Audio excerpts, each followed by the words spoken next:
highlight in the dance tonight. Caught between wrong and what feels kinda right. The left says join us, the right says you're late. But both sides just argue while we clean the plate. We spin left, we spin right, chasing truth in the fight. But this cha-cha's a mess. No one's dressed for success. Stuck in the middle, hey, what can we do? The world is a circus, we juggle the view. Good brace your patriot with the hat askew. But stuck in the middle, that's me and you. They yell from the towers with flags held so high, while we sip our coffee and side-eye the sky. Pick a team, they all shout, but we've got no rush.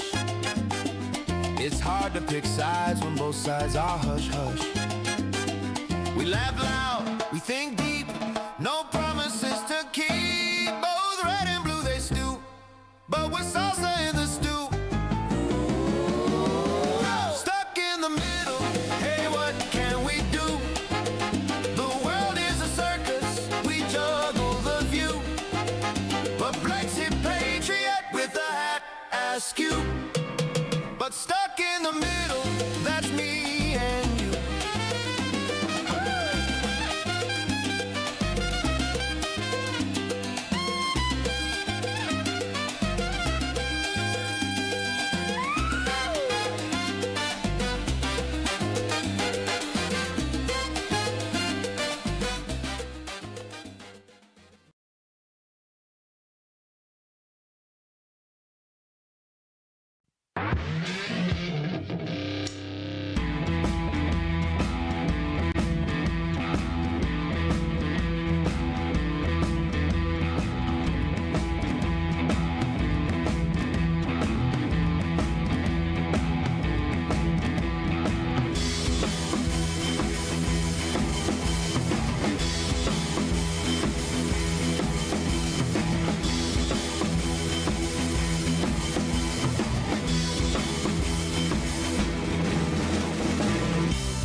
Oh no.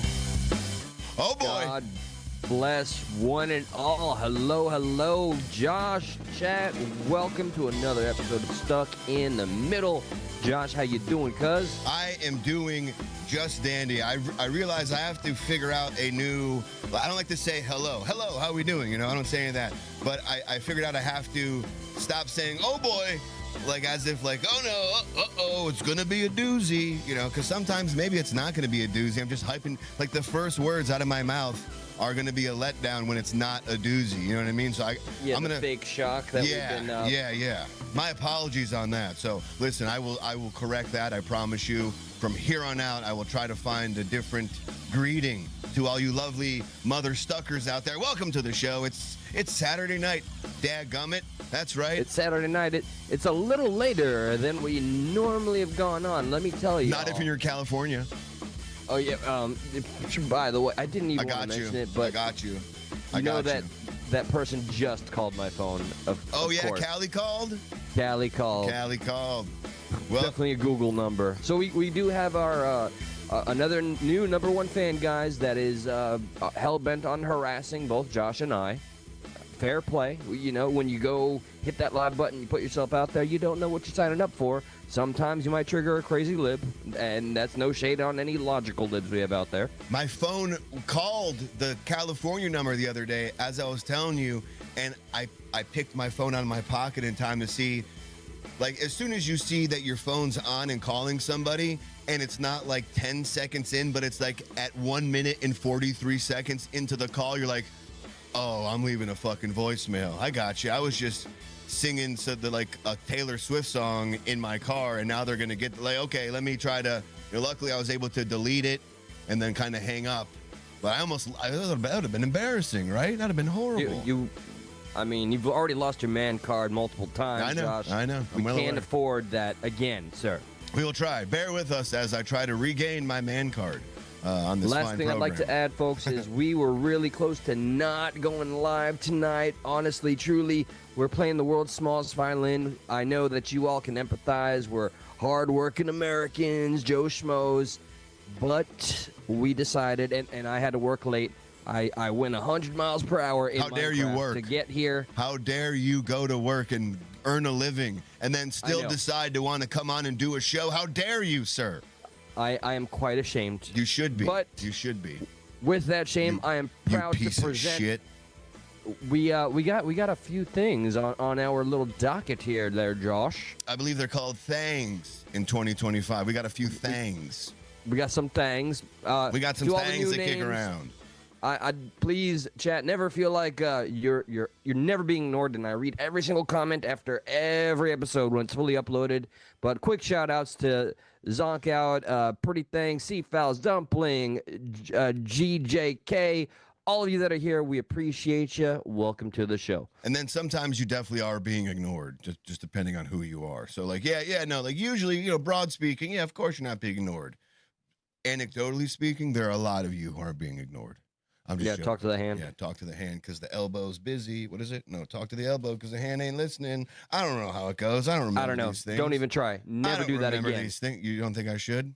No. Son of a gun. Well, welcome to the show. Yeah, as Eli said, we do have a bunch to get into. A bunch of fun stuff. I am trying to bide in and out right now because I had one more thing I wanted to say before we got into it, and it's fucking my head up. Oh, well, I mean, that tells me something about Eli work. Stahl, so. Yeah, no, not really. It was something about work and just like, oh, how dare us go on in a different town. There was something there, but I guess who cares, right? It's no Dead matter in the water, now. son. Yeah, yep. That's just like Majorie Taylor Greene in MAGA. It's like Major Taylor, just like a lot of people's opinions on Trump. They're like, no, I like Trump, and now they see Trump. He's like, I'm going to make this Mamdani guy a really good guy. He's a really good guy. Now they're like, what? I mean, aren't you taken aback by that, Eli? Like, aren't you all like, I hate the Muzzies, right? You say that or something like that? Oh, I'm sorry. Was that between you and I? Because I tell you secretly, too, that I hate the Jews. The nail is a bit hit on the head there. Yeah, I'm sorry, dude. I'm shocked sorry. that I'm we sorry. got into it this early. Here, all right. There is an optic concern Jokes. I had immediately with the title. I didn't say anything because I know his name is a curse. Yeah. So there is a specific comment. I'm gonna give you my thoughts real quick. So Liam Van Ginkle, lovely name. I think we have a cousin. Make Mamdani great again? Question mark. When was he great, bruh? Trump and Elon gave Cuomo that kiss of death for a reason. This is gonna be a campaign example of why to vote Republican at the end of Trump's term. Yeah. Don't judge the book by its cover. Trust us on that. Let me just say, without giving too much away, I am a little terrified of Mamdani, and I'm Why still is that? processing the What- meeting. I haven't even seen the meeting, but we have some of those clips here today. Yeah, we're gonna play some of that meeting. What terrifies you, or what makes His you name. apprehensive? His name. That's it. Just his name. His name. It is hard to things pronounce. that I'll he give you stands that. for. What does he stand maybe for? I'm buying into some of the hype, but What does he stand for? okay, so we know that associated with his name, he carries that Democratic Socialist title that Bernie Sanders tried to rock and roll with and did not succeed.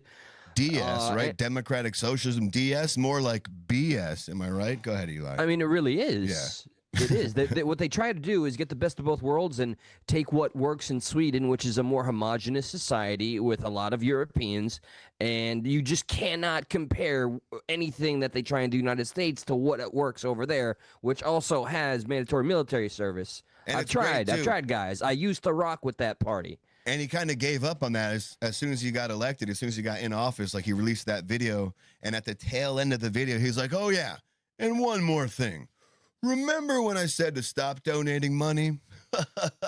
We need a lot more of your money now. You can go ahead and keep donating because the things I want to do require a lot of your money. So if you could go ahead and give it to me before I kind of like forcefully take it from you, that'd be cool. Like, Yeah, I'm just kind of giving like the very surmised version of it. That's the summary. Yeah. He literally runs on somehow, some way, don't ask how I'm going to pay for it. We're giving everything away. Free ponies and toothbrushes. No, that was Vermin Supreme. Shout out to Vermin Supreme 2016. What's But up, then Herman? at the end, when he's hired for the job, yeah, everything I said. Now you got to pay for it. So Yeah, yeah, and one more element. yeah. It's obvious. I got skin in the game here. We'll discuss it more. I'm Like not going to literal deny skin. literal skin. Ed I'm Gein not going to shit. deny. I don't like that people call this like phobia. I don't like the term Islamophobia. I think it's a made up term so that they can hide behind anybody that's critical of them.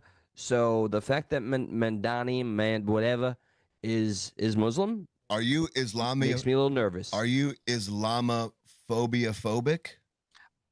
Are you Hmm. afraid of the word Islamophobic?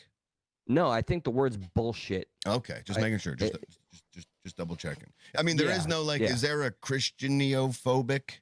Is there a Yeah, funny. Jewphobic? You don't really like Christianity has faced its oppressors, and it's also it's got its radicals. Every religion does, but I'm not aware of any term that's like what atheist. I'm gonna play devil's advocate here. Maybe the Go on. idea here, because there's anti-Semitism, right? You know, where you can be That exists. hateful. I mean, yeah, It's not a phobia, but right. maybe what they're meaning, you know, here in America, you know, the Christian religion, the Jewish religion are quite well established. So the Islamophobia part maybe comes from the unknown. Like you're afraid of what you don't know about the Muslim religion. So you kind of buy into the hype. You're an Islamophobe, you're in fear of, but it's only because like it's almost like an ignorance, and I'm being very gentle here. I'm not being, and I mean, I'm not calling people actually ignorant, but like it's a unknowing, unintentionally, but kind of buying into some of the more extreme versions of Rhetoric. it. Yeah. I'll tell on myself. I mean, I spent Snitch. a Snitch. couple of years. I damn Snitch. right in this element, especially regarding Damn, this dude. topic and this. I don't want to say these people. I spent a couple of years looking up every passage I could that was controversial in the Quran, and I sacrifice, looking at context perhaps, but the passages that I found are horrifying and they terrify me.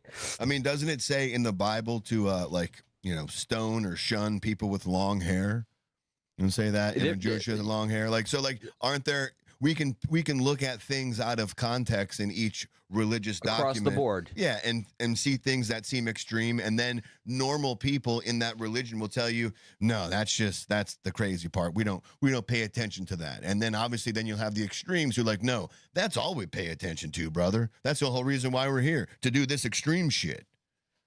For those of you that stick around, this is something that we do intend to this is a little really taste. dissect, and we're gonna literally be asking all of your advice for, I don't want to call it a stunt, but for something that It's a bit.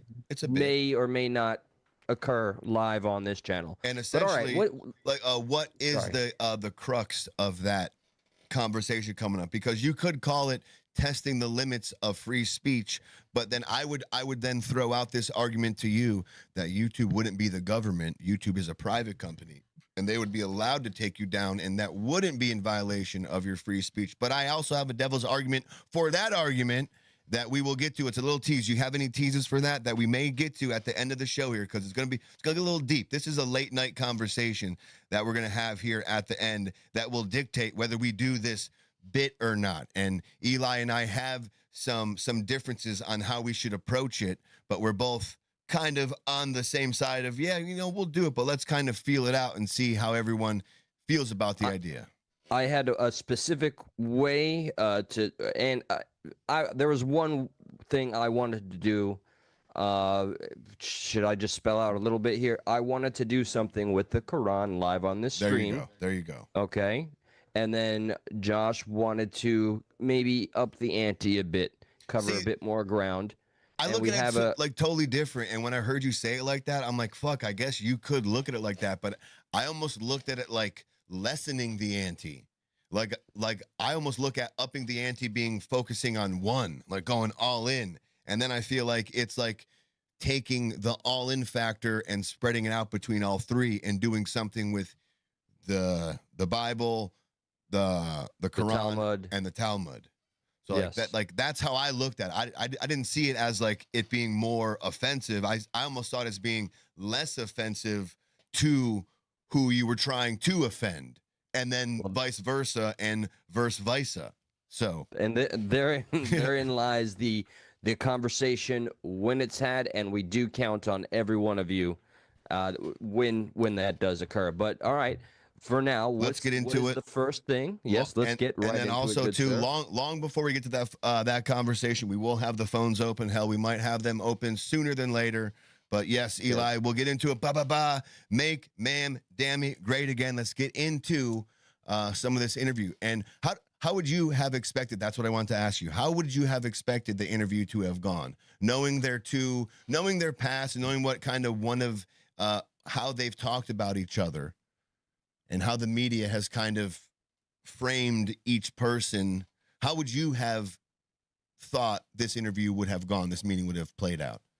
All right, there's dual personalities here. I have the optimist and the pessimist, okay? The pessimist immediately is suspicious. There's an element that really? I look at that and I'm like, what the fuck is really going on here? What's suspicious? Is this all kayfabe? You know, like may I ask what would be suspicious? Just because it went smooth? How quickly it went smooth. That's the pessimism, right? The optimism is like, is this a forced sign of like they're really that desperate to try to show some form of unity? Why would that be forced though? Because I really in my heart don't think it was authentic. Okay. Oh, you're saying it was a forced meeting between them, yeah. Okay. I think that's the no. Because there are people who want unity. To lower the temperature. There are people who and there are people who want unity. You know, that like there are people who want to see other people work together. I never understood the whole us versus them mentality when it came to politics. We're all on the same fucking continent. You know, we all want it to play out good.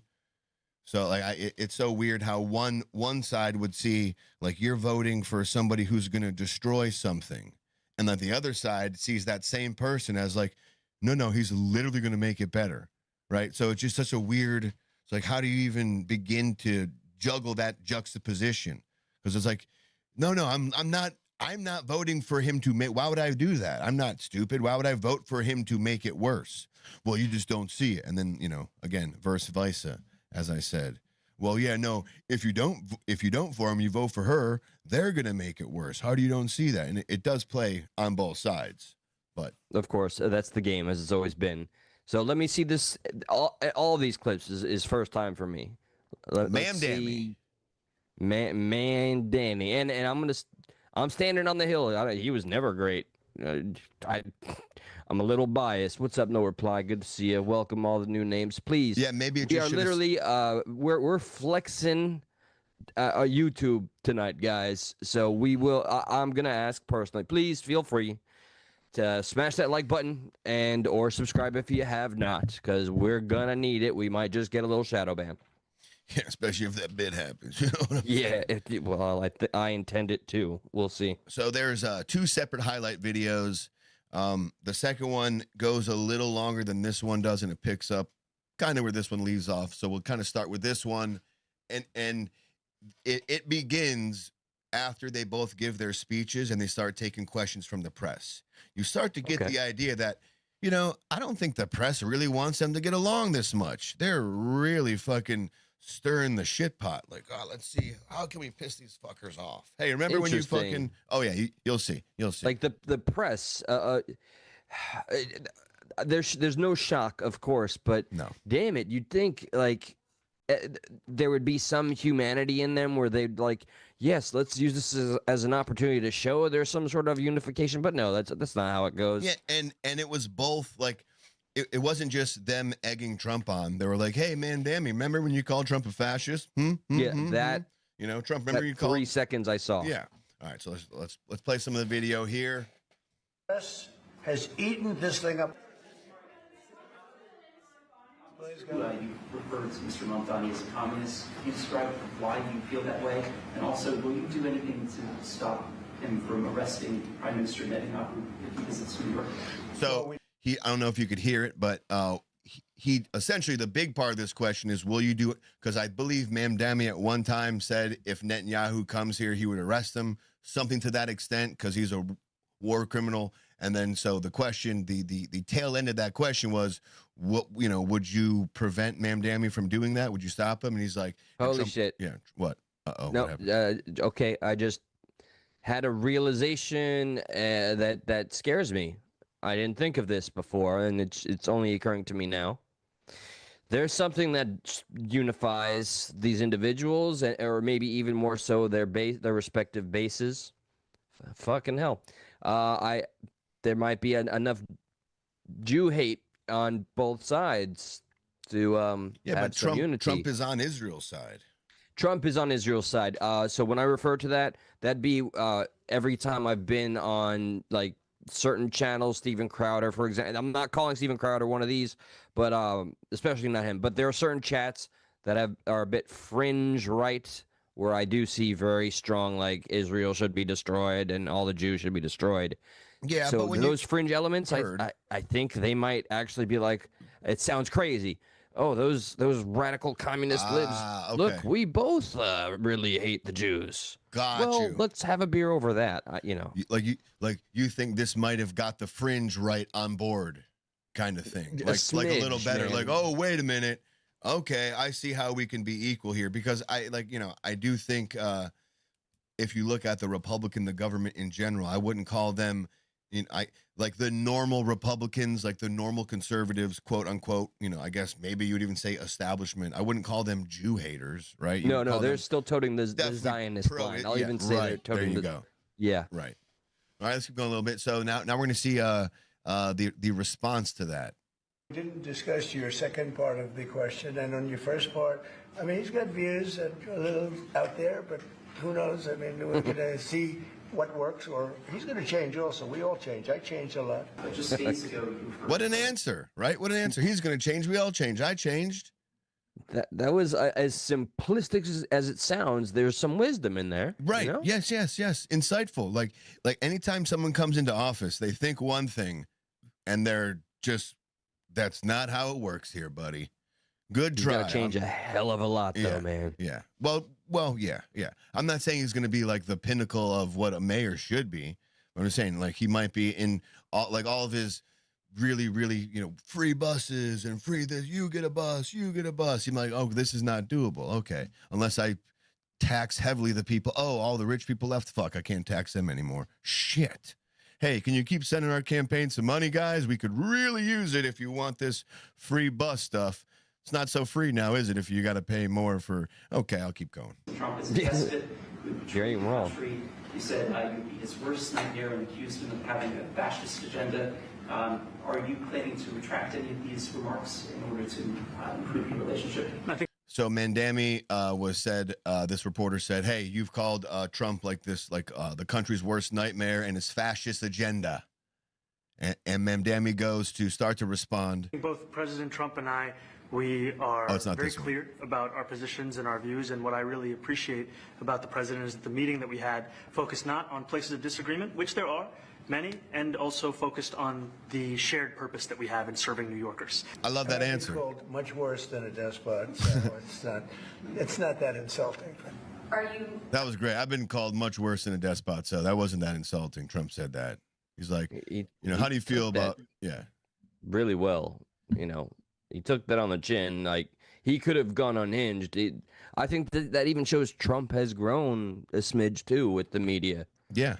Here comes the next one where Trump takes it on the chin quite nicely. Affirming that you think President Trump is a fascist? You think President Trump is a fascist? I've spoken about... That's okay. You can just say yes. Okay. It's easier. It's easier than explaining it. I don't mind. We had... And then the touch. It's easy to explain. I don't mind. Okay. Chad, please feel free to engage on this one. Should we make a Jump poll? out of the bush and just be a bushwhacker, all right? Whack that shit. Hit 1 in the chat if this terrifies you a little bit or it makes you feel suspicious. Hit 2 in the chat if this I'm gonna gives make you a some poll. form of optimism. 1, you're suspicious. 2, you're optimistic. 1, suspicious. 2, sorry, 1, damn it. Check it out. What did I say? I just started a poll. Check it out. I just said, thank you. In there, I said, is the Mamdani and Trump meeting suspicious? People can vote on it if they want to. The poll's live. We already got it's going off the rails. We got 8 votes, 62% yes, 64% yes. It's going up. We're dropping. It went down to, it's going down to 50. It's 53. So we will keep an eye on this. Eyes on this. We'll play a little more of this video. I forget the numbers, but yeah, either what is it, suspicious or optimistic? Okay.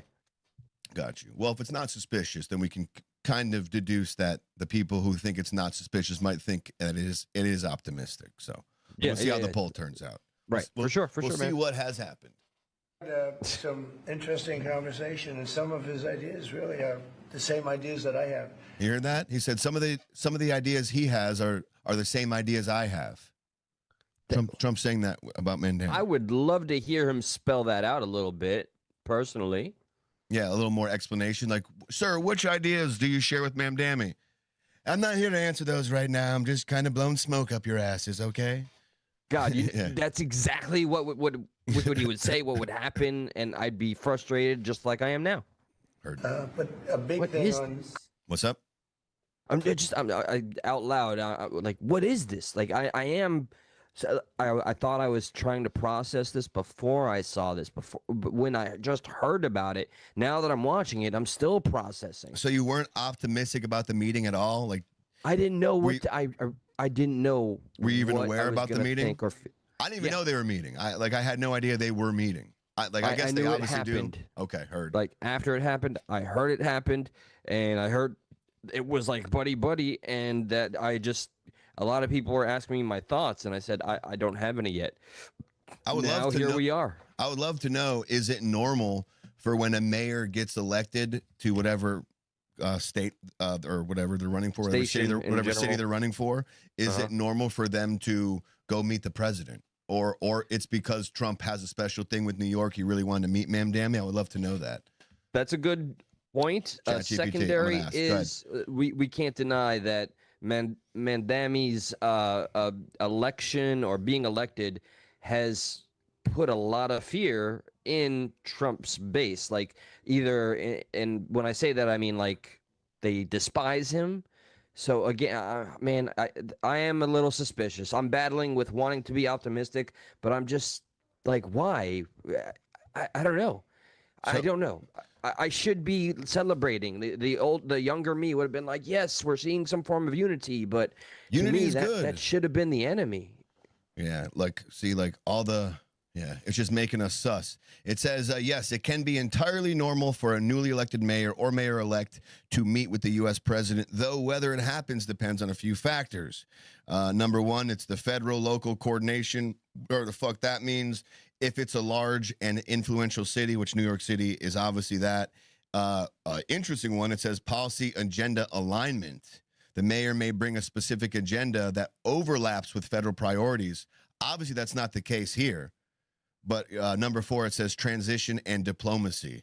Man, like I do think your first initial comment was correct as far as lowering the temperature and say, hey, listen, everybody, take a step back. It's just like leading by example. You see what we're doing? We're giving it a shot at the very least. It's been getting so crazy that, look, we're trying. You should also try. I can 100% agree with that assessment. That's the most rational explanation I've heard so far. Yeah. Almost, and it was not as suspicious. And it was your explanation. Yeah. Yeah. You said that was the most rational one you've heard so far. You said it, bud. Thanks, Progressive Patriot. From your lips to your ears, I guess. That's how that goes, right? Cost. The new word is affordability. Another word is just groceries. It's sort of an old-fashioned word, but it's very accurate. What we did is we just... he's just saying that they agree on the thing. The cost needs to come down. The price of groceries needs to come down. He's like those are the things that they agree on. Like affordability, he said, is the new word. You want me to rewind a little bit so we can hear it again? Well, I mean, that makes... I think personally that affordability should be at the forefront right now because things are fucking crazy out there. I'll just go back to that one more time. Same All right, feel free. But a big thing on cost, you know, the new word is affordability. Another word is just groceries. You know, it's sort of an old-fashioned word, but it's very accurate. What we did is we discussed crime more than ICE per se. We discussed crime, and he doesn't want to see crime, and I don't want to see crime, and I have very little doubt that we're not going to get along on that. Would you feel comfortable living in New York City under a Mamdani administration? Would you feel comfortable living in New York City under a Mamdani administration? Trump's response? Yeah, I would. I really would. Especially Whoa, after the meeting. man.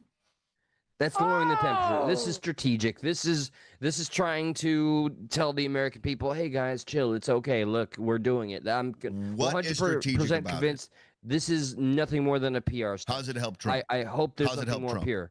How does it help Trump? How does it help Trump? If it's I could see how it helps Mamdani more than it helps Trump. How does this help Trump? How does this make Trump look good? How does this not piss off some of his base? How does this help Trump? If it's a PR stunt, because why would Trump agree to a PR stunt if it didn't help him?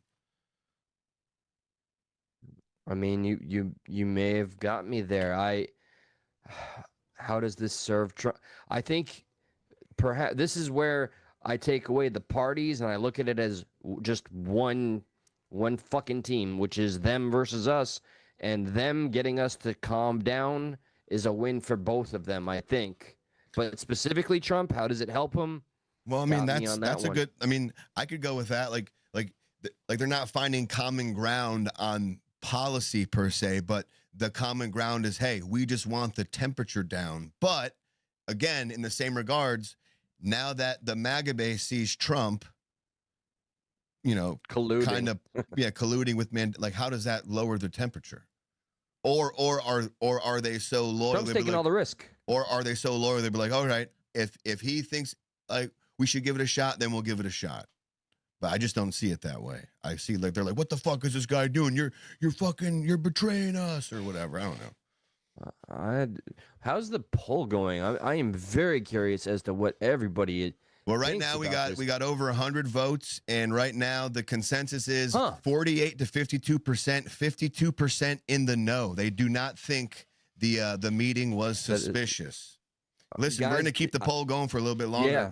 Get your votes. I want to say thank you. All right, I don't want to be the skeptic. I don't want to think there's anything nefarious, and I don't want to think this is just them trying to. I know this sounds shitty. I hope this is not them just showing like, hey, we're leading by example, nothing more. What's wrong with that though? Like in this time in 2025, what's wrong with one little thing necessary. forward positive? I just hope there's substance. Like I want to know what things they really agree on, and I want to hear what Mamdani has in terms of how he's going to attack crime, because I'm very nervous. But maybe lowering the temperature will allow that conversation to take place, where then other sides will be receptive. You know, like maybe like not every fucking step can be this huge, big, drastic thing. Maybe they got to make these little small things forward to be like, all right, things are kind of getting off track. Let's show a little unity here. There's nothing wrong with diplomacy. You know, like we do that all the time. I mean, Trump does it with Putin. He's an actual, like a real enemy. You know, what's wrong with doing it with somebody who's literally a mayor of one of our own cities in New York? You know, like that's like if he can be diplomatic with Putin and that's not fucking far-fetched to Trump people, why is him being diplomatic to Mamdani, who's somebody who's in America, who runs a city? Why is that not, like, why is that more worse than him being diplomatic with Putin? This is where it comes to personal accountability. I have to work on my own biases and my own issues with Mamdani, whatever the fuck. I have to work on that, and you know, let's see where this goes. I am kind of at a loss. We got it says Trump is the boss in the chat. My poll says bong. F Dems. My poll says F Dems. Trump rocks and is good guys. Yeah, I mean, all sorts of comments, which is what we're all about. We're here to get every opinion, even if it's a challenge to ours. That's what this is all about, guys. This might God be a bless good for being a part of this. This may be and you tell me, I could be wrong. This may be a good topic to see if anybody wants to call in and have an opinion on. I know one person made it very clear they want to call as soon as that line is open. Is it about this topic? They wanted to call before we even started, so Well, it's got to be about this topic specifically right now, because if we the will turn it number on goes up, openly. guys, please keep it on the topic unless we get to the point where we say we're talking about something else. Free for all. All right, let's keep going a little bit. I have All right. very little doubt that we're not going to get along on that. Would you feel comfortable living in New York City under a Mamdani administration? Yeah, I would. I really would, especially after the meeting. You accused the U.S. government of committing genocide in Gaza while President Trump was working on peace. Why that? I've spoken about the Israeli government committing genocide, and I've spoken about our government funding it. And I shared with the president in our meeting about the concern that many New Yorkers have of wanting their tax dollars to go towards the benefit of New Yorkers and their ability to afford basic dignity. That people were tired of seeing our tax dollars fund endless wars. And I also believe that we have to follow through on the international human rights, and I know that still today those are being violated, and that continues to be work that has to be done no matter where we're speaking of. Do you view the mayor-elect as the true leader of the Democrat Party? Well, look, I hope they have great leaders. This is a man that right now I think is focused in New York City. I really think he has a chance to do a great job. But I'll let you answer that. You consider yourself the leader of the Democrats? Right. Interesting to hear from Trump's words, from his mouth. Yeah. I mean, I think I'm on some low-level shock here. Did Mamdani just say, what was it, something regarding human rights? Did he say something to that effect? Said, like one... to me, that felt wild, juxtaposed to Trump being the spearhead of ICE. What's crazy, too, is like you heard him say that. He's like, we didn't talk about ICE as much as we just talked about crime. So, like, you heard him say that. He's like, we didn't discuss ICE, which is kind of nice. It's like, hey, we shouldn't have to bring in ICE if you're going to take care of your shit. I don't really believe it's going to happen like that, but it's nice to think, like, oh, look at that. People are getting along, That they're trying. Yeah. There's one comment I paused the chat for to read. Let's read it out loud so we help me see if I can fully understand this. His base aren't idiots, so we don't see this as anything but putting you idiots in a quandary. Support the fascist/socialist? How can you continue to do that if Trump supports him? What do you make of that? I didn't even understand that. Okay. Can you tell me what you think you make of it? And then maybe I... Yeah, no, that's why I picked it out, because We're fascists for supporting who? Is that us, or is he just kind of talking about like the general public? Feel free. I think the name was Annie. Feel free to elaborate, call in, whichever. Annie, are you okay? Are you okay, Annie? And Finley. Yeah, Annie, are you okay? His base aren't idiots, so we don't see this as anything but putting you idiots in a quandary. Support the fascist socialist. How can you continue to do that if Trump supports him? Okay, like so they're saying that if you support Trump, you're just kind of in like this moral quandary right now. Like, oh, like I support, like I don't see it like that, but I guess that's the point they're trying to make. Let's do this. Okay, I would love to hear from any of these. Spell it out to me like I'm a fucking 2-year-old here. So, goo goo gaga. No, all right. So because I support Trump, this is like freaking me out. Is that? Yeah, it should put you in some type of moral quandary because you like Trump, who's a fascist, but then you have a democratic socialist who Trump is like, yay, democratic socialism because of Mamdani kind of vibe. Listen, if you want to call, I'm going to turn off the do not disturb. If it gets a little too out of hand, it's going back on, but give us a call here. It looks like California already tried to call a few times. Jesus, yeah. But the number's up, 954-546-3455. If you got any thoughts on this whole Mamdani Trump meeting, on whatever side, it doesn't matter. You don't have to agree with us or disagree with us. I don't even know if you know what we agree on yet. We're just kind of playing this video and having kind of some thoughts out loud. So we're going to keep playing the video. Real-time processing. One comment stuck out. It's very simple. Maybe it's pessimistic. Keep your friends close, but enemies closer. I'll send that to the Quay. Bam, we got it up there. Thank you, Rita K. Thank you, Rita K. It's not a far-fetched assumption. It actually sounds plausible. I'm going to keep an eye on somebody who is my enemy.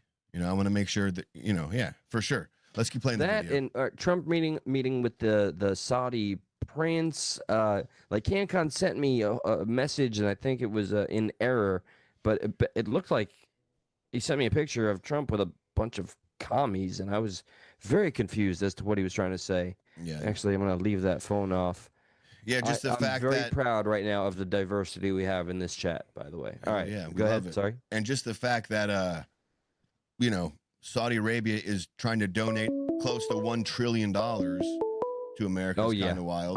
Let's see who we got. If it's jokers, we ain't taking jokers. Yeah, nah. Call from Not tonight. Technolofizer. Oh, of course. Technolificer. Tech. Did I say it correctly? Technolofizer, yeah. Technolofizer. Technolofizer. What's up, Technolofizer. OG brother? How we what up, doing, man? Good to hear from All good, all good. Hey, I just wanted to say, so I seen you guys talking about Mamdani and everything. It's funny. I was really expecting it to turn out kind of like the way the Trump Zelensky interaction worked out. Where he ended up like pouting and running off. Right. I was actually kind of shocked about the way this meeting came across. Happy shocked or sad shocked? Yeah, what's your takeaway, Tech? Well, no, I had no emotional attachment to the outcome of it. Okay. Okay, I'll say that what I saw of Mamdani before he got actually elected, it was pretty obvious. He seemed like a kind of a communist idiot, and that was what I was expecting, is to get for him to get his ass handed to him by Trump. And so really what I'm taking away from this situation is that Trump's the boss. And Mamdani, whatever his plans were, he got elected on kind of think about the way Trump got elected. He ran on certain agendas, whether he's following through with them or not. Right. But like he got elected on what he was talking about he was going to do. Mamdani did the same thing, and I think they both identify with each other in that capacity. Interesting. But so whether Mamdani was serious about the things that he was saying he was going to do, he definitely got elected on the basis of what he was saying he was going to do. Right. Whether he follows through.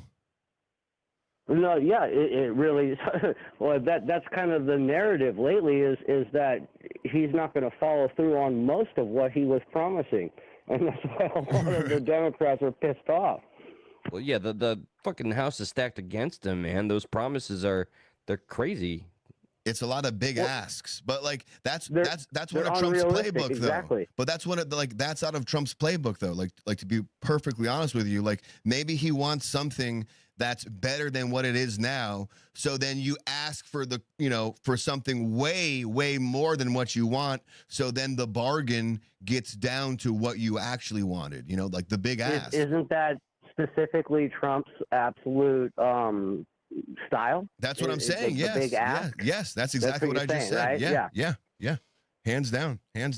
Well, exactly. So no, I don't, and like whether I sympathize or agree with Mamdani whatsoever, like I'm looking at it like, well, yeah, dude, obviously he got elected. Like he fucking had he said what he needed to say.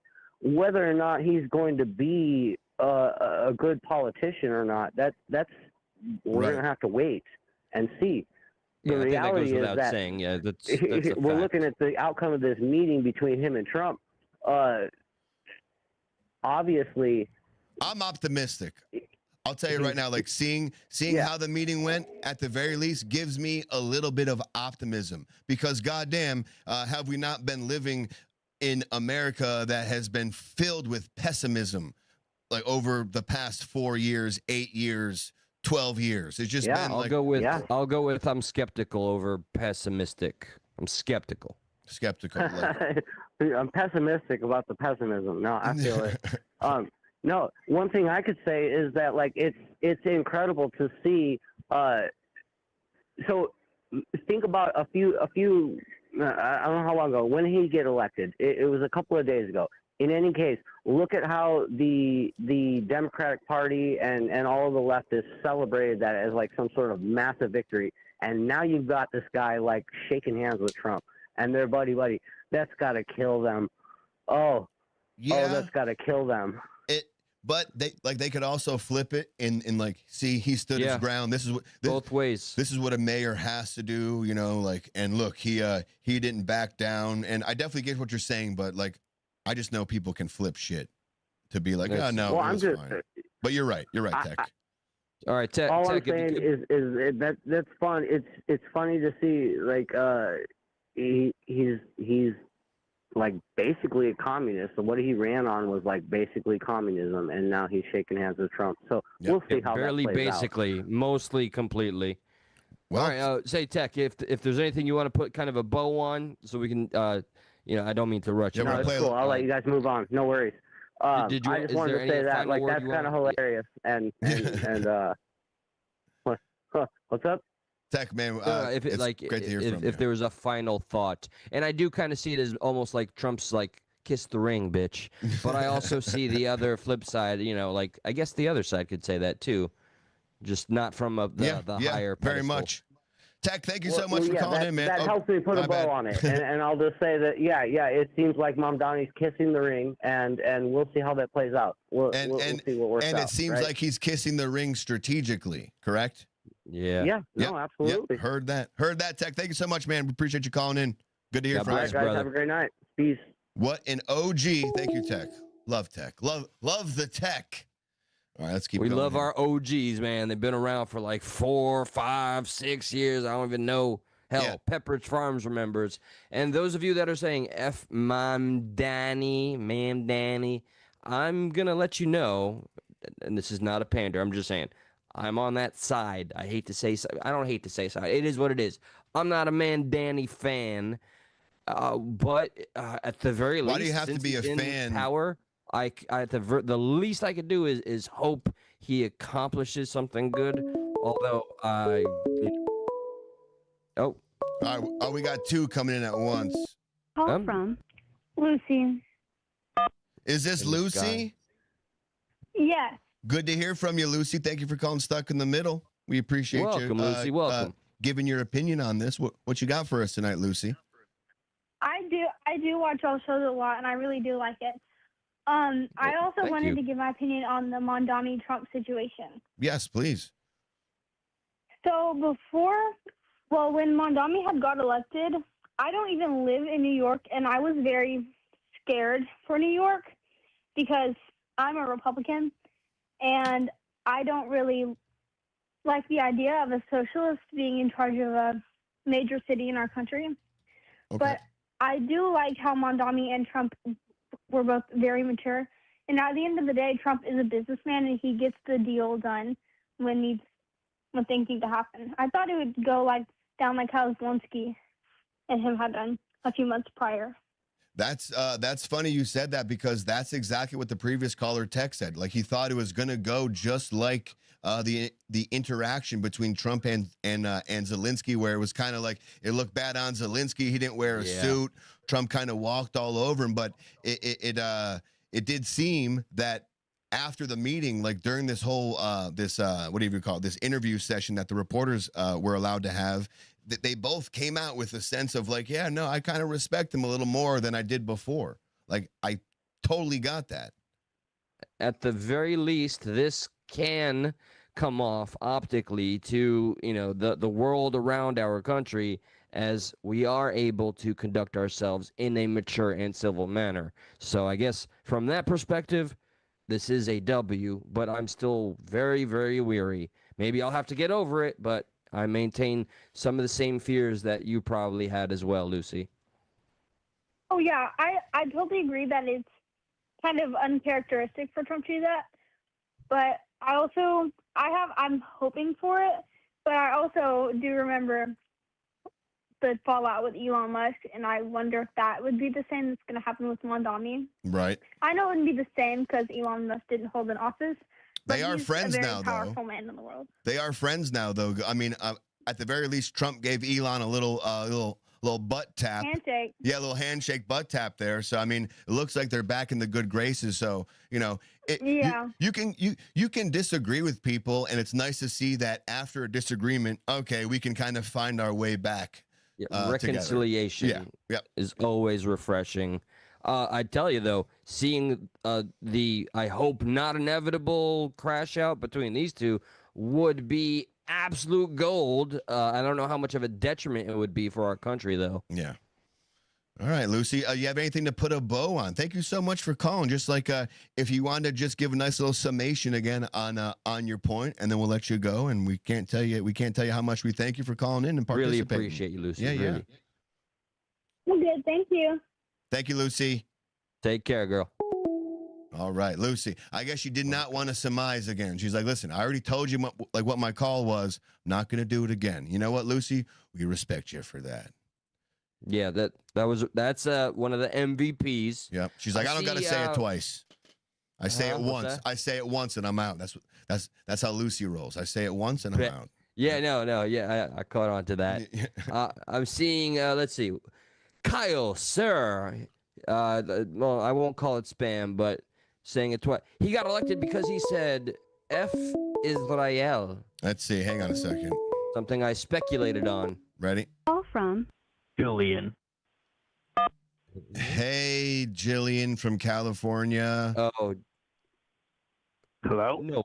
Hello? No. This is the Julian that called us before, right? I don't know. It's got the 562 number. Go Hello, ahead. Julian. Yeah, you're on. Is this a prank? What's up, guys? Oh, hey, what's up, bro? Is this the guy who's been pranking us for a while now? No, I'm the guy who called last week. Oh shit! That's right. That's what I'm saying. That's right. Okay, because we have another 562 number. Yeah. Who calls and says some silly shit? Okay, yeah, it is different. I'm sorry, Julian. I live in Los Angeles. So, Julian, my apologies, sir. Oh, gotcha. My Julian, is your username like GJ something like that? No. It doesn't even matter. Okay. It doesn't matter. Okay, no, I just wanted to check. All right, what's up, brother? What do you got? No, I just what's up, guys? You guys ready for Thanksgiving? Hey, man, we're getting ready. We're trying to figure out what we're gonna have for the meal this year. What are you having? What's your favorite Thanksgiving dish? I was gonna ask too. Mashed potatoes. I think mashed potatoes is the best. Like you're saying, that's something you cannot live without. You got to have the mashed pea. I carry. Gotcha. With some bacon, you know. Ooh, okay, all right. Eli, what do you got? Feels on the man. Oh, me personally with the, I'm gonna have what we famously call edible treats. But what I'm really trying to do is work so I can get like a massive triple pay. So your Thanksgiving, Julian, you're gonna eat money. Thoughts on Mamdani? You're gonna eat money. Oh, you don't care what I'm gonna have for Thanksgiving? That's fine. I'm sorry. No, you guys go. It's fine. I'm not part of this conversation. You have to tell me now, damn it. That's fine. I'm looking forward to the turkey. Okay. Oh yeah. Boo! What a shit answer, right? I like the turkey. Terrible. Yeah. I was right. What do you got for us, Julian? Turkey's good. It depends on who cooks it though. Who makes it? You know. You ever had deep fried turkey? Yeah. Shit's delicious. That is like one of the best turkeys I've had. Deep fried. You want some halal? Oh. Do you want some halal? Wait, sorry, I zoned out. What? Do you want halal? What is that? You know, the gentlemanly and ladylike, the Islam lovely folk out there. It's a dish. All of their foods have to be prepared halal. Oh, like kosher. Halal, kosher. Like the Jews have kosher, they have halal. Arab food or something? They have to be ritualistically slaughtered in a specific way that honors their book. What's the Christianity version? Like they got to touch like a pastor has to molest the balls of the cow or something like that before it gets slaughtered or something. What's the? No, that's the Catholic Church. Okay, gotcha. Heard. How about? Okay. Well, wait. Let's get back to politics. Yes, Julian. Yeah, Sorry. bring it on, man. It's the Julian Show. Thank you for getting us back on track. Somebody said in the comments, and I agree. Somebody said in your comments, Mamdani got elected because he said fuck Israel, and I agree. That's why he got elected. He was special. He was unique. Even though I don't like him, I think he's an actor. But what do you guys think? You guys agree?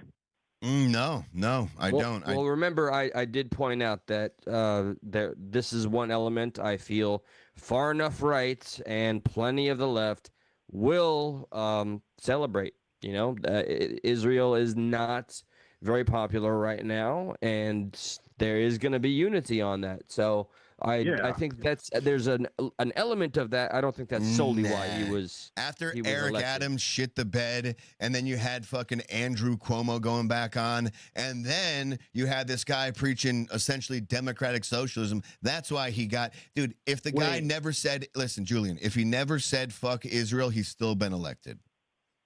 That's probably because New York is kind of very woke and lib.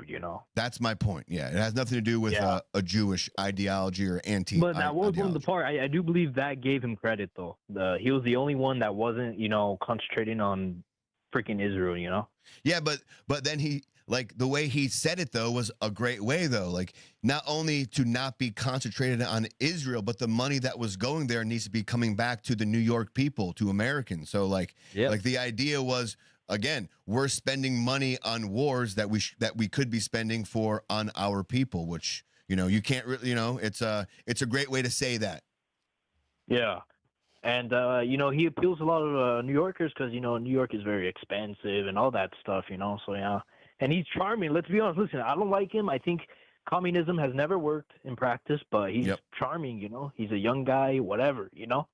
He's like an Obama. Grassroots, guy that started. Yeah, exactly. He's like Obama. With... Like Obama was supposedly black. I don't even think Obama's black, but this first black guy. He's young. He's pretty educated. Let's elect him. I think that's the same with Mamdani. Right. He's a very good public speaker. He can captivate you, and that's what a good politician should be. First and foremost, unfortunately, regardless of their political views, it's almost like, I hate to say it and give him a little credit, but that's kind of how Gavin Newsom is.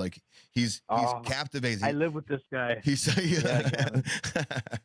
live with it. I'm horrible. So sorry. I'm sorry, brother. But he is captivating though. Like the way he talks and how he tries to pander and some of the shit he does compared to other politicians out there. He's going to be on the presidential docket in 2028. You know it. You know it. Oh, Gavin, for sure, and I hope he doesn't win. He's not. I mean, I hate both sides, but him for sure. Not. I hope not. But guys, how about Marjorie Taylor Greene? She's out of Congress, right? But we got that. We are going to get there, but we're not there. We're not there quite yet. We're just trying to wrap up with the Mamdani thing. So if you got anything else on that, I have a question. One last question, or maybe go for it. Proceed. Go ahead. Why do you guys say? I'm not trying to be rude, but why do you guys say Mamdani or something like that? I'm just saying it wrong because I don't know how to say it. It's Mamdani, Mamdani. No, it's Mamdani, but I don't know. Yeah. Mamdani. Okay. How do you spell it? I thought it's M-A-M, isn't it?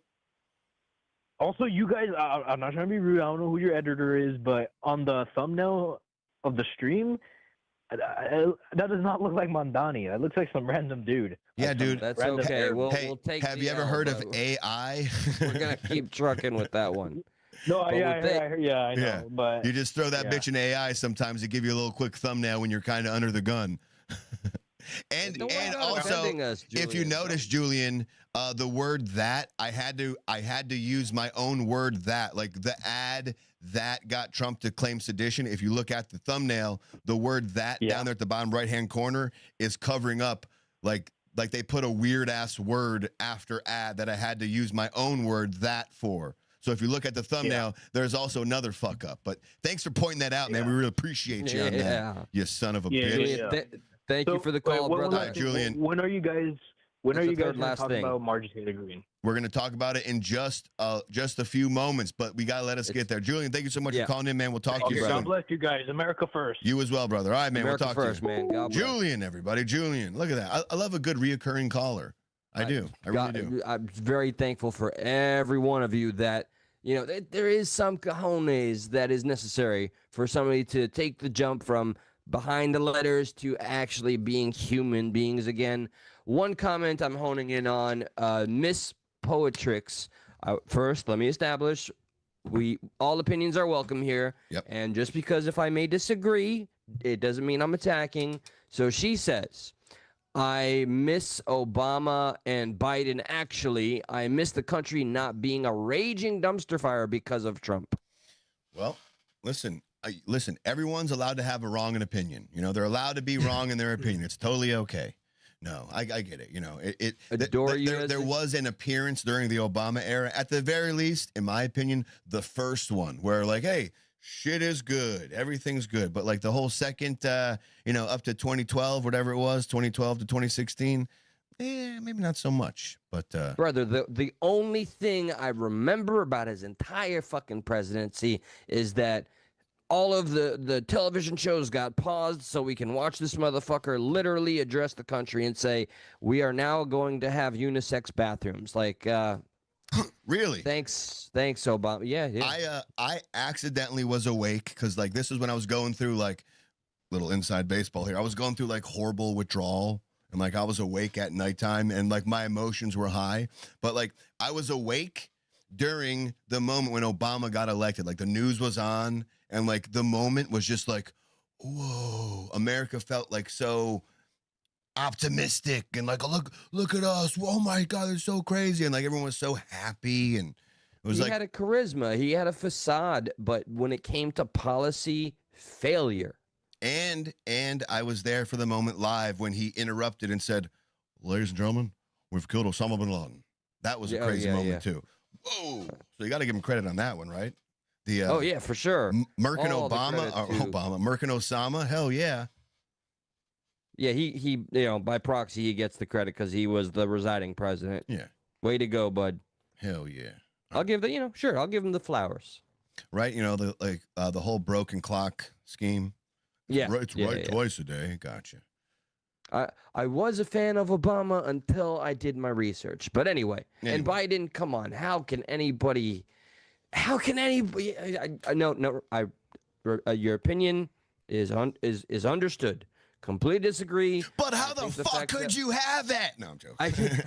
A dilapidated zombie that needed to be led everywhere he had to go and be told it's nappy time. Confusing his sister with his wife. God bless him. Yeah. A little more Mamdani. More Mamdani. How's it pronounced? Julian tried to correct us. I thought it was Mamdani. I thought it was but it's Mamdani. Mamdani. No, I got it. Hold on. It's more like Mam Daddy. You know what I'm talking about? Never. Okay. Never. Oh, sorry. No. I thought that's what we were talking about. Very confident that he can do a very good job. I think he is going to surprise some conservative people, actually. He said a lot of my voters actually voted for him. And I'm 1 in 10. You see how quickly he corrected him? Trump goes, a lot of my voters voted for him. He goes, 1 in 10. He said that real quick. That's not a lot at all. That's 1 in 10, Trump, but it's a good try. Sorry. All right. Perhaps the last, but I'm gonna call. Come on now, honestly. All right, Dennis Krupp, another. God bless you. Thank you for chiming in. What Dennis all his say policies? Now? He's referring to Mamdani. All his policies are actually possible to implement as a mayor. That is what real politicians do. They campaign on their policies and how they will achieve them. You really, I mean, I'm not a politician. Like, do you? Like, I'm not being a dick here, though. Do you have? Because I'll tell you right now, I don't. Do you have the actual capability to say no? That's not possible. I think I can at the very least say there's a few things that he's thrown out there that are not possible. Like what?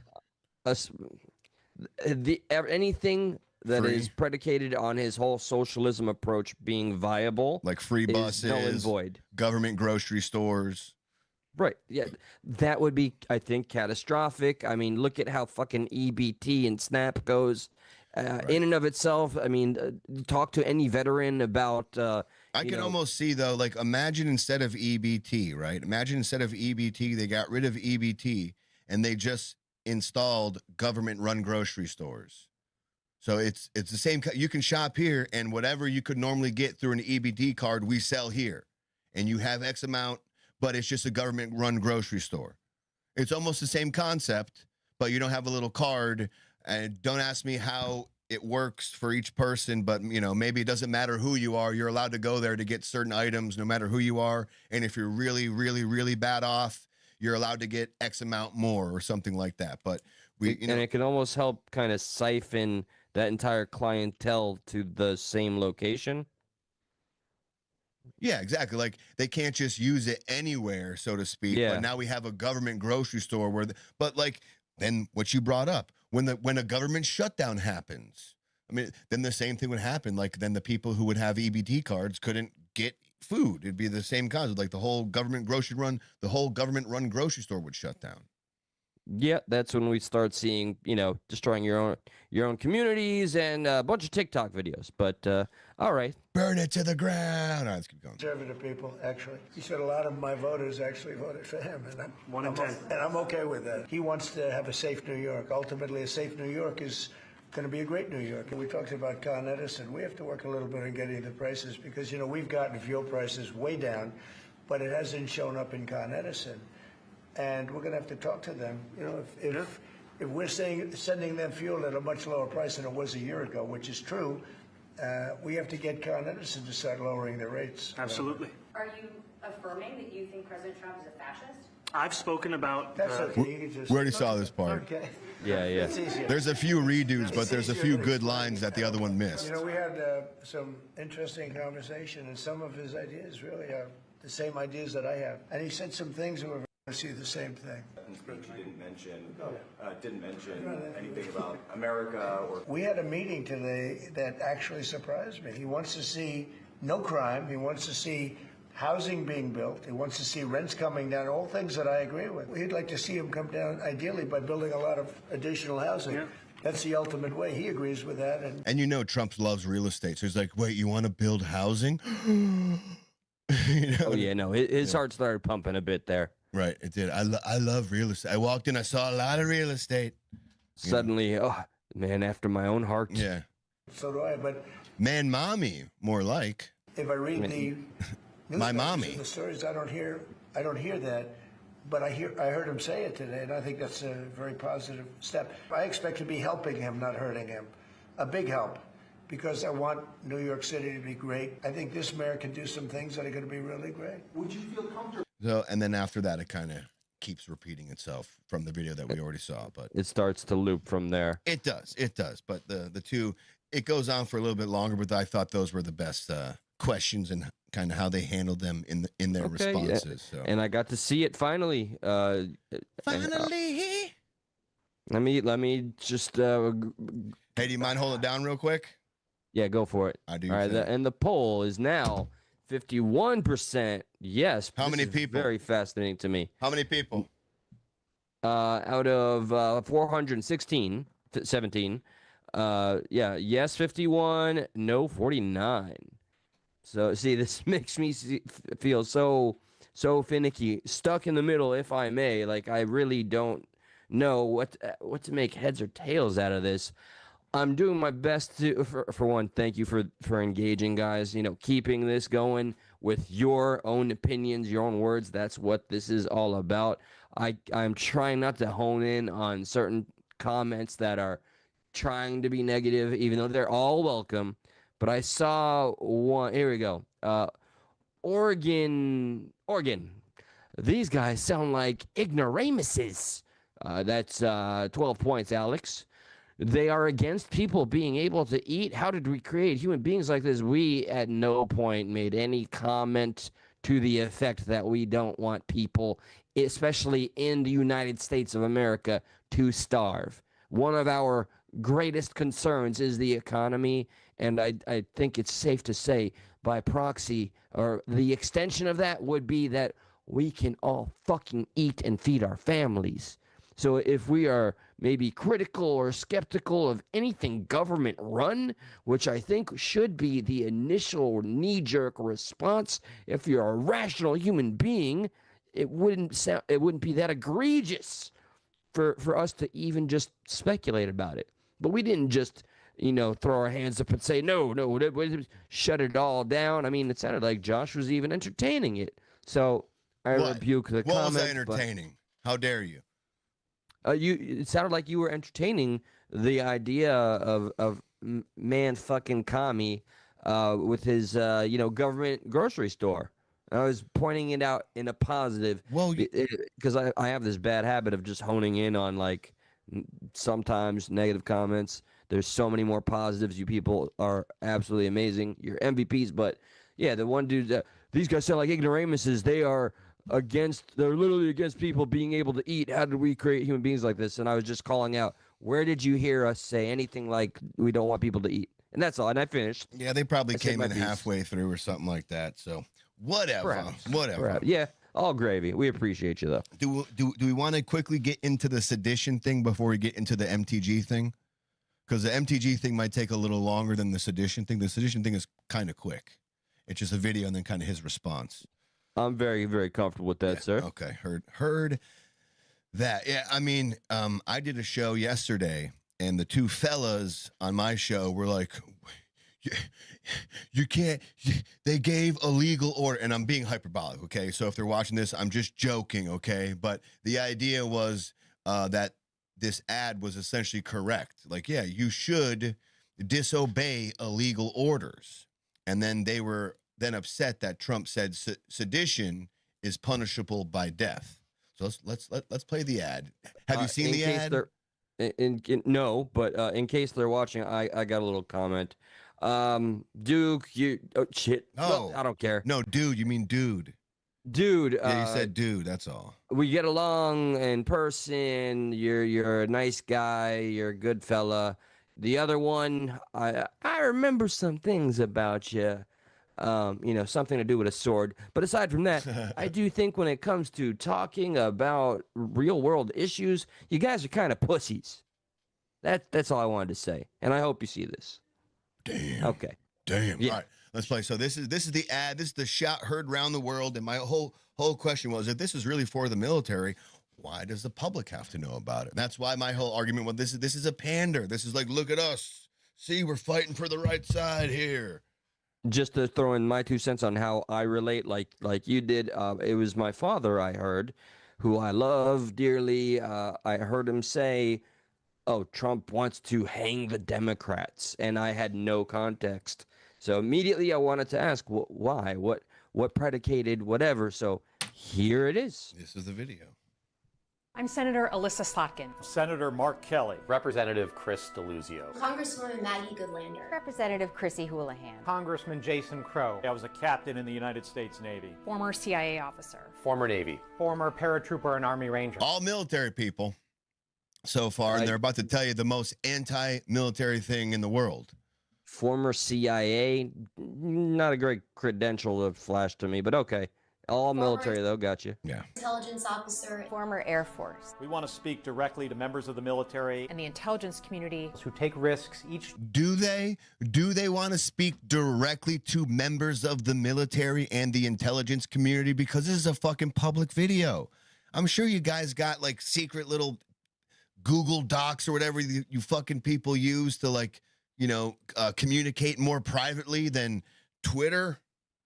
Yeah. Like given the assumed collected intelligence of all of these people and that they put this out publicly, it's peer pressure. More to say than bold. That's a bold. What is it? Bold play. That's a bold strategy for him. Let's see how it works strategy. Out. But it's bold strategy.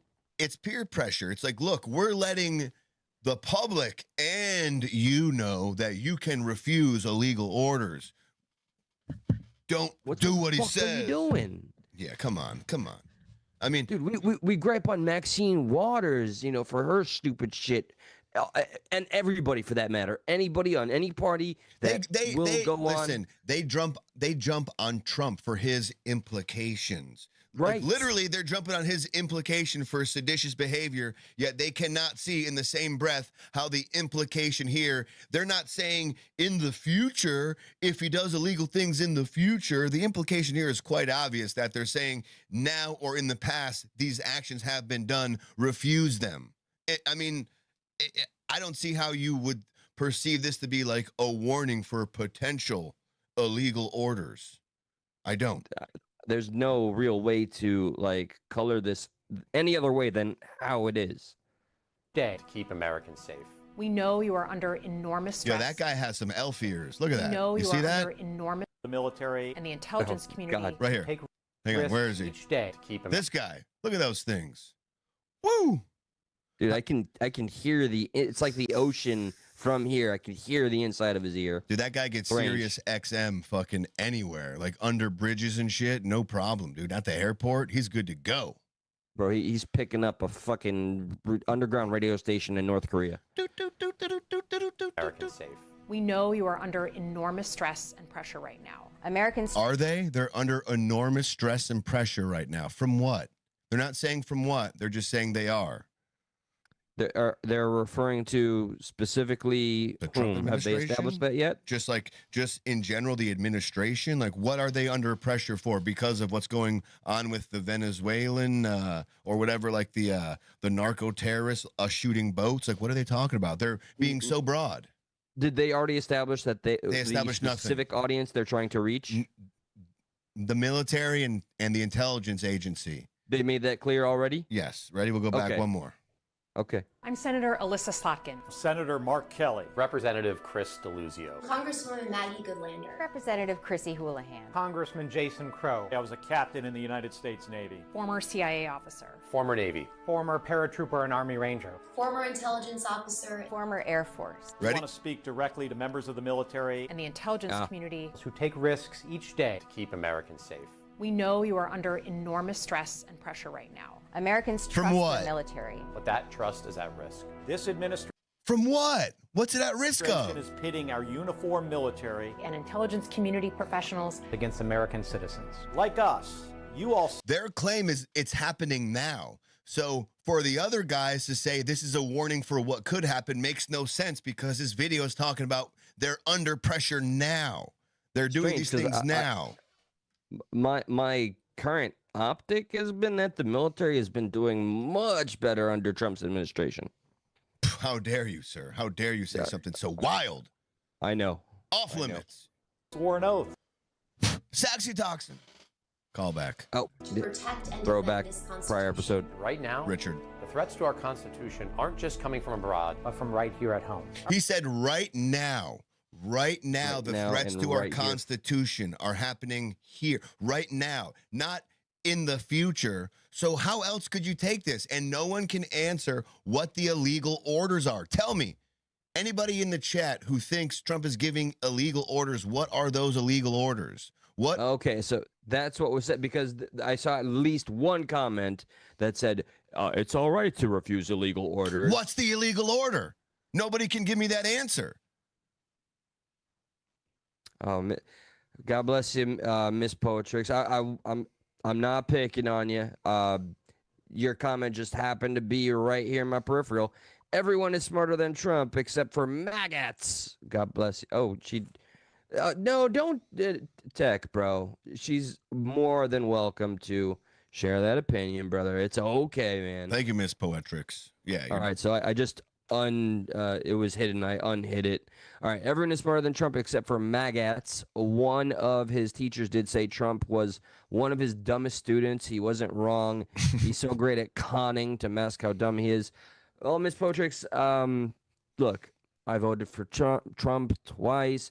I went from a Bernie Sanders guy to a Trump guy, and I didn't do that for any other reason than I just fact-checked the fucking media. So I'm not going to sit here and tell you you're wrong, but I am going to say we disagree. That's all. And simply say that people like just as a lot of people didn't want Trump and they voted for somebody else, not because they like somebody else. A lot of people voted for Trump because they didn't like the other person. So, you know, I understand what Miss Poetrix is saying, but she's not taking into account, or I don't know how people identify. They are not taking into account, you know, that it's a broad spectrum of people who voted for, and maybe she's just saying maggots in general. So she's not kind of talking about people who just voted for him just because, but you know, people don't really give that leeway a lot. Let's keep going. Right now, the threats to our Constitution aren't just coming from abroad, but from right here at home. Our laws are clear. You can refuse illegal orders.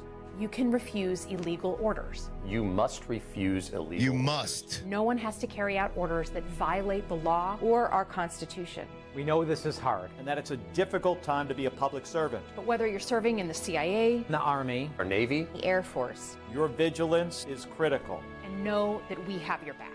Because now, more than ever, The American people need you. We need you to stand up for our laws, our Constitution, and who we are as Americans. Don't give up. Don't give up. Don't give up. Don't give up the ship. Don't give up the ship. Refuse illegal orders. But nobody can explain to me what the illegal orders, whatever, 1, 2, 3, 4, 5, what they have been. Because they're specifically talking about current. They're not talking about future. So I can tell you what I'm guessing.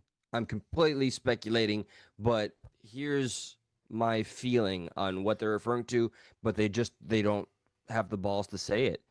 I think they're trying to be poignant or they're going after ICE, I think.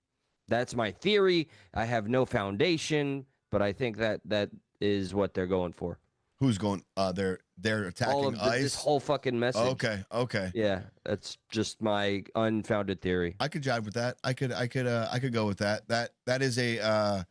It seems to encompass the military. I'm not sure about the intelligence agency, but I'm still wondering why they decided to release it so publicly. If this was a message directly for the military and the central or just the intelligence agency in general. It takes away the whole purpose, or whatever the term is. It just seems like a pander. I just call it for what it is. It's a pander. All right. If you're gonna throw it out there like that, yes. It's like a commercial. Right. And now there's a lot of hullabaloo around how Trump responded to said ad, essentially saying, hey, don't listen to the commander-in-chief. Go against what he says. So Trump says, it's called seditious behavior at the highest level, all caps. Each one of these traitors to our country should be arrested and put on trial. Their words cannot be allowed to stand. We won't have a country anymore. An example must be set. President DJT. And then the another thing he did say is he pointed out, factually, whatever, he pointed out that seditious behavior is punishable by death. Sure is. So that's where people are saying he wants to hang Democrats. And the same people who are saying that are completely ignoring the fact or ignoring the facts in the ad, or lack thereof facts, rather, in that ad, for them to make this big rally cry to illegal orders. They're ignoring the cause. They're only looking at the effect.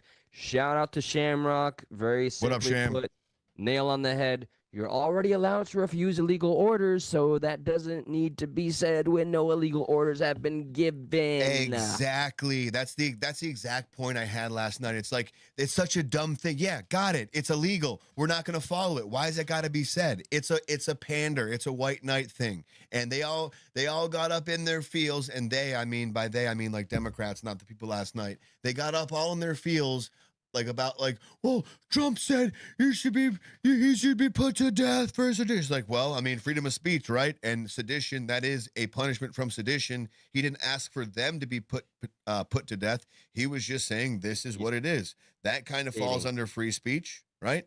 Just like, your military members calling for everyone else to refuse illegal orders is free speech, because they were saying if it happens, even though that's not what the fuck they were saying. Come on, man.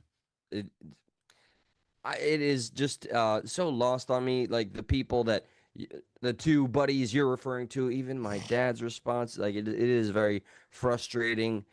It's like they didn't even watch the whole thing. It's confusing to me that they're not confused. But, what the fuck? We live in a country of confusion, I suppose. It's very cut and dry and simple to me. Oh, here's what I was trying to remember as I bite in doubt. A little personal goal tonight, guys. We're trying to hit a little milestone. Please feel free to hit that like button if you've yet to. Subscribe if you haven't. We're trying to just get a couple more subs so we can hit 2,700. We're just a few more away. Again, thank you all for being a part of the show and the conversation. Hell yeah. Is there any final thoughts on this whole ordeal here? Because it is weird how, in one respect, these Democrats are saying to refuse illegal orders, but then you have the new mayor of New York being like, yeah, everything's cool over here. It's like, I don't know which optics to go by. I'm very confused. Are we not liking him, or are we like trying to work with him? What's going on here? They didn't really strategize this one too well. No, no, they didn't. That's a little mix and mash there. A little George Bush word called strategery. That's what they need. I wanted to remind somebody of that when somebody adoringly chimed in, Trump is dumbest president. I think actually George Bush was. But Jason Church, at what point I think he meant to say did and not DOD, they say explicitly not to listen to the commander-in-chief. They are saying don't follow illegal orders. If all of his orders are legal, what is the issue? Signing them? Who said that? Jason Church? Yeah. I think we made Jason, it pretty clear. Yeah, Jason, dude. The problem is that they are implying illegal orders are happening right now. They keep saying the words right now. Right now, you're under pressure. Right now, this is happening. The implication there is already or has been illegal orders happening. There is nothing in this ad that we just played that implicates future illegal orders. And most of these orders are coming from, yes, the head of the military. Who is that? The commander-in-chief. So, it is a stretch to think that this wasn't the implication here, that this wasn't this whole white knight pander thing to the Democratic Party. Look, you should be never resist, never give up, never surrender. You see, it's like propaganda against Trump. And no matter how you slice it, if this many intelligence agencies or military folk are saying to ignore orders, at some point that's going to fall within the purview or umbrella of President Trump, the president, period. Yeah. Yes, your response claim is that they are saying to ignore all orders. I don't know. What? I think that was his last response. Yes, your response claim is they're saying to no, not at all. They're saying to disobey illegal orders, and they keep saying the words right now, Jason. I don't know if you came in and you didn't see us watch the video, or if you just haven't seen the ad, but it's very clear their implications by the words they use are current. They're not defining it, Jason. Things are happening now. All right, watch the video. That's my gripe, is they're not just clearly defining what the fuck those illegal orders are, or if they're just going with like the bland generic disobey any illegal orders. Okay. ICE is saying, hey, it's Patty says ICE is violating people's rights. Well, what order did he give ICE to violate people's rights, though? Yeah, I don't think he gave any orders that says, hey, I want you to go and violate these people's rights. Maybe that's on the agent who took it a little too far, but I don't know what order Trump gave that said remember, I am Colombian. I've had family here that was here illegally. They're here legally now, but and so I am sensitive to this plight. However, we are a country of laws, plain and simple. If you're here illegally, it's not an illegal order to get them. Jason is saying illegal. Illegal orders is what they're saying to ignore. You said they are saying to ignore his orders. No, we're not saying none at all. What we're asking is we're saying what current orders has he given that were illegal?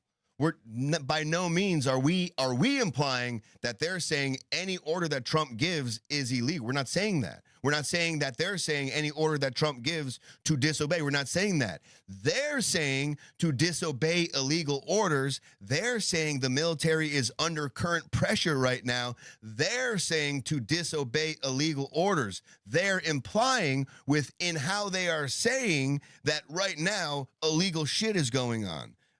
I'm not referencing the things they're not talking about. Their implication is pointing to the words they're using, which is current. It's happening now, right now. They're doing illegal things. Disobey the illegal things. Well said, man. I mean, I'm sorry it's this painstaking to make something so simple, so clear. At least we got Floressa Finesca saying she's already told us something illegal, which is exploding to Venezuela boats. A Navy commander in charge of it already quit. Isn't that the narco boats? I'm not going to pretend like I'm well educated. I'm not going to do that. And I'm also not going to pretend that there are going to be things that if we're going to attack all narco boats, do they get it wrong? Probably. Unfortunately, there are going to be some casualties of war, so to speak. Always, that doesn't mean they gave the order. Hey, we know this is this isn't what it is. Go ahead and take that out. Like there's no evidence that occurred. You're just kind of assuming or using this unfortunate incident to kind of back your claim. Yeah. Simple as that. Like there's nothing more to add. I applaud Trump for being as heavy-handed as he is, because at the end of the day, he's getting the most shit done out of the majority of presidents I've seen in my lifetime. Ms. Poetrix, she comments back again. ICE are locking people up that have legal status here and imprisoning them. Where have y'all been to not know this? They show up. Do you want to tell her? Or? You got it. You got it. Okay. Can you name on like one hand how many cases has happened that fit that exact criteria? Because I could give you a rough estimate here. We're talking about single digits here. Single digits. How many cases has the media been able to successfully run with where, in fact, it was a mistake, or it was, and somebody was all the way detained to the point where they have to go to the courts? Maybe, to my knowledge, just remembering, maybe 2, 3. Like, there's only one name I have memorized, so I could see it being more than that. I could see it being more than that. I'm not trying to disagree with you, but I could see it being more than that. Just like the same concept of the casualties of war. Just like she's saying again, Miss Poetrix is like, no, those weren't narco boats; those were fishermen, and that's what we're trying to say. It was an unfortunate thing that was misidentified as a narco boat, because some of these narcos go undercover as a fisherman. So it was one of those things where it wasn't, it's unfortunate. Like shit like that happens. I don't agree with it whatsoever. Perfect process. Yeah, you can't. I don't agree with it whatsoever. Yeah, no, please don't get us wrong. We are not saying that the mistakes are okay, but how dumb would we be to sit here and pretend that they don't happen? Look at Luna. Look at Luna Rose. Who is paying you idiots? Oh, wow. No one, unfortunately. We're just this dumb. It's just, this is free. We're free. Hey, check it out. We're freedom. Holy shit. We're freedom. I'm actually getting that tattooed tomorrow. Hell yeah. And this is from the Venezuelans, and this is from the Jews. Okay? All right. Damn. They're both all crinkled up. Yeah, I know. And very fake. Yeah, we're definitely Neptunerd says, yeah, they're definitely paid 100%. Yep. That could be facetious, but who knows? Yeah. Who knows at this point? All good. Who knows at this point? But what I do know is, let's get into some MTG stuff. You want to get into that? Yes, I absolutely Let's get into this whole debacle here. It's interesting how someone could be so loyal, right? And then they disagree with just a few things, and then their side, their party, disowns them. And then in the same breath, it's like I don't know. I really don't know how to play devil's advocate for the Trump side of things, to be quite honest with you.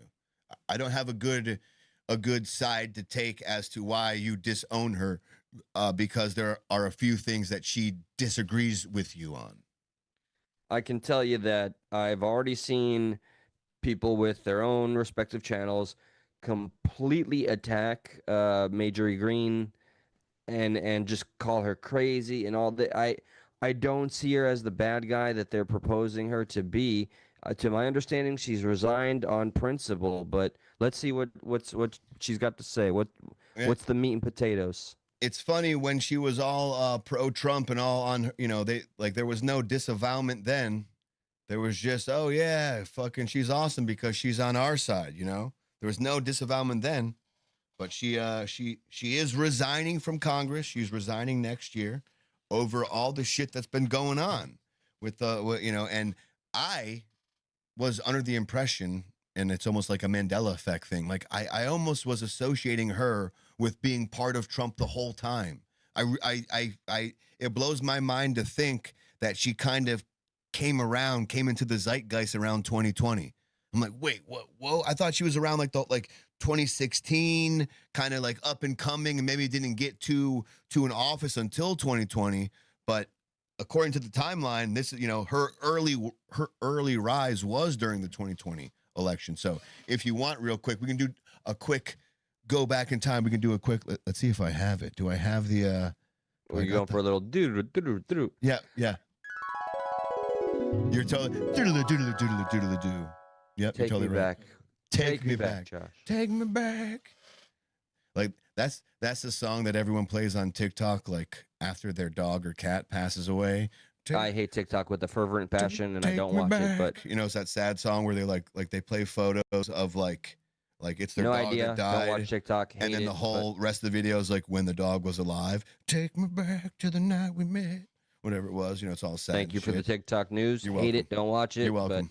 Yeah. TikTok news. All right. I made a little graph. Let me pull up a little graph. So we got something to kind of look at while we're talking about it, How long have we been doing this show again, Josh? Remind me. From mornings at night to present? Mornings at night. It's about 2018. Okay. All right. So that's Many Rose says, you guys are rookies. We're rookies from 2018. We've been doing this that long. So yes, thank you.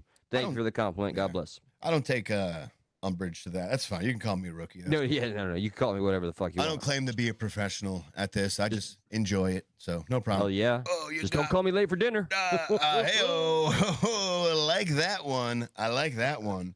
So Marjorie Taylor Greene came to prominence in the whole Trump era, and this is called the rise, the riff, and the resignation. Okay, during the 2020 election and her run for Congress, okay, she wins the Republican nomination for Georgia's 14th district and then the seat in November 2020.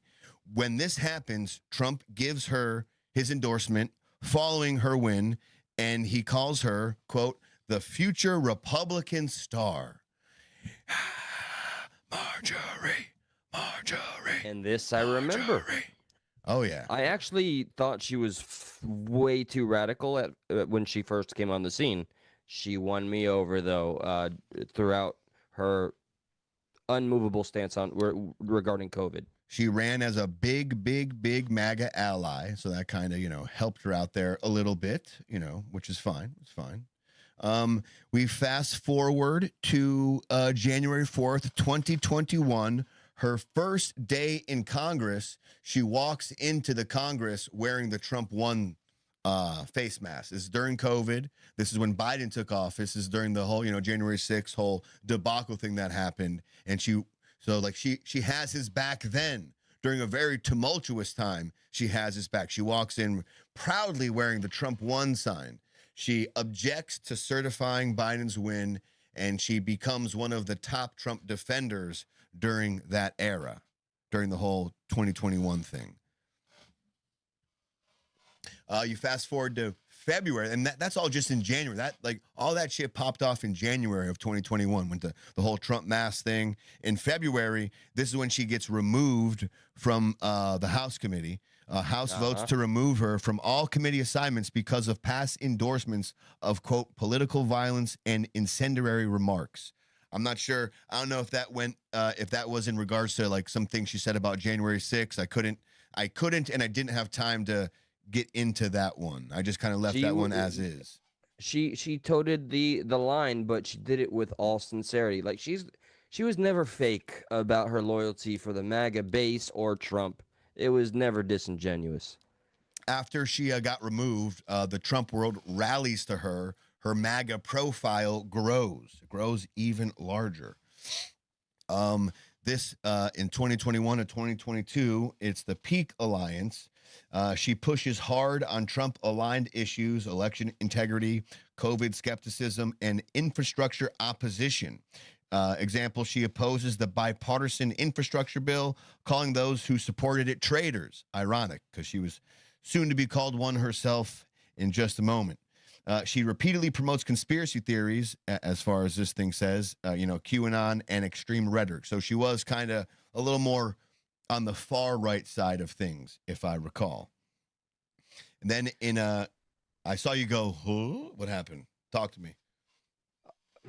Talk at me. Okay, fuck it. All right. Basim, I Basim. respect a lot of the things you have said, but up to this point, there is no proof that Trump is a PDF.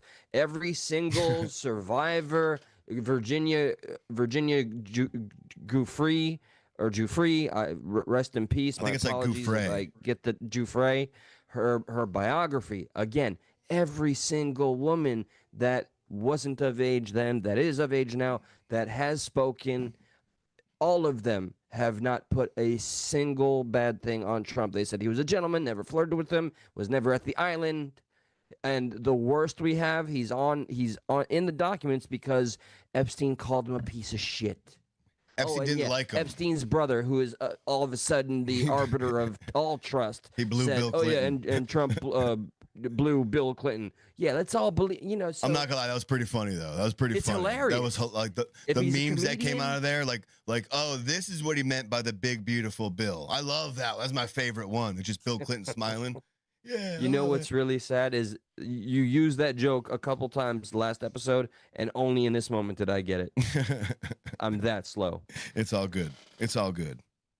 Okay. Anyway, but Basim, I just want you to know, like, that's where we disagree. And I see Mishka, adore you, Mishka. She asked you for proof. The burden of proof is always on he or she that has the claim. Okay. In 2023, let's see. This is I believe we're gonna scroll down here a little bit. Let me see here. Sorry. If he is mentioned in the emails and like it's something substantial that paints a picture that he was guilty as charged, I will sing it from the mountaintops. I promise you. I am not blindly defending. Let me make that very clear. I haven't read all 1,600. I only read 364. Heyo. Before the fractures and the first major crack happened, she was eventually re-entered into the committee role after early removal and continues to agitate within the Republican right flank, and then begins in 2023 again, the first major crack. An expulsion from the House caucus after publicly insulting fellow Republican Lauren Boebert, called her a little bitch. You little bitch. Green is expelled from the Freedom Caucus, showing tensions within the MAGA coalition. All right. We fast forward to May 8th, 2024. Green unsuccessfully tries to remove House Speaker Mike Johnson. So the guy who is currently the House Speaker, for whatever reason, she did not want him in there. She tries to remove him, with many Republicans, including Trump allies, not backing her. So that, like, already she's not off to a good start. She starts to diverge on foreign policy and government transparency in 2025. Says Green breaks with Trump's foreign aid and his Israel stance, calling Israel's action in Gaza genocide. So she's on that side of things, calling it genocide, even though she's, quote, far right. Go figure. She pushes for the release of the Epstein files, documents about his trafficking network, criticizing Trump's role in blocking the transparency surrounding that. So God forbid. Let me make that clear. Not a fan at all at Trump making that such a huge campaign promise and then being completely weak about it. That is a huge disappointment to me as a voter. Now, though, I know some people are saying he was kind of forced to do what he has done, but he's ordered the full investigation. I don't know that we'll ever fully get like unredacted everything. I hope we do, but right now, at this point, it at least appears he is following through. Finally. Weird, huh? After 3 emails, all right, finally, you can release them all. Should have done that to begin with to avoid all this BS. That I agree wholeheartedly. I mean, yeah, but all right. We stick into a little more current day now. We're working around this time frame in November, and that's when she announces she will resign from Congress effective January 5th, 2026. She cites frustration with the party gridlock, feeling sidelined, and a desire not to engage in a divisive primary, perhaps precipitated by Trump withdrawing his endorsement and calling her a traitor. Remember how she called others a traitor? Now she's the traitor. She frames her departure as saying loyalty should be a two-way street.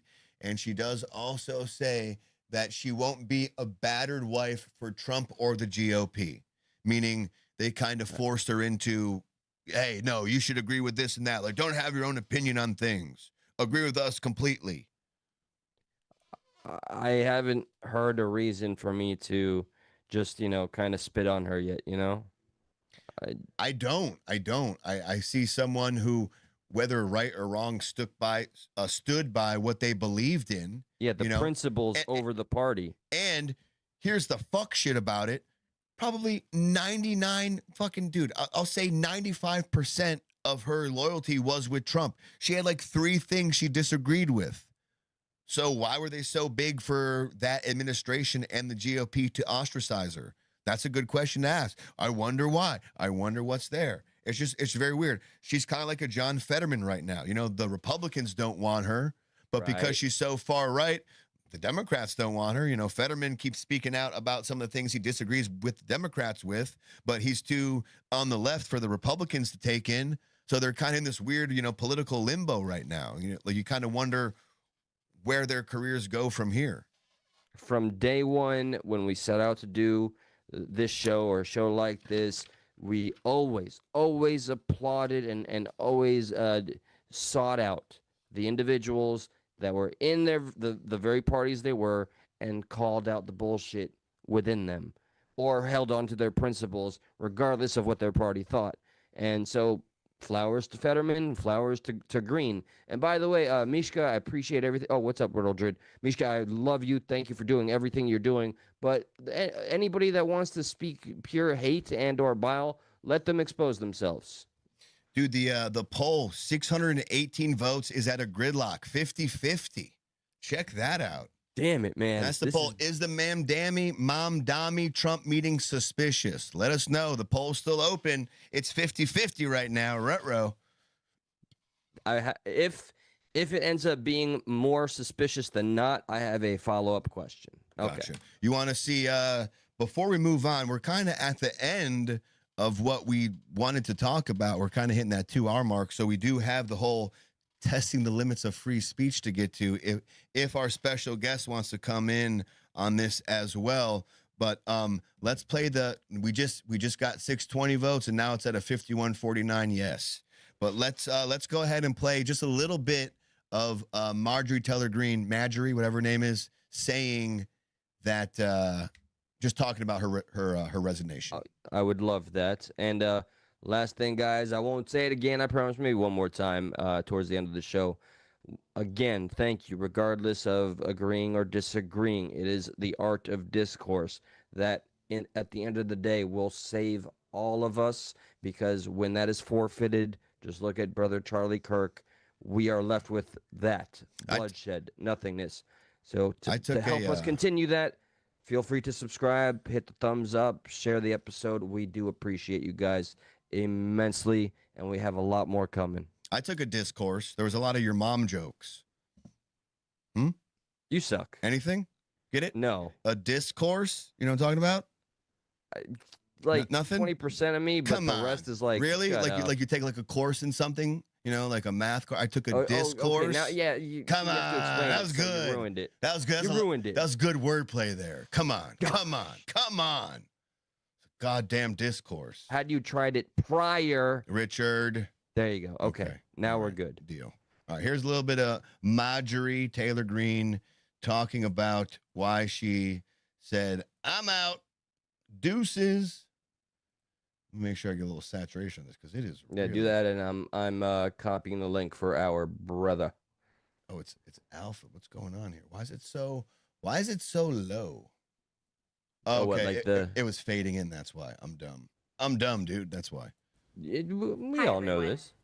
I mean, you didn't vote for Trump. Shocker. As a member of the House of Representatives, which is why I've always been despised in Washington, D.C. and just never fit in.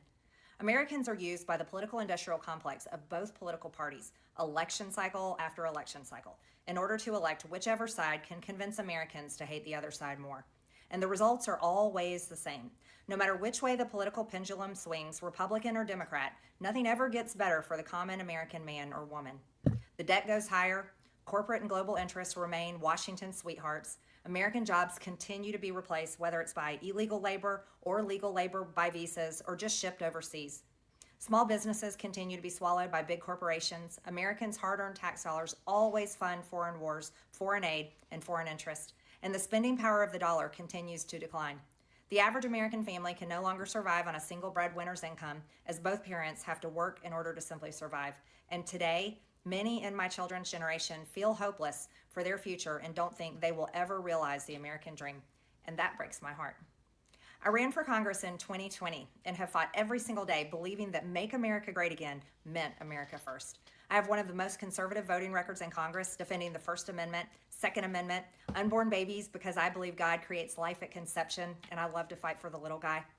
Strong, safe borders, I have fought hard for that. I've fought against COVID tyrannical insanity and mandated mass vaccinations, and I've never voted to fund foreign wars with your hard-earned tax dollars. However, Amen. with almost 1 year into our majority, the legislature has been mostly sidelined. We endured an 8-week shutdown, wrongly, resulting in the House not working for the entire time. And we are entering campaign season, which means all courage leaves and only safe campaign re-election mode is turned on in the House of Representatives. So do you believe anything she's saying so far? Is it tugging on any heartstrings? Do you agree with her? Do you disagree with her? I agree with everything that she said. Shocker, I right? did see a couple of comments. This is maybe context that I've not seen or been alerted to. 2 months ago, MTG here was surrounded in signs saying Trump is a PDF file. I don't know that she has. I've seen all the mainstream media outlets try to get her in a corner to say something of that nature, but I haven't seen her do that or the signs or any of that. Lulu, who knows what all she did, but the insider trading and the View did it for me. I don't know about the insider trading, so that means I have to do some due diligence. So thank you for that. Warpig, good to see you, by the way. Warpig, the hunter, the hustler says, "Hate her politics, but I hate backstabbers like Trump even more. At least she has integrity." Well, I mean, even though I'm a Trump fan, that doesn't mean I can't side with someone else more. And I will say, for right now, until I learn more, because my mind is still malleable, I'm never going to be an absolutist and say you can't change my mind. Shamrock says, if she believes all these things, then why grab the money and run and not fight for what she believes in? I mean, and Shamrock, it's a great point, but to be quite honest with you, for the past 4 years, she was fighting for what she believed in, and now the thing that could have got her another run, or at least right now, is, he's removing his endorsement of her because of a few things she disagreed with him over. So I'm almost on her side. Like, yeah, fuck it. Get the money at this point. I guess, I don't know how it works. Like, if she decides to run next year but loses, can she still get the pension? Because I know that's why she's sticking around until 2026 is to start making that pension. Like, I get that. But like, oh, so wait, so she is sticking around to get the pension, or? Well, yeah, like she's not resigning effective immediately. She's waiting till next year. But like, why is that a bad thing? Why is that necessarily a bad thing? It's like giving I'd want to get my, it's like the political 2-week notice. Like, hey, I'm going to finish out my term here, but, like, I don't want the fuck under me to, finish out my term here. So I'm going to finish it out, but I'm not going to be running next year. I resign, but it won't take effect till whenever, like next year. So a lot of people don't like her. I get it. I'm not trying to defend her here. I'm just, well, I guess I am a little bit. I am trying to defend her. I'm trying to say she's sticking by with how she feels, and she's sticking for the to most her guns, and you don't see that all the time, especially in, say, a party like MAGA. It's always far easier to go with the tide. We've all kind of learned that in our own way. And Jody Day, if you could elaborate on how she's a traitor, that would be great. And the final thing, I mean, for the most part, she's stuck with Trump. There's like 3 things where she disagreed with him on that now she's like disavowed over. Like, that's what I don't get. Like, if you have an A record with me, like, why do I disavow you? Like, do you always need to have a 100%? Do you have to have an A+? You can't have a C or a B here. We can't have, I mean, again, Trump gets along with Putin. And he can be diplomatic with fucking Putin. He can be diplomatic with Mamdani. But somebody on his side, 9 times out of 10, who's got his fucking back during the craziest fucking of times, he can't just be like, you know what? I disagree with her, but normally she's got my back. Like, he can't, like, you know what I mean? Like, it's like, ew. It's just ew. That's all. It's just ew. I need to ask it because I'm at a loss. I'm desperate for this answer. What specifically did she do to warrant this being labeled a traitor? I don't know. I because truly she's don't know. against the she's calling out the Jeffrey Epstein thing. You know, we did Rightfully go over it. so. We did go over it. And Shamrock says, Josh, she's leaving it immediately this January. No, like I know she's staying to get her pension, but if you were working a job for 4 years and you needed to stay another year to receive a pension, why wouldn't you do that? Like, I don't see why that's necessarily a bad thing. Like, is the implication here that she only ran for government and held an office to get the pension? Then sure, we can discuss that. But if she is on the greater side of 5 years, close to 5 years to get that pension, she's just a year shy. Why not stick it out the rest of it and, you know, make that bank, so to speak? Like, I get it. She's been loyal enough to get this guy in office. Can we not agree a little bit that she helped him be elected? That's a big fucking thing.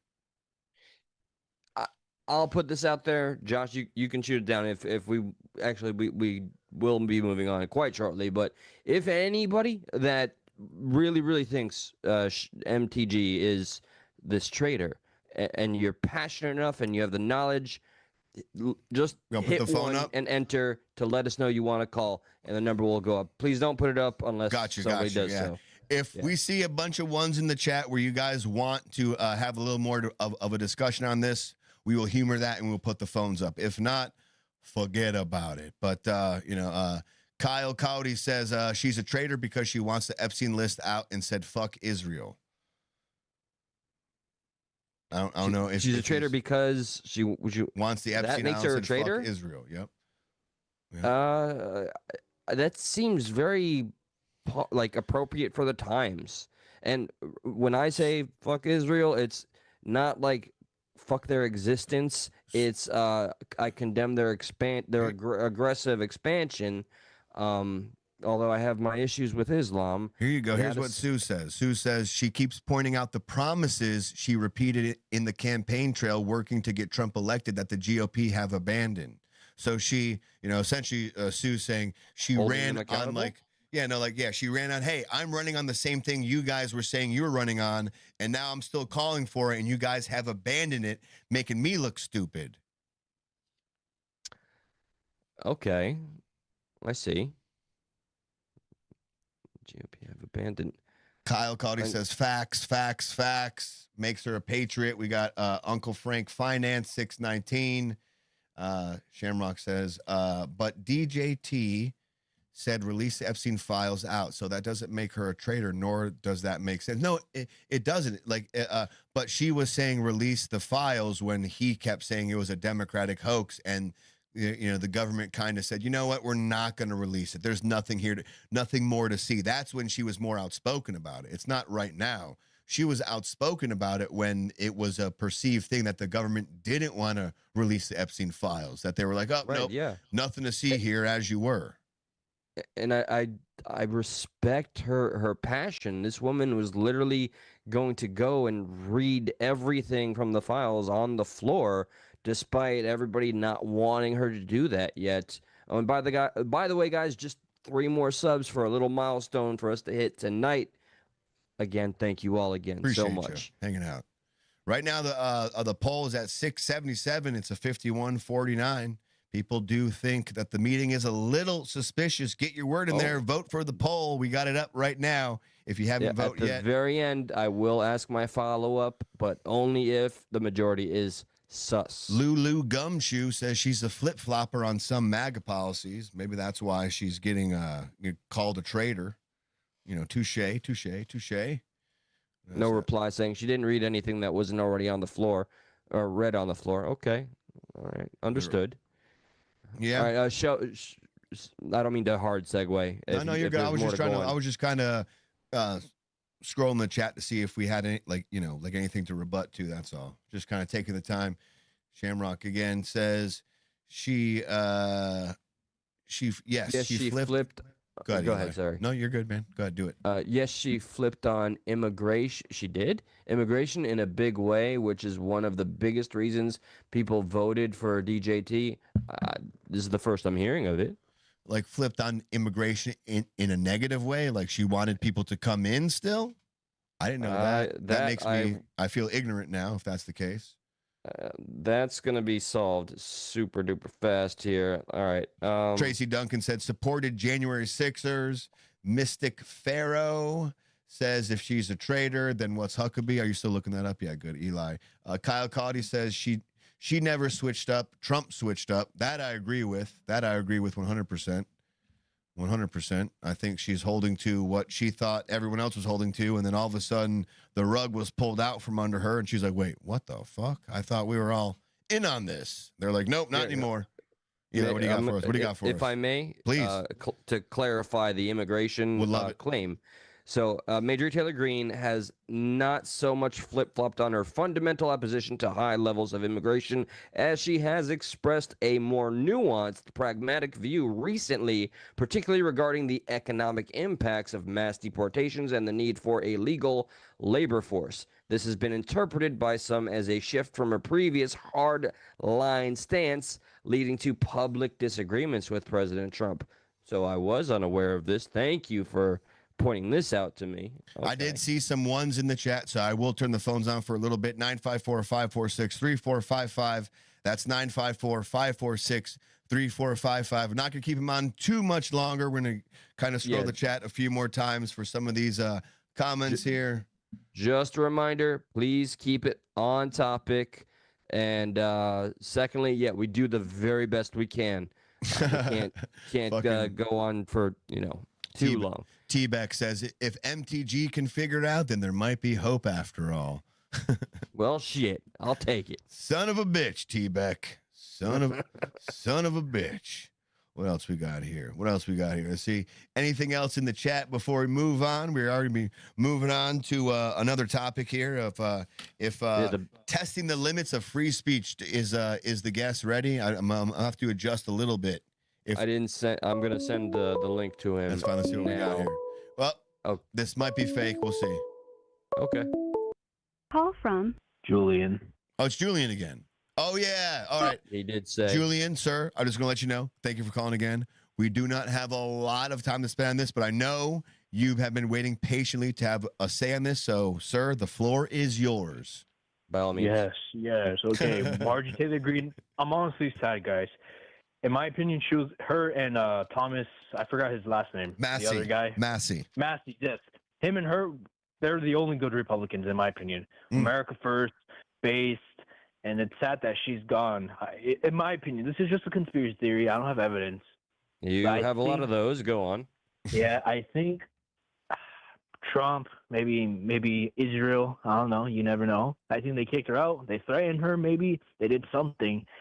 Because she was just too good. She was just too much of a American first. You know what I'm saying? Yeah. So you're insinuating that Trump is not America first? Oh, definitely not. He's not. I thought he was like last year, but no, he's not. Damn. Okay. I mean, like $12 billion to Israel is not America first. Hey, no. I absolutely agree. I want to see a complete cease of the allocation of our fucking money to Israel and vice versa. I'm over them getting their fucking paws involved in any of our shit. America is our priority. So that you universally agree. If Trump is felicitating that, I'll call that out. Not a fan. Can I ask you, Julian, what do you think the next move for Marjorie is? Margie Taylor Greene? Yeah, like, what do you think her next move would be? It's either retirement or she's going to run for president. Maybe one of those. Gotcha. Okay. Or governor or something, right? And listen, I'll be honest with you guys. I never supported the idea of a woman for president, but she's probably the exception. I'm going to be honest with you because she's really good. She is probably the exception. You know what I'm saying? Okay. So, and what is she going to run as? Independent, Democrat, Republican? That's interesting. Yeah.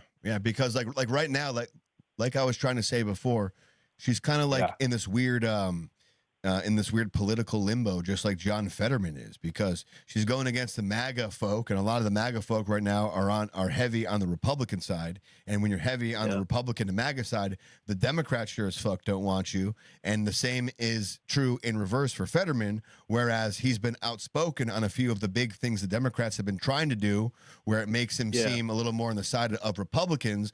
But because he still has a lot of Democratic views, Republicans don't want him. So, like they're both in this weird, like, I'll tell you what, Marjorie Taylor Greene for president, John Fetterman vice president, boom, we got a ticket. Let's freaking go. What do you think, bro? Yeah. Let's fucking go, yeah, dude. I would support that idea. And then after that, the next election, well, she's going to in a couple of other elections, you know who's going to run for president? Nick Fuentes. We got a little ways for that. We got some episodes to get under our belt before we have that conversation, my friend. Julian, I'm happy to let you. People have to be careful running for president because Israel is going to try to kill them. So you got to be careful. Like, can we? I don't know about all that. While you're on the phone, Mishka, I believe you're 100% right. I apologize. Can we make any sort of? Can we stop conflating and maybe be more poignant on that it's Netanyahu? Not so much Israel. It's Netanyahu that is spearheading. It's Israel. The entirety of Israel. Everybody in Israel. According to a study, like 85% of people in Israel who are Israeli are Zionists. They identify as being Jewish supremacists. So I know you're right. Not all of them are, bad, but for the most part, studies are a funny thing. It's something that Josh and I have utilized for years now, and by God, just getting to the bottom of what study and how many can corroborate one another. But okay, I can take it at face value, man. I've made my stance clear. Israel has every right to exist. I will not falter on that. They do. I mean, tired. I don't know. Yeah, listen, I think I do. Where else should it be, Julian? Supremacists. We need to get rid of Jewish supremacy. Why? Because any type of supremacy is evil. Jewish supremacy is evil. But like putting yourself is American supremacy evil? Robin? Is American supremacy evil? America first. American supremacy, is that evil? Well, no, it's not, because that's not on race. It's about who's American. So that wouldn't be evil. But Jewish supremacy. Yeah, but Jewish isn't necessarily religion. It's also like race as well. It's both. Like you're both. Like, I don't know if you guys knew, if, let's say, hypothetically, you're a Jewish person from America, you could get a free citizenship to Israel. I mean, if that's not supremacy, I don't know what is. I mean, like, why is that a bad thing? Yeah, isn't that less people here? Hey, Trump is for merit, right? Trump is trying to get rid of DEI, and I respect him for that because I agree. That's basically the same thing. Why are they giving free citizenships to people who are just Jewish blood? That doesn't make sense. You just have Jewish ancestry. You should come here, man. And I know you disagree with the Holocaust, but 6 million Jews died. Okay, that number is scary. We got to have this conversation with Julian sometime. And if you're going to bring up one of these points where why didn't they have 6 million digits on their arms? That's so easily fucking debunkable. I've heard the shit where, look at the place where they were allegedly gassed. Not every place gave cracks tattoos. in the fucking wall. Like, there's way too many holes. Could you imagine? Could you imagine the technology of bookkeeping if they could tattoo every single Jew back then? Whoa! We got number 999, not you. Like they would Morse code over the numbers. We got there'd be no way. There'd be no way they could keep There'd be no way one guy would have the number 6 million on his arm. It's literally impossible. Guys, you could tell 6 million isn't real because a certain group of people hijacked the narrative of World War II. Right. Why don't we talk about Julian? Why don't we talk about the Bolsheviks? Why don't we talk about 25 million Soviets Julian, who died. Why does it have to be about the Jews? It doesn't make sense.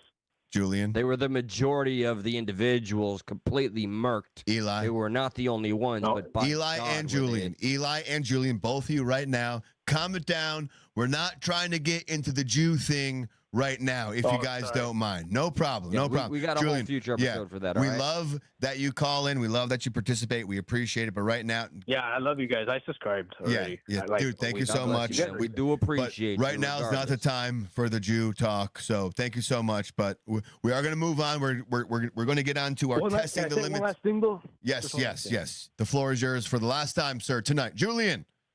Okay, one last thing. 20 million Soviets died. We had to talk about them. We had to talk about the Europeans more. Okay? I mean, yeah. 20 million God what? bless you guys. All right. You said 20 million Soviets died? There you go. Yeah, like 20 million Soviets died because of Stalin's freaking regime and, gulags okay. and all Yes. Yeah. 100%. We'll discuss that. Julian, thank you so much, brother. We appreciate you for God calling bless in. you. You too, man. God bless, Later. Stalin was a fucking monster. By the way, guys, one more sub to help us reach that milestone. Any one of you lovely individuals to help us hit that, we appreciate you again. We did have somebody call in. I'm just going to put it out there. I'm not going to put the whole number out there, from a 607 area code just about 3 minutes ago. If you want to call back in again, go ahead. We have to now put the calls on Do Not Disturb when another caller calls in, just so we don't get interrupted by jokers. So if you want to call back in again, 607, feel free. If not, no pressure. No pressure whatsoever. I think we did the Marjorie Taylor Greene thing. I think we did it justice. We covered it fantastically. All right. Riddle Drid, thank you, by the way. It's 607. Okay, bring it on. And I, too, met many people from the camps. Did you say Matt? Kyle. Hey, no, Kyle. Kyle, what's up, Kyle? I just had a quick thing to add about, I think what he was getting at with people, with a lot of government officials, I guess, in Israel, thinking that their lives matter more than other people's lives. That's what I think people mean by Jewish supremacy. So you're saying that, like, in America, people are more concerned not about American lives, but about like some of the lives more so in Israel government lives. That they'll bomb hospitals in Palestine and kill a bunch of innocent civilians just to get to Hamas, right? Okay. And so I see. They wouldn't do that to their people. They wouldn't bomb their own people to get to evil people under them, right? Right. There's no way to sugarcoat that, man. That's 100%. That is correct. But I'm also going to lay fault at the individuals that use human shields or happen to utilize the hospitals as their safe places to do what they do. But there is overkill. Does the same exact thing. They'll hide under their own civilians. Yeah. I mean, honestly, it's an unfortunate wartime tactic. It is fucked up, but it is this, like, you're playing with the opponent's emotions, you know? Do you want to or do you not want to? Hang on one second, Kyle. I'm going to put this person on hold. Yeah. Hang on one second, Kyle. Yeah. Hold for me. Call from Riddle Dread. Riddle Dread. To accept, press 1. Who is to it? send a voicemail, press 2. Good person. Good person. Thank you for calling. If you do not mind, hold the phone for us just for a few more moments. We're going to wrap up with Kyle, and we will be right back with you. I'm holding. Thank you so much. Thank you, Riddle Dread. Kyle, we are back with you. Thank you for hanging on. Hell yeah. Yeah. Hell yeah. But that was the main thing I wanted to add about, like, what he was trying to get at, I think, was... Eli, what do you think about that observation? Yeah, astute. Like, of course, I'm going to call out anything that's heinous where I can. War is totally fucked, and that is not a band-aid to make anything look good. Israel has the technology. They are going to be the ones that overkill. If the provocation can stop, then this wouldn't be what happens as a result. No excuses. Both sides are wrong on this until they can ever reach some form of peace. I do have a question for you, though, Kyle. Do you believe Israel not the expansion. Do you believe Israel has a right to just simply exist? And do you have issue with yes, American obviously, Jews? but it depends on where they're existing, right? So in Israel, Israel actually wasn't actually from there. Like they say that they were from there 3,000 years ago, but all of them are white, right?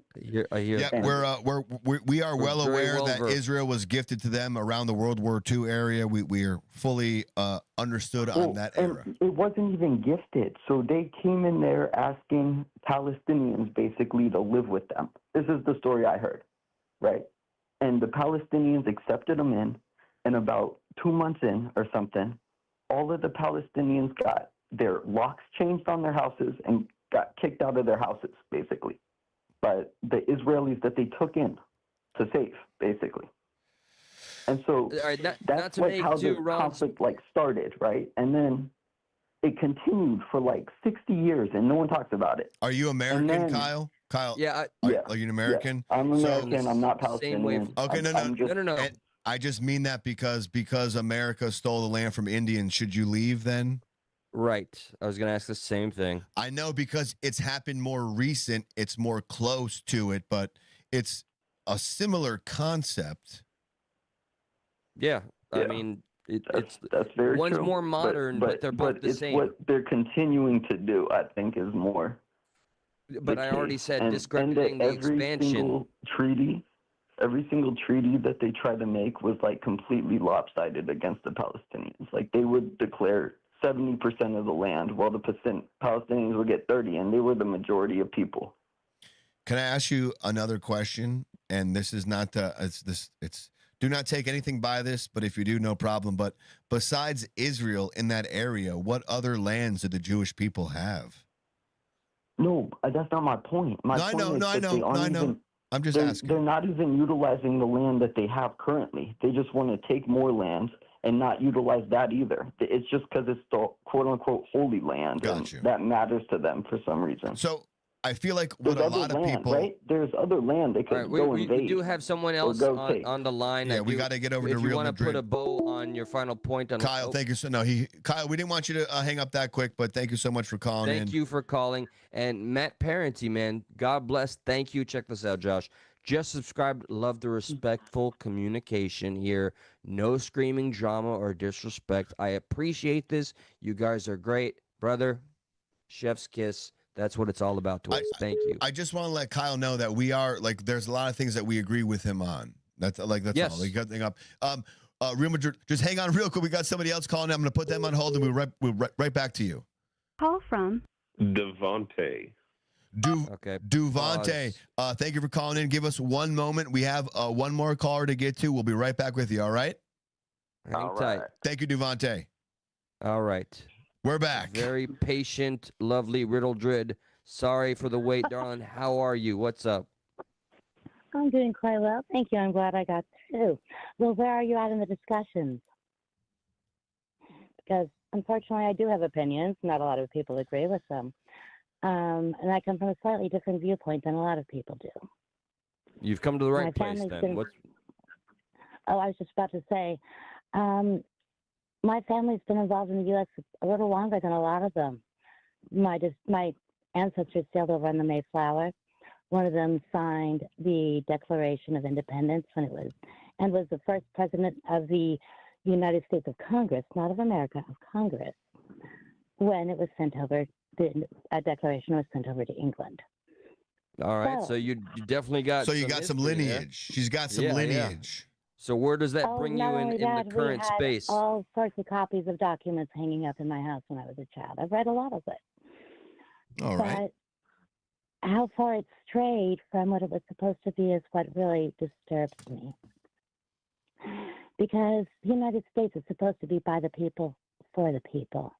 And it seems it's become by the federal government for the federal government, a self-supporting bureaucracy. And we're being used as its tools as opposed to the federal government being a tool to support the people. It's up there for. Heard. All right. Yeah. That's fair. The federal government has established itself as an enemy of the people. That's why my favorite president is Andrew Jackson, good old Old Hickory, his dying words on his deathbed was, "At least I beat the banks," and he did until he did die, and then the next one was completely bought by them. What's her name? Real Drid? Riddled Red. I like riddles, and I'm a redhead. Riddled Red. Thank you so much for calling in. We have a bunch of people. Please feel free to call back. We're like right now we're on like this like Russian roulette style phone call thing. So please excuse us on this. We'd love to talk to you a little more. We got like a few more people. Please call back. All right. I'm sorry that it wasn't quite what you were looking for. No, not at all. It has nothing to do. No. Has nothing to do with that. Has nothing to do with that. It's literally like a roulette style thing right now. Calls. Yes. That's nothing more, darling. Real Drid, please. No worries at all. I'll talk to you later. Take care, and I'm proud of you. We're gonna have a this panel. Is actually a civilized forum. Goodbye. Thank you, Real Drid. We're gonna have a panel on my channel. Okay. God bless you. Duvante, you are on with Stuck in the Middle, sir.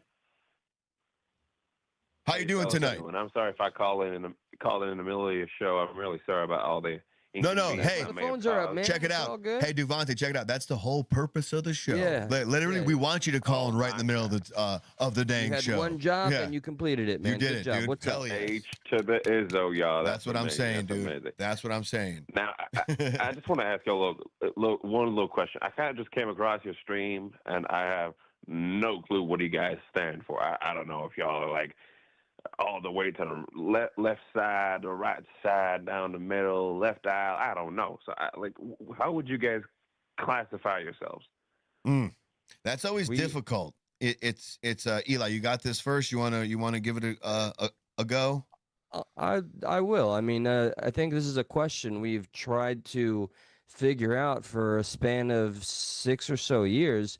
To me, it's simply that we literally just try to call out anything that we can, regardless of the side, regardless of the optics, regardless of the backlash, be it a lefty, a righty, or anything in between.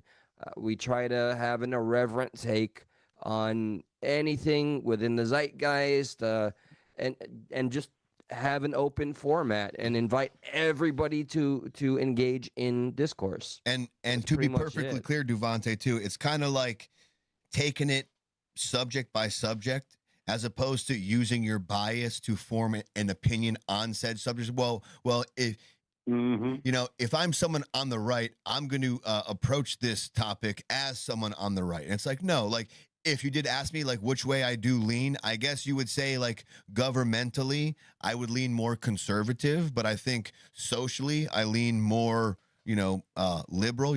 I want people to fucking smoke weed, as stupid as that sounds. I want that to be a little different. I don't mind, who people marry, stuff like that. But I do want the government health care. I do want the government to be less involved in people's personal lives, So there are things like I feel you. I feel you. You can't legislate love. Let people do what they want with their bodies. Like if you want to take drugs, maybe let's not give people opioids. Right. Really Exactly. Yes. I'm with you on that. Don't give people heroin and cocaine, but you want to smoke a little weed, like no problem. Go do your thing. I got nothing wrong with that. Y'all do your thing. Y'all do your thing. But yes. You know what, man? Let me just ask y'all something right now. Because I'm not even American myself, but I do live in North America, and I live up in Canada, so we pretty much wait. Pause. You're not American? What? Get off of our stream. No, Ice. No, I'm joking. Jokes. What the hell? What the hell? Took a turn. All right, it's all good. But what do y'all think about? I don't know, the state of North American. This is gonna sound really fucking nerdy, but North American infrastructure. We're talking big ass parking lots, just a lot of asphalt. What do you guys think about that? Because in a way, I'm thinking it's ugly as hell. Are you talking about the feng shui of it, like how it looks, the function of it? Okay, you know what? Let me zone in on one specific please, issue. Please. Minimum parking laws. Minimum parking laws. I think that's some very idiotic thing. I think the land of the free, home of the brave, whatever y'all want to call it. How the fuck is it that you need to buy up 4 Walmart's worth of land to asphalt the whole thing, and you will probably never have to.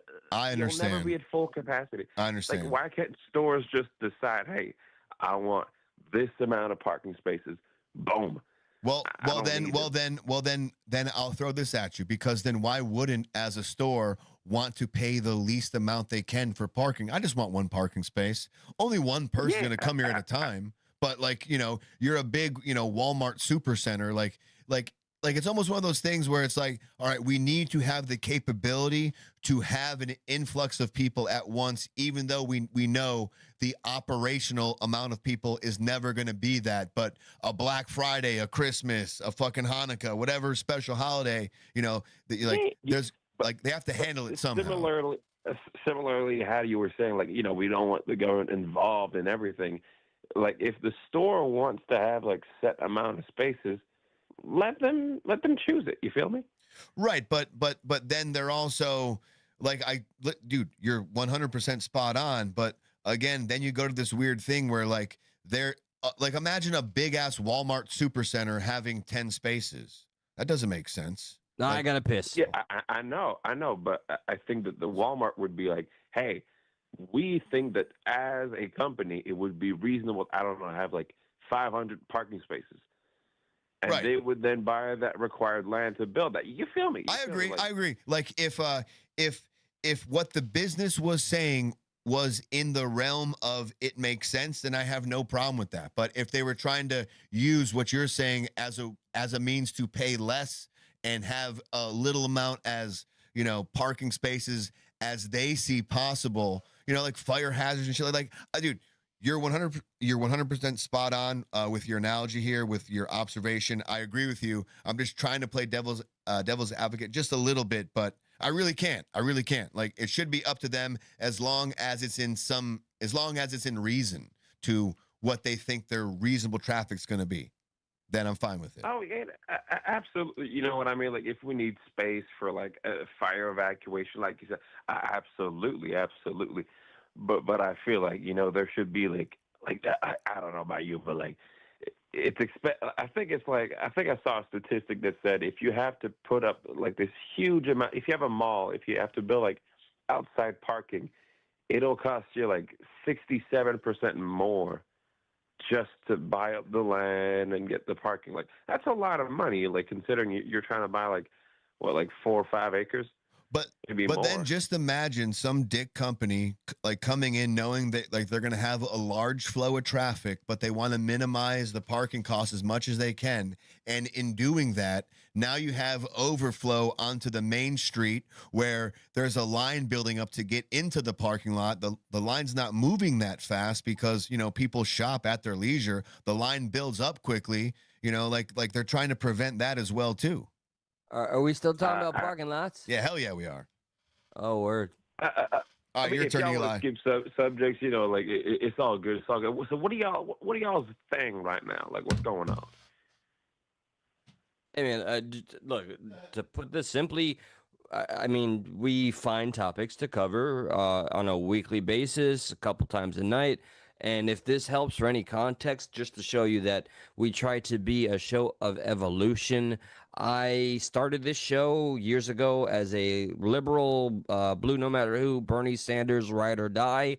I campaigned for him. I went door to door for him. And because of this show and having the fact checked everything, I became a Trump supporter and still am to this day. I've went from atheist to Christian in the span of 2 years. So this show is a journey. And I don't think we can just label it any one thing. We're everything. We're everything that we can possibly have a conversation about. And that's, if you want to call Stuck in the Middle something, it's a conversation. Absolutely. I love the way you're looking at it. I love the evolution. You're like a Pokemon, constant evolution. But I'm just wondering, do you support, you said you were a blue no matter who, are you now a Trump forever kind of guy, or are you no, nothing's forever. Right. My mind is always malleable. I never wake up and think to myself, I'm not gonna learn anything new or change my mind. I pride myself in having a form of humility where I know if I get some new information that I was ignorant to, that it could absolutely persuade me to think differently. and illustrating some of the things that I've gone through on this journey on this show, I hope shows just that. I could go from a Trump supporter to a somebody else supporter if they have the results and the better, I don't know, ideas. It's really that simple to me. Although the process in of itself is slow and arduous at times. Hell yeah. All right. Well, hey man, if I run for the presidency, I'm not even American, but I'll find a way. Devontae 2028, y'all vote for me. Devontae, we're for it, man, dude. Do it. Stuck in the middle's got your back, man. Thank you for calling in, Devontae. We appreciate you. I will eliminate minimum parking laws and land affordable. There's gonna be traffic everywhere. No, but on a real note, I think that we should aim to make our cities more walkable, and removing minimum parking laws is just one little piece of that giant confusing puzzle. But looking at the state of the American person, I cannot find any opposition, any opinion here that would disagree with you, because of the health of the American person right now is horrible. I would love to see them walk more. So you got my vote, Devontae. Yeah, let's go. Y'all take care now. Thank you, buddy. Take care. Devontae, everybody. Devontae crushed it. Stojanovich, I see your absolutely unadulterated hate for the Jews. No question about it. So that's your style. That's what you rock with. You have that hate in your heart. I pray for your soul. I hope you find some solace and peace. There is something more to life than just waking up every day with a fervent passion of hatred for another people, so much so that you wish harm on them. So 718 if you feel like calling back in. That's the area code. 718 if you want to call back in, go ahead. The phones are open. We're going to move on now. I believe we're going to get to the other topic at hand. Yeah. Is the other buddy ready? Yeah, can we disable the line? I want to send him the You want to disable the line? Okay. Well, I was trying to give the other person a chance to call in, but 718. That's New York, bro. That's New York. Listen, I would love to hear from a New Yorker, right? Is that you? Did you call him from a fucking another line? I still remember my childhood phone number. There you go. Well, I'm gonna turn it off for now. Then for now, we'll do this for now. It doesn't mean somebody can't rewind and find the number anyways. But boom, it's off for now. There we go. You know what? C Fouls. As a matter of fact, I just remembered you have a Facebook/Boomer book. Because I'm having trouble sending the friggin' thing. Yeah, send it to his Facebook. Yeah, I'm gonna send it to his Facebook. In the meantime, bear with me, guys. My apologies. But again, you guys, every single one of you, I don't care if you're bushwhacking, watching, whatever. If you haven't said anything or if you're happy to say something, you guys are what makes this show. I don't care how often I say it. It is the truth. And this is nothing short of a blessing, guys. So thank you. C Fouls, I sent it via Facebook. I hope you got the appropriate link. And this is the conversation, one and all. I've been kind of hyping it up on my own personal channel to get advice because, I'll be honest, what I was talking about doing is potentially life endangering, and maybe you could even get this channel completely shadow banned or stricken down forever. It could be one of the most controversial things we've done, and or at least talked about, kind of kicked the can around on. And it was an interesting bit that Eli brought to my attention, our attention rather, I should say. He's like, I think I want to do this on the show. And we're like, oh shit, that's kind of heavy. That's kind of heavy. I don't know if you want to wait till C Fouls gets here to really go into it or not. Oh no, I'm ready. But I'm gonna give a final comment to my number one fan who definitely loves the Jews. He's just projecting here. Who's this? Milan Stoja again. Fuck off to Madagascar. He keeps referring to me as the Jew. Fuck off to Madagascar. Well. Again, I really hope something regarding that hatred in your heart that's really cancerous is rectified, and that you find Christ and that He heals that burden you carry. I don't think God would want to know you carry so much anger and fire burning within you that it's not the good kind. It's literally burning you alive inside. Hey, well, you know, I'm not trying to be a dick here, but keep that same opinion in mind to the idea that you want to do. Oh, absolutely. You know, all right, okay. I'm gonna humor this call real quick because I don't know. All right, last one for sure. Last one. Call from Akash. Akash. Is this Akash? Yes, sir. Yes, sir. Is that your name, Akash? That's correct, sir. How do you spell that, if you don't mind me asking? Because that's a lovely name. A-K-A-S-H. I'm sorry, A what? A-S? A-K-A-S-H. Oh, awesome. Well, thank you for calling in, Akash. We appreciate you. What do you got for us? Hey, I'm really glad that you guys are having this, man, because we need this kind of program. All right, we appreciate that. Yes. Kind of what do you appreciate about the conversation thus far? Oh, because the whole world is getting crazy now because there is no proper conversations because we want intellectual conversations and come to a rational understanding. Instead of pulling left, right, and center, all these things, right? We just need an honest, clear conversation that we become human beings again. And that's how I feel so bad about it, right? So I'm glad you guys are doing this for me. Thank you, Akash. That's spot on. And I hope you know, as far as I go, I'm not to say anybody thought that, but I don't claim, and I'm sure Eli doesn't, to be the most smartest person and have the most intellectual takes on these things whatsoever. Yeah, hell no. But just as you said, Akash, the idea is just to have the conversation and just to kick around someone's opinion and see what they think and kind of, all right, well, let me give you a retort to that and just have an actual conversation regardless of, emotions and shit like that. Exactly. Hell yeah. That's the thing you're supposed to be. I love Akash. Akash is awesome. Holy shit. Akash, just per chance, if you don't mind. I got a bunch of issues that I just can't, talk to every person. Sometimes they get offended and so on and so forth. But I just need to get some genuine or responses to it, right?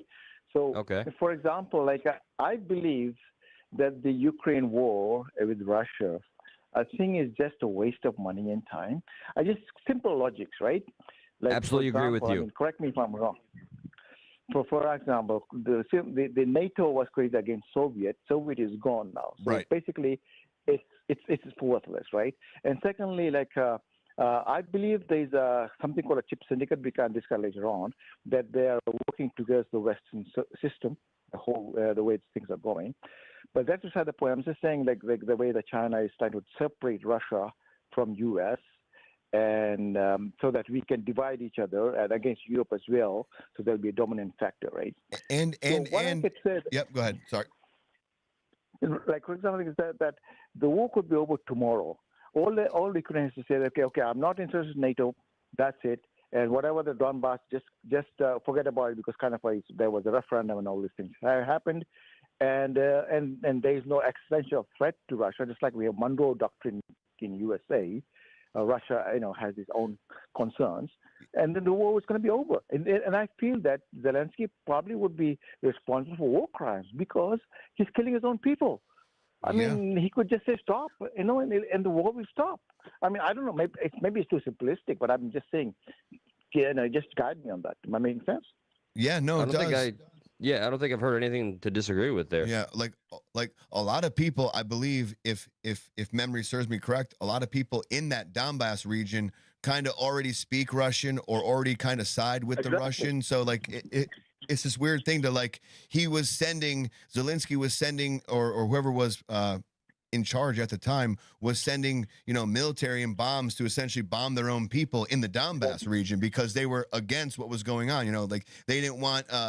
I think they were trying to join the EU at the time, or they're trying to receive some money from the European Union, and Russia didn't want any part of that. No, we need Ukraine, and now it furthers on into this different thing. And I completely agree with you. The United States loves a good proxy war. We're wasting our money. We're wasting our time. The end result is probably still going to be the same. It seems like Russia's going to get kind of what they sought. They're not trying to take over, in my opinion, all of Ukraine. Do we want that? No, not whatsoever. But they were kind of defending their regions they thought that were more so quote, rightfully theirs as far as the people felt. Who are we to I think defend or disagree with them? Yeah. So what I'm thinking is that Russia had no choice, because if if Ukraine joins NATO, then NATO will be attacking Russia anyways. That's the other thing. It says, hey, that's the other thing like is NATO kept encroaching on Russia's line. Second? No, NATO kept, like we said, NATO won't encroach, like that was the agreement, and NATO kept getting closer and closer and closer to Russia. Exactly. Imagine if China was in South America. Like the United States wouldn't like that. Yeah. You know the Monroe Doctrine, right? Refresh my memory. I think I do, but I probably Monroe don't. Doctrine was done by the President Monroe, that there is a rule or doctrine that no one can come around the United States. That's why they had this Cuban Missile Crisis. Remember that you cannot have Soviet Union, bombs or whatever in Cuba, because it is a Monroe Doctrine. You cannot do that. And if we, like Americans, cannot want this to happen for its existential threat, then why Russia is doing its own doctrine, right? That's common sense. Yeah. All right, Akash, before whatever response you're about to get, I just want to remind you that we do have a little bit of a schedule, so I'm going to let Josh respond, and I want to give you such a sincere thank you for your call and dropping the knowledge and just engaging with us. Thank you for that. What do you got, Josh? No, just nothing. I would like for him to just, wrap a nice bow on everything. We appreciate your call again. What you said was very insightful. we like the engagement and you reaching out to us means the most, to be quite honest with you. So thank you so much for doing that. Thank you so much for wanting to share your opinion. And if there's anything you want to kind of put a bow on, now's your time to shine. For sure. And I'd like to add, I agree with everything you've said, by the way. Yeah, okay? It was spot on, man. Yeah. Thank you, man. I appreciate it. This is the thing, you could have disagreed with me. I could have learned something, but you guys agreed with me, and I feel that, it makes sense to me that what's going on around the world. I thought I was the only crazy guy kind of thing, right? Yeah, no, Sometimes you're not. It's refreshing to learn that we're not the only one. Like we all think very rationally. And I think we're being on the same page sometimes is refreshing. It's when we agree with everything about everything that we need to be alarmed about the Kool-Aid. When you completely agree with everything, then you're fucked, Akash. Yeah. 100%. Right now, all three of us, we're fucking good, dude. We're fucking good. Thank you, Akash. I got another theory, but I'll call you next time, okay? Please do, brother. Akash, thank you so much, man. We appreciate you. Have a great rest of your night. God bless you, man. Akash, everybody. Look at that. There's like 3 or 4 new callers tonight we've never heard of. So fucking cool. So cool. Such a W. Thank you so much. Thank you you so guys. much for participating. We Means do have the world. CFALs. We have CFALs in waiting, by the way. Gotcha. Heard that. I didn't want to, because I'm going to have to do, check this out. It's going to be a little funky real quick. Hang on a second. Don't mind this. We're letting them in. C-Fouls, you coming on in, brother, man. Give it a second here. I'm going to admit him. Let's see. Pin to spotlight for everyone. And for Mr. Eli. There he is. I got to do some funky shit real quick. Yeah, that's right. If you don't mind. So bear with us, everybody. Again, thank you again. Every time we grab somebody, just from the chat, we just rip them out there and throw them up here. We do have to do some readjusting with OBS, and unfortunately, that would be VMix, baby, VMix.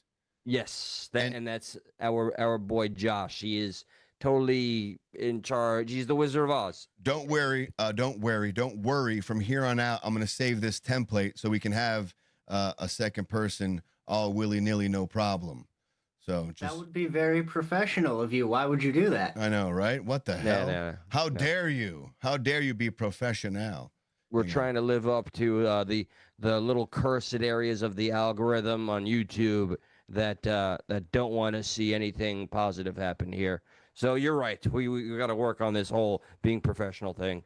Let me bring in. By the way, hi internet. Hi, everybody. This is C-Fouls, the one and only C-Fouls. He is a good friend of mine. Him and I have been through a lot together throughout these YouTube streets, from being friends to enemies, frenemies, and now we're homies. Well, you guys were enemies at one point? Oh, yeah. Really? Hell yeah. I didn't know this. I had no Dude, idea. I got uber drunk and I was binging The Sopranos for like 2 weeks. So I called him at like 3 o'clock in the morning, and I had an out of the blue fucking New York Italian accent, and I'm like dropping threats. Dude, I was like, I was eating like chicken wings or something. I was in the middle of eating dinner.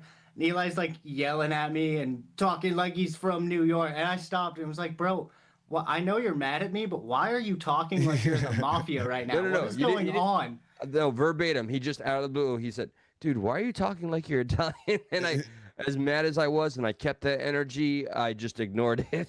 You said, forget anyway. about it. So, I guess, how do we break this one open? Guys, Very carefully. Yes. And So I just want to say real quick, C-Files, I was trying to beat you to your catchphrase. Hi, Internet. I was trying to get to you before you did it, but you son of a bitch, you got it to me.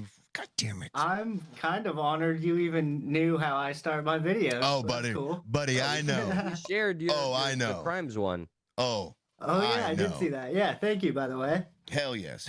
Yeah. So this next conversation here, we have no thumbnail, we have no screen grabs, but we're about to get into the talkings of testing the limits of freedom of speech. And now this is just a broad term at first, because we are going to get into a little more of the nitty gritty about this, because me personally, I don't feel that this would be necessarily testing anything in regards to free speech, because I don't think this has the government involved whatsoever. But I guess the best way to do this would, like, again, so we have some Jake Lang videos to play alongside this. All right. Do you want to, Eli, preface kind of what got you to this point and maybe what the idea is that you want to do? Yeah. Okay. All right, guys. So prepare. It starts as simple as this, and I will admit, because I understand I am flawed. I do have a bias, ladies and gentlemen, and I know people have biases against me for any myriad of reasons, my heritage, how I look, whatever the case. So when it comes to Islam, I personally believe, even though every religious doctrine that's ever been made, period, has absolutely disturbing material in it. I think we can safely say that about everything, no matter how much we love said doctrine or book or faith. But when it comes to Islam specifically, and I am not referring to the entirety of the Muslim people, just the ones that believe Sharia law belongs in America, or that even practice Sharia law or honor killing, so on and so forth, I do believe that they seem to gain a lot from being able to actually commit acts of violence to protect their religion and their prophet. They're the only religion, I mean, I don't want to be completely disingenuous, that I see so much savagery from if you criticize their religion, their prophet, or anything. And I know the Talmud and the Quran have some similarities, right? Kafir is what we're referred to in the Quran. I think Goyim or Goy is what we're referred to by the Talmud. But did the Christians have anything for non-Christians? Like they don't, atheist. Right? I don't personally know. Atheist? Yeah, no, but that's just that's for everything. No. Wait, blasphemer, heretic. Oh, heretic. Okay. Stuff like that, which essentially is condemning you to hell. And so, guys, I don't know if you've seen Asmongold recently, but there's two gentlemen in a part of Michigan, Davenport, Michigan.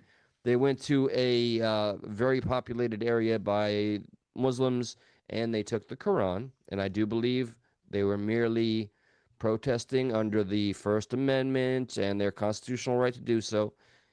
And they put bacon on the Quran, and apparently they did more than that, which I just learned tonight. That gave me the idea to practice and test YouTube's terms of service. And seeing as YouTube has no shortage of seeing the American flag burned every which way, and that mainstream media, everywhere you look, there's a joke at the expense of Christians or Judaism, but Islam, not so much. So I was going to replicate that activity here, but not before having a discussion. And here we all are, guys. So you wanted to essentially exercise this muscle that is freedom of speech by going after one religion. As I mentioned, I do feel more bias. I'm admitting my flaw. I feel more biased towards Islam because I've experienced the most hate from them, even though I'm close with a Muslim family that has been great to me. But they are the only people that told me, looking me dead in the eye, that they would end my life if there was a jihad, with the exception of at least one of them out of the 5. So for me, the Muslim people, the Islamic people that I've met in America, they don't vibe with that extremist, Muslim Brotherhood type stuff. They're more like, no, I'm here. I'm an American. I vote American. Like, I know a lot of Muslims who wanted to vote for Donald Trump, who did vote for Donald Trump, So I guess my idea here on this is it has 2 parts, okay? The first part would be, if we're really, quote, testing freedom of speech, right? Why would the real way to do a test, to do some type of experiment, is to not just to focus on one, right? Is to do maybe the 3 big ones: Jewish, Christian, Muslim. All right. So now we have this more of a sample to choose from to see.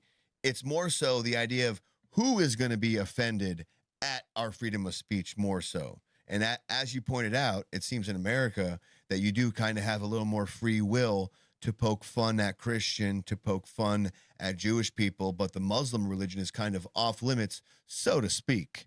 I would still argue that it's off limits to the extremist Muslim, and it's not off limits to the normal Muslim. Just like if a Muslim wanted to go around and take a Christian Bible and decided to burn it, right? Would a Christian or a Catholic not go up to that person and try to get that Bible away from them? Had nothing to do with their free speech. It's just an attack at their religion. They're not looking at it as like, oh, look, he's exercising his free speech. They're looking at it strictly like, you're burning that's my word. You're burning the thing that I identify with. It has nothing to do with free speech at that point. I believe everybody's individual knee-jerk reaction would be to prevent anything they perceive as disrespect. Yeah. See, Fowles? So that's where this gets tricky. It's interesting that I just did a video about free speech a couple of days ago, and Eli blindly led me into this conversation. I know why I'm here now.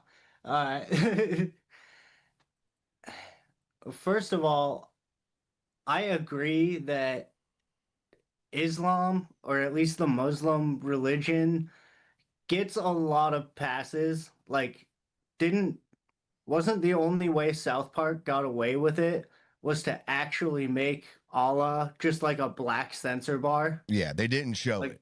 Right, for sure. Yeah, they were told they couldn't do it, so they said fuck you and just made it the censor bar anyway. Right. Do you guys remember some of the names of people we lost because they didn't show this same respect to Islam? Journalists and artists, Charlie Hebdo for one. Fucking Chef, and then they brutalized him because he got mad at them and left. Yeah, he was more Scientology, but yeah, same. Yeah, no, Chef was Scientology. Was that his thing? I know it was one of the weird, obscure ones. Yeah, Chef was all Scientology. Okay, children. Because, but yeah, no. So either way, no, I do see what you're saying about that, and I think if we're talking about free speech, you should be able to exercise it, like, I guess equally would be the right term, across everybody. I also, I guess, learned or researched recently or whatever when I was doing that video, the hard line really seems to come if it incites violence.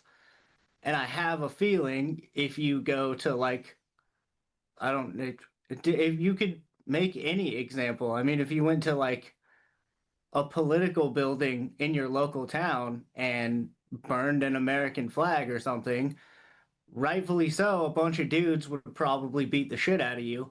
So it is a very fine line to be like, this is absolutely freedom of speech, and you are allowed to do this until someone gets punched in the head, and then it's immediately not free speech anymore and it becomes a crime. My thing is that I believe Islam is the only one that seems to carry this invisible intimidation over the majority of humanity, that you just can't even have a light joke about their religion unless you're willing to literally risk your neck. And that I'd take personal issue with.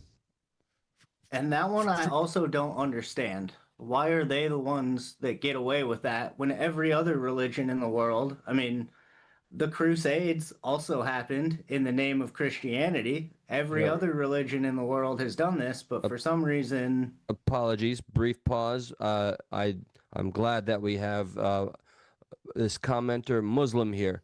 We can't burn the Bible, it's against Islam.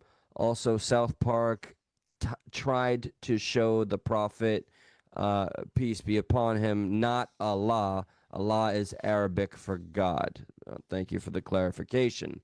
I would love any feedback from you. I mean, can we say, guys, do we know for a fact? I'm assuming, which makes me an ass, that Muslims have perhaps burned the Bible before, but what does that mean that though? That doesn't mean anything. Yeah, again, like there are so many different sects of Islam, of being a Muslim. Let me just bring up for all religions, there's like multiple. Just a few facts for you. Well, Josh brings that up. My question to that is, you say Muslims aren't allowed to burn a Bible. Is that like by law or by religion? Because if you're doing it for religious reasons, that immediately defeats the purpose of free speech. Okay, but perfect. Josh, can you put this comment? Also Muslims can't insult other religions. It's against Islam. So I'd like to share that. But they no more than a few months ago, I worked very closely with a large Muslim family. They were very kind enough to give me a job, pay me like shit, and the two brothers that I dealt with were friends. They loved making fun of my Jewish heritage. It was their but is that like a ribbing though? Is that like a ribbing, like how guys rib guys? Like, like they're not supposed to insult and sincerity. Okay, well, if it's sincerity, like if it's insincerity, that is one thing. But like, I think people of any religion, they look at their religion as the better religion than other religions. Like I don't see that as like different. And then for whoever his point is or her point is that Muslims aren't allowed to insult like other religions. I don't think necessarily everyone follows that law though. Just like not everyone follows the Bible to the T. So like not every Muslim follows that, you know what I mean? Like it's and that's not a bad thing. Like that's like the least of our worries, that like that people don't follow, that people insult other people. That's commonplace. We don't really care about now that. That you say that, is that not just like what is it? Is it treat your neighbor as you would treat yourself, or love thy neighbor like thy brother, all the and like, also how you would like and also, I'd argue freedom of religion. I'd argue freedom of religion. I'd argue you're allowed to tell me my religion sucks and your religion is better. Hence, freedom of religion. Freedom of opinion. My opinion is your religion is dog shit. Yeah, I would, and then so that's what I mean here is like if for instance Jake Lang and we're quote unquote testing the limits of free speech, right? The government isn't coming in and telling Eli or Jake Lang or Josh, you can't do this, right? It would be YouTube removing the video. YouTube is a private company.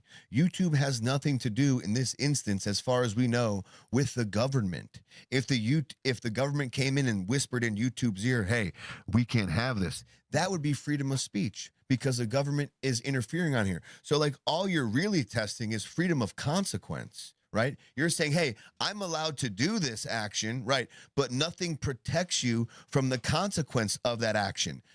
Unless it's an assault, unless it's bodily harm, they can't do that, right? They can call you all the names they want to if they see you burning something they like. The second they put hands on you, it's a different game. Your freedom of speech protects you from that. You're allowed to say these things. That's not in the sight. That's not considered, in my opinion, and I believe in the law's opinion, an incitement to violence if you're, burning something. I don't know if that's true or false. If let's say hypothetically, we did something to offend every religion possible. Why do I feel that there's only a violent repercussion, mostly statistically possible, from Islam? You're asking me or just in general? Everybody, anybody. And I it feel is like that specific intimidation that provokes me. I feel like that depends on the setting and environment. Like, are you doing something? I guess if you're doing something to offend every religion, are you also in a religious atmosphere where, like, no matter what the religion is, the fact that you're poking fun at God is going to piss people off? Because at that point, like, you might incite violence. I expect people to get pissed off, but it would be totally foolish of me to not insinuate that there wouldn't be a radical Christian out there that would do some harm. Of course there is. Or some crazy Jew out there to do some harm. But I'm going to side with statistics that Islam is the most volatile. I feel like they're the most reactionary and seemingly eager to buy into the story. Like, every religion has their story. It feels like that one is like they're all in. Like, I know people from virtually every religion that are like, I mean, yeah, the book says that, but like, come on, man. It seems like Muslims are the ones that are like, this is what the book says. I'd like to point out, I think when it comes to all in, that's not individual by any sense. You're saying like there's more radical Muslims. I think that radicalism is all the way, again, universal in every religion. Like, it could have something to do with how new some of these religions are. Like as far as we know, Christianity is roughly 2,000 years old, right? The Muslim religion, as far as we know, is about 1,400 years old.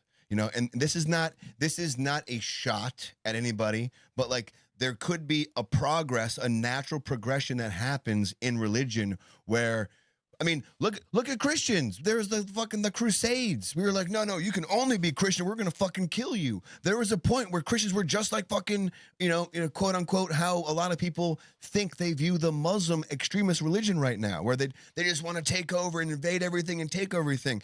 At one point, the Christians were like that. And through the annals of history, yes, absolutely every religion has blood on their hands. But I'm talking in current modern day.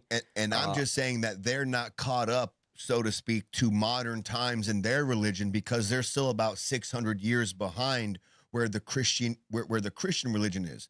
Christian religion is about 2,000 years old. The Muslim is about 1,400 years old. That means the Muslim religion is a little newer, a little more immature than Christianity, so to speak, is. So like they're still figuring things out. Like they're still trying to apply their religion to actually how the world works, to where the world is going. And a lot of those things are butting heads at the moment, and there's going to be a precipice for them to where they finally figure out, do we go with where the world's going, or do we stick to our guns and cause some, and I'm just strictly talking about the extremeness, because I know a lot of Muslims who do not give a fuck about the extremeness mentality of the Muslim religion. They could give no fucks about it, and they're very pro-American. So it just same here. And I think therein lies the problem. I think we could be having this same conversation about any religion if said religion kind of had a reputation for, I don't know, redesigning architecture sometimes. Right. And sometimes involuntary remodeling is like not that cool, and you shouldn't do that.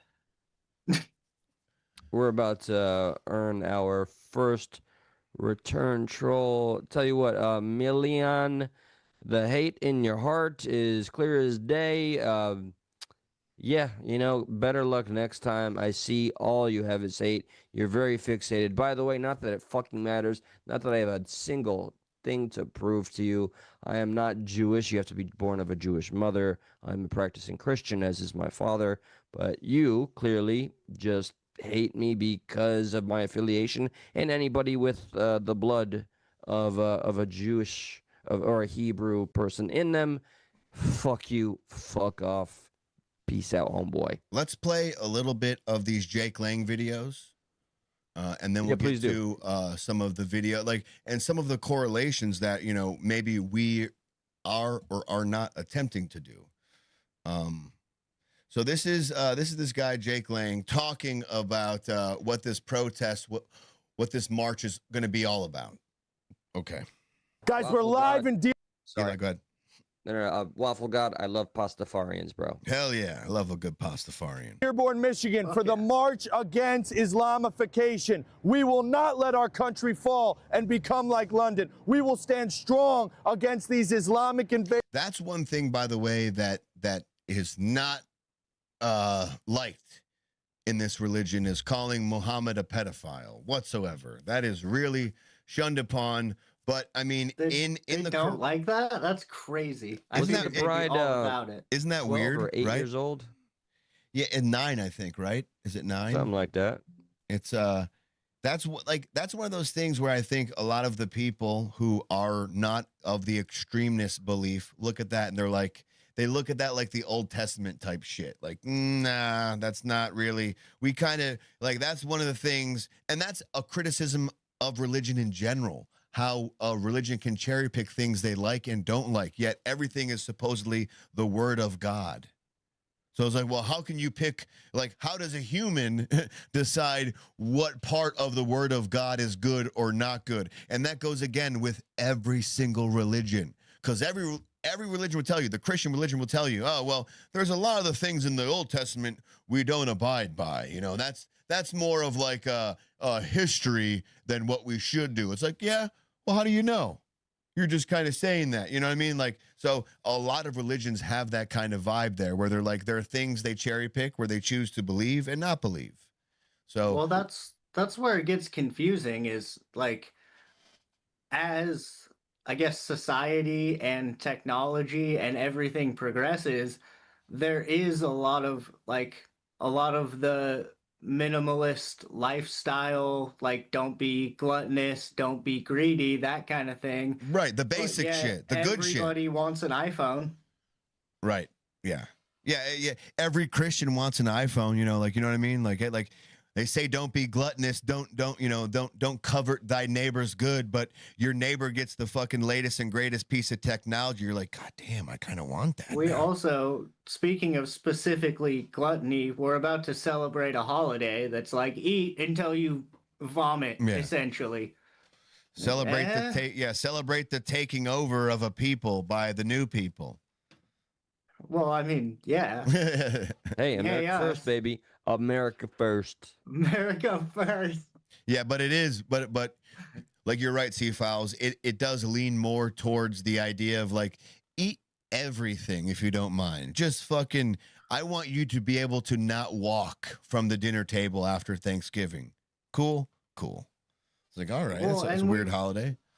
We've reached a spot in society where it's like, if you truly want to follow what a lot of religions say about like new technology and new temptations by the devil and whatever, we're kind of at a point where you're either like, you have an iPhone and an email address and you're digital, or you're like Amish. Yeah. Amish people want to be Amish, but like, that's about it. The extremes are taking over. Like, there is no more in between. You got a phone, or you jerk off with dust or something, you know, like that. You know what I mean? Like, there is no in between anymore. I'd like to share a story, a real life story, real quick. Yeah, please. My one of my old bosses when I was in the hurricane shutter business, he was a fucking prick, but he did one beautiful thing, and he showed me the. Why was he a footage of prick? this. Why was he a prick? Like, Because he's like, what would he fit do? the Like just criteria like just to a like a, T. like a micromanager? Like was he just busting your balls as a boss? Fucking Like asshole, bully. gotcha. Asshole. What? Yeah. What? You can't do the job properly? Come on, man. Get it together. He just kind of bully you like that kind of thing? That worse than that, and like taking him and his family going on vacation and leaving me alone in the fucking manufacturing facility to handle every single phone call for a place that served communities, and I had to pretend to be multiple people.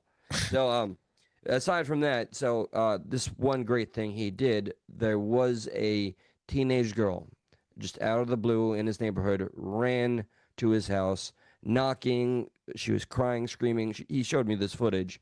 So I saw him and opened the door.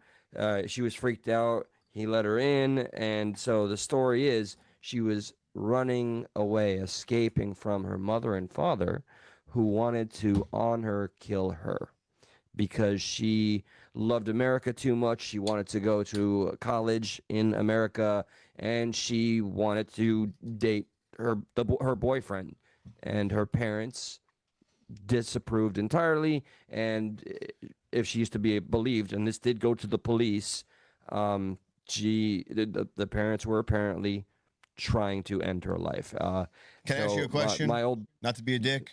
What was America doing to their own citizens 400 years ago?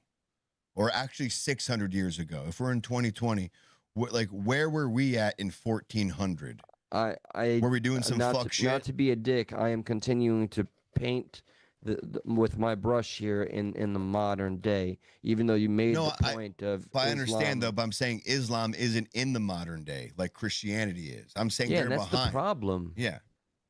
That's a big problem, and well, why not help instead of condemn? Tommy Robinson and everything he's trying to accomplish to some success. There is like a great awakening. There are areas. There are all these European countries that are dealing with not just the peaceful ones. There's non-peaceful individuals from every religion, but there is a mission within the text of the Quran to infiltrate, and it's okay to lie, cheat, steal, and or kill a kafir, aka a non-believer of the Prophet Muhammad and Allah. And according to that book, you can just play by those rules. Again, also there's a very famous case of two sisters that were completely brutally taken from this world by their evil fucking father with the blessing of their mother. And that's available on any true crime YouTube channel you want to check out. Just these things that are still happening this day and age, regardless of how immature it is, I call it out, and that's why I feel provoked. That's why I get angry at it. But I have seen some, not enough, Muslims that acknowledge it needs to evolve and or change, but their own communities put a fucking price on their heads if they dare even say that. There are people who want to come here, okay, who actually want to come here because they like what America stands for. And then there are people who come to Britain and America because their situation isn't good there, but they don't want to give up who they are. And to me, that's a big difference in people. You have one person who wants to come here because they want to assimilate to whatever the American culture is, right? And then you have people who are fleeing, asylum seekers. You have people who are fleeing their country, not by choice. And I always wonder if that has an effect on who Britain, who America, who other countries, dude, regardless of who we are, if you have people who don't necessarily want to come to your country, but they got no other choice, they probably still want to keep some of their own values. Wait. Are you insinuating that the majority of the Muslim people are coming here not by choice? Not at all. Not at all. Okay. I'm saying in years recent, specifically under Biden, when we had this mass influx of immigrants, and we've changed the definition of asylum seeker to just be like, hey, do you seek asylum? And you can say, yup. They're like, get on in here, bucko. What I'm saying is there are people who love who they are, which is fine, and they love their ideology, but the place in which they come from was too hostile to just to be a real person. So I want to get out of that place, but I still want to be me with my ideology, who doesn't maybe like the West, who doesn't maybe like this and that, but I'm going to go there because they're going to allow me to kind of grow with without any holds bar, so to speak. So it's almost like the American policy that's allowing some of this shit to happen, as opposed to actually blaming the people.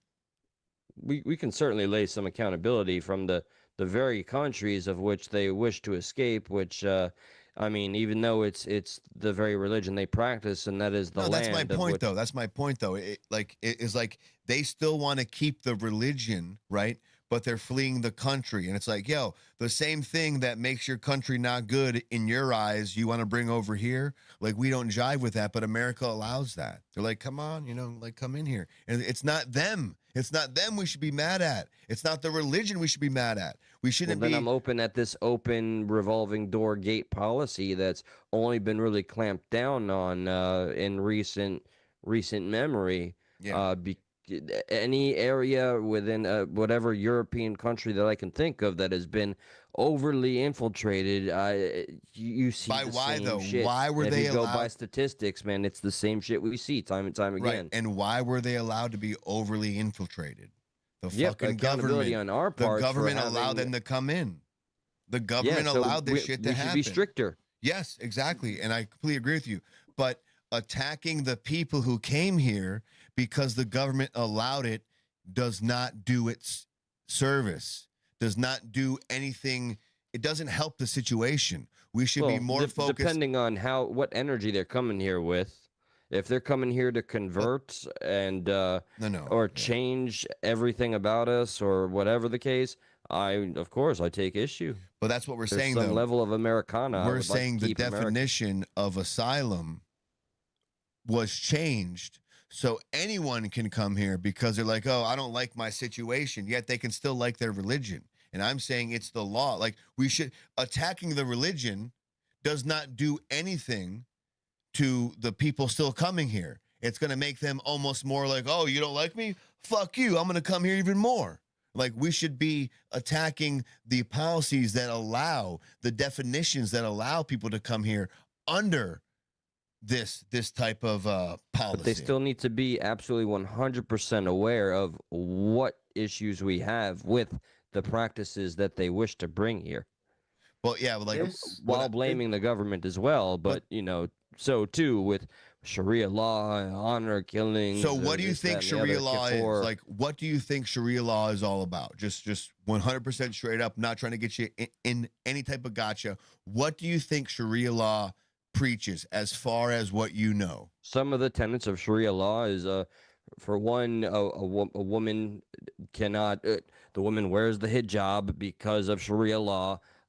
They have to, because of Sharia law, let's say if something happened to a woman, they would need at least, I think, one male that could corroborate her story. Otherwise, she needs at least 3 women to corroborate her story, because women are not as trustworthy. Women are completely second-class citizens, absolutely 100% subservient to the highest degree to the man because of Sharia law. It is okay by Sharia law to end the life of anybody that is homosexual, or of course a kafir, which is a non-believer.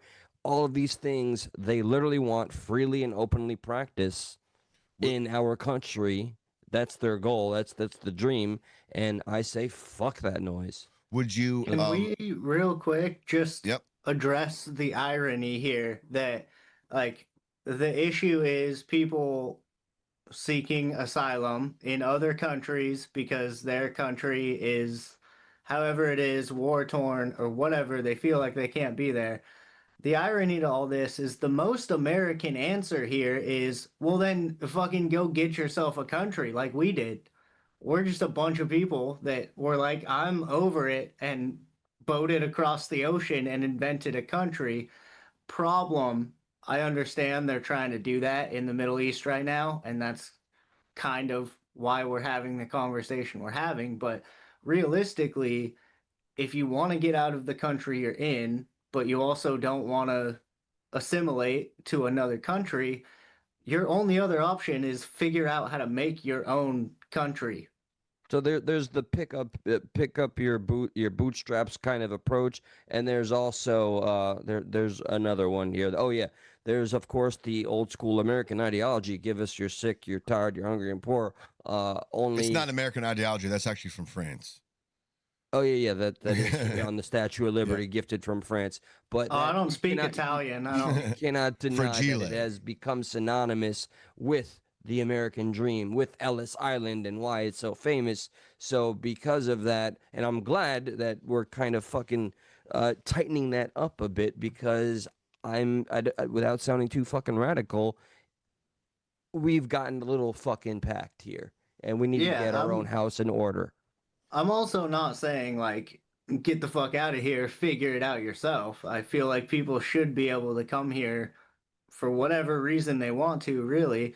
But if you're going to do that, you have to expect, like, okay, there's a different culture over there. There's a different society over there. Like, yes, whether we like it or not, we're going to have to fucking either be here or it's going to suck a lot. And then you get people that get radicalized, and then here we are.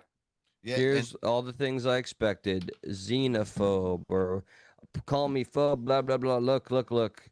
I think it's hilarious when that is a made-up term. That is a word simply made so that people that are actually perpetrating anything, like being so critical of anybody trying to crack a joke at the behest of somebody else's religion that they have to fear for their own lives, they get to say, "Oh, you're just Islamophobic," and therefore, you have it coming. Like, I do fear Noahide, by the way. I'm aware of Noahide. Shame on the Talmud and all of the practices regarding Noahide. Just like I say, shame on fucking Sharia has no part. I do want to say. Okay, go ahead, I used to work with actual bulls as like a rodeo clown side gig kind of thing. I'm not afraid of people anymore. I've stand in front of bulls that were very angry with me. I don't care what race or religion you are. You don't scare me. Yeah, I just want to say I think Islamophobia, like, we don't have a Christian phobia. We don't have a Jewish phobia, right? We only have an Islamophobia. And I like to expound on that idea here a little bit and just go with me here and humor me. And to be fair, anti-Semitism. Right, but it's not a phobia. And anti-Semitism, like is a hate. Like, to me, yes, true. To me, a phobia is a fear of the unknown.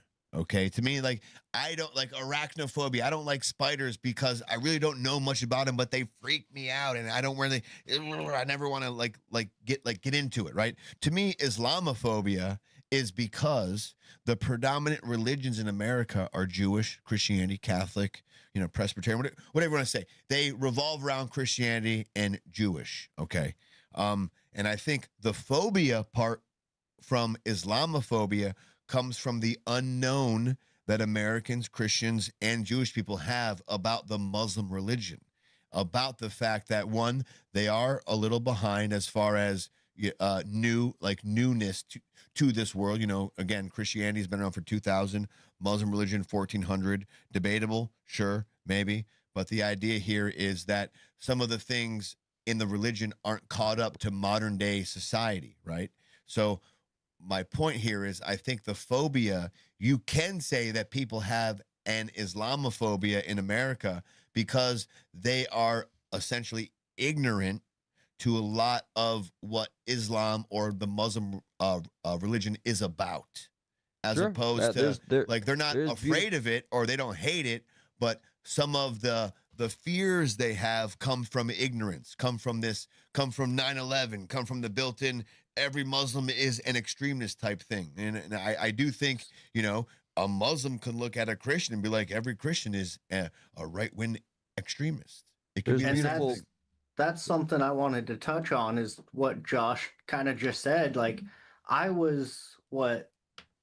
think I was in second grade on 9/11. Oh, damn. So virtually my whole life, it's been like, oh, the Muslims, the Middle Eastern people, the people now we're in Iraq, now we're in Afghanistan. Like basically my whole life, that has always been the bad guy.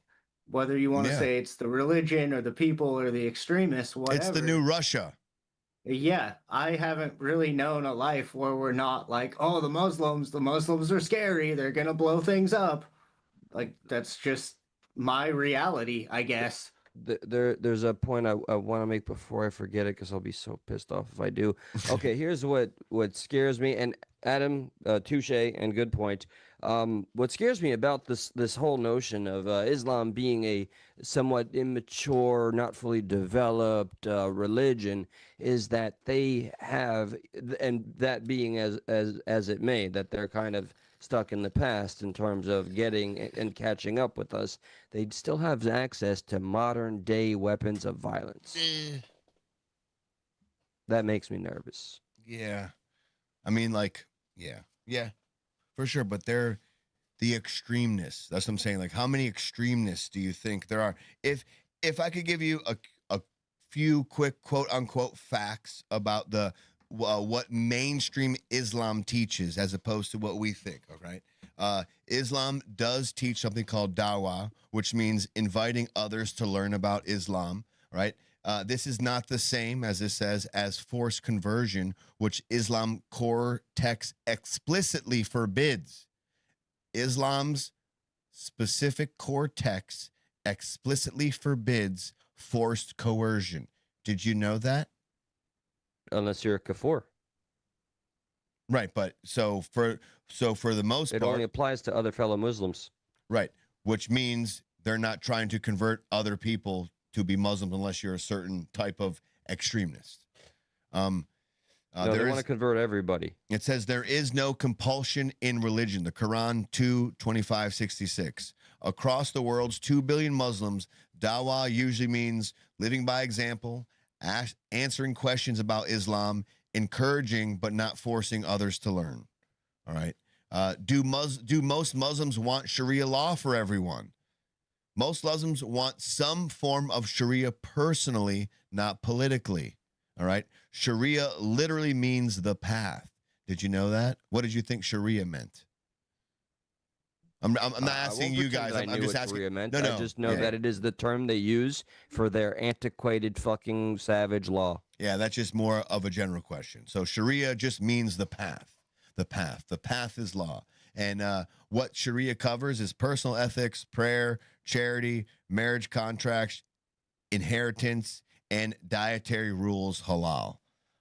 Data, according to major Pew Research studies across dozens of Muslim major countries, many Muslims say Sharia should be a source of law in a Muslim majority country, but they do not say it should be imposed on non-Muslims. In Western, by the way, the core, what term you used, the core, whatever, you know, the word where you said there's no coercion allowed.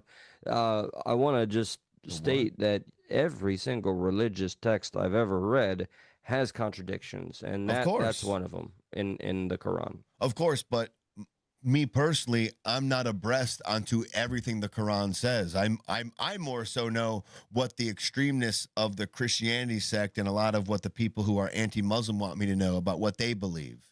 And it is interesting to know and fair to know what also maybe the non-violent things they believe, to understand that there are Muslims out there who do not go with the violent side of things, because it would be unfair to assume that, just like it would be unfair to assume that most Christians are extreme and they take the Bible verbatim. It would be unfair to assume that, would it not? I think I've made it very distinctly clear. I do not wish to generalize all of Islam. No, it is the extremists and not the fundamentalists. Exactly. I will say, great point. In general, I do get, now that I know Sharia means the path, I get a little weirded out anywhere when any, like, be it a religion or an ideology, whenever that gets intertwined with, like, the law, I feel like we all need to take a step back here. Now it's getting culty.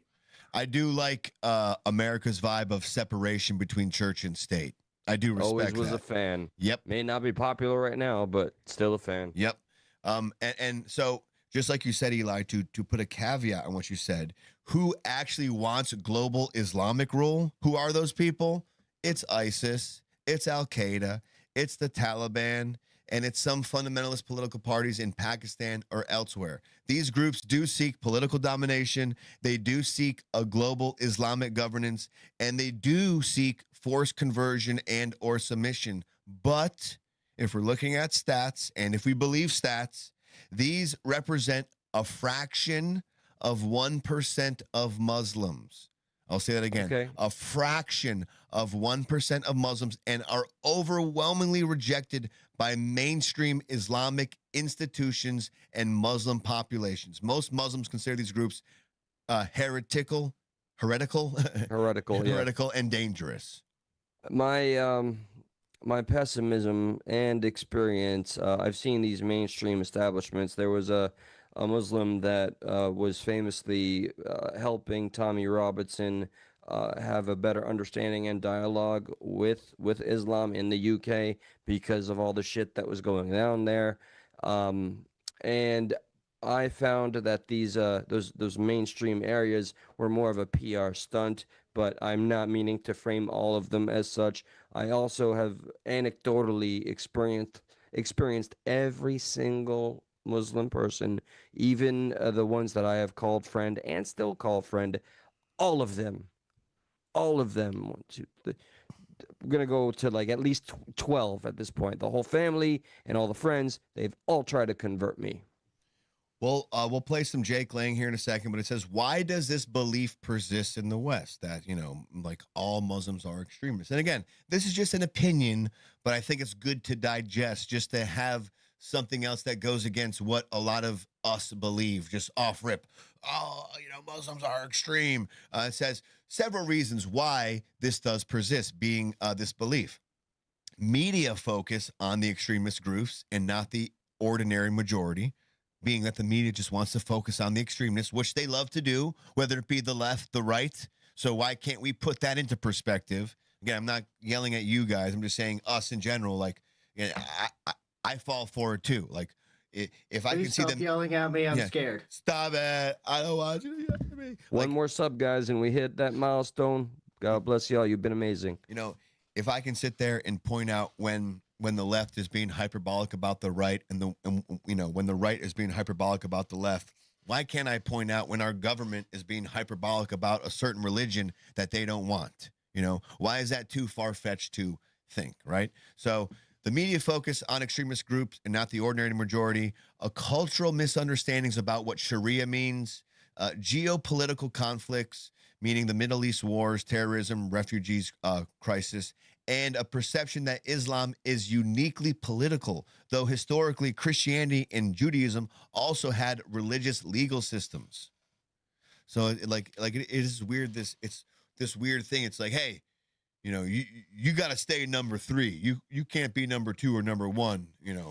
Christianity and Judaism, we got to stay the top 2 here. Like, there is that vibe going on too. Like, it's like still a religious battle going on.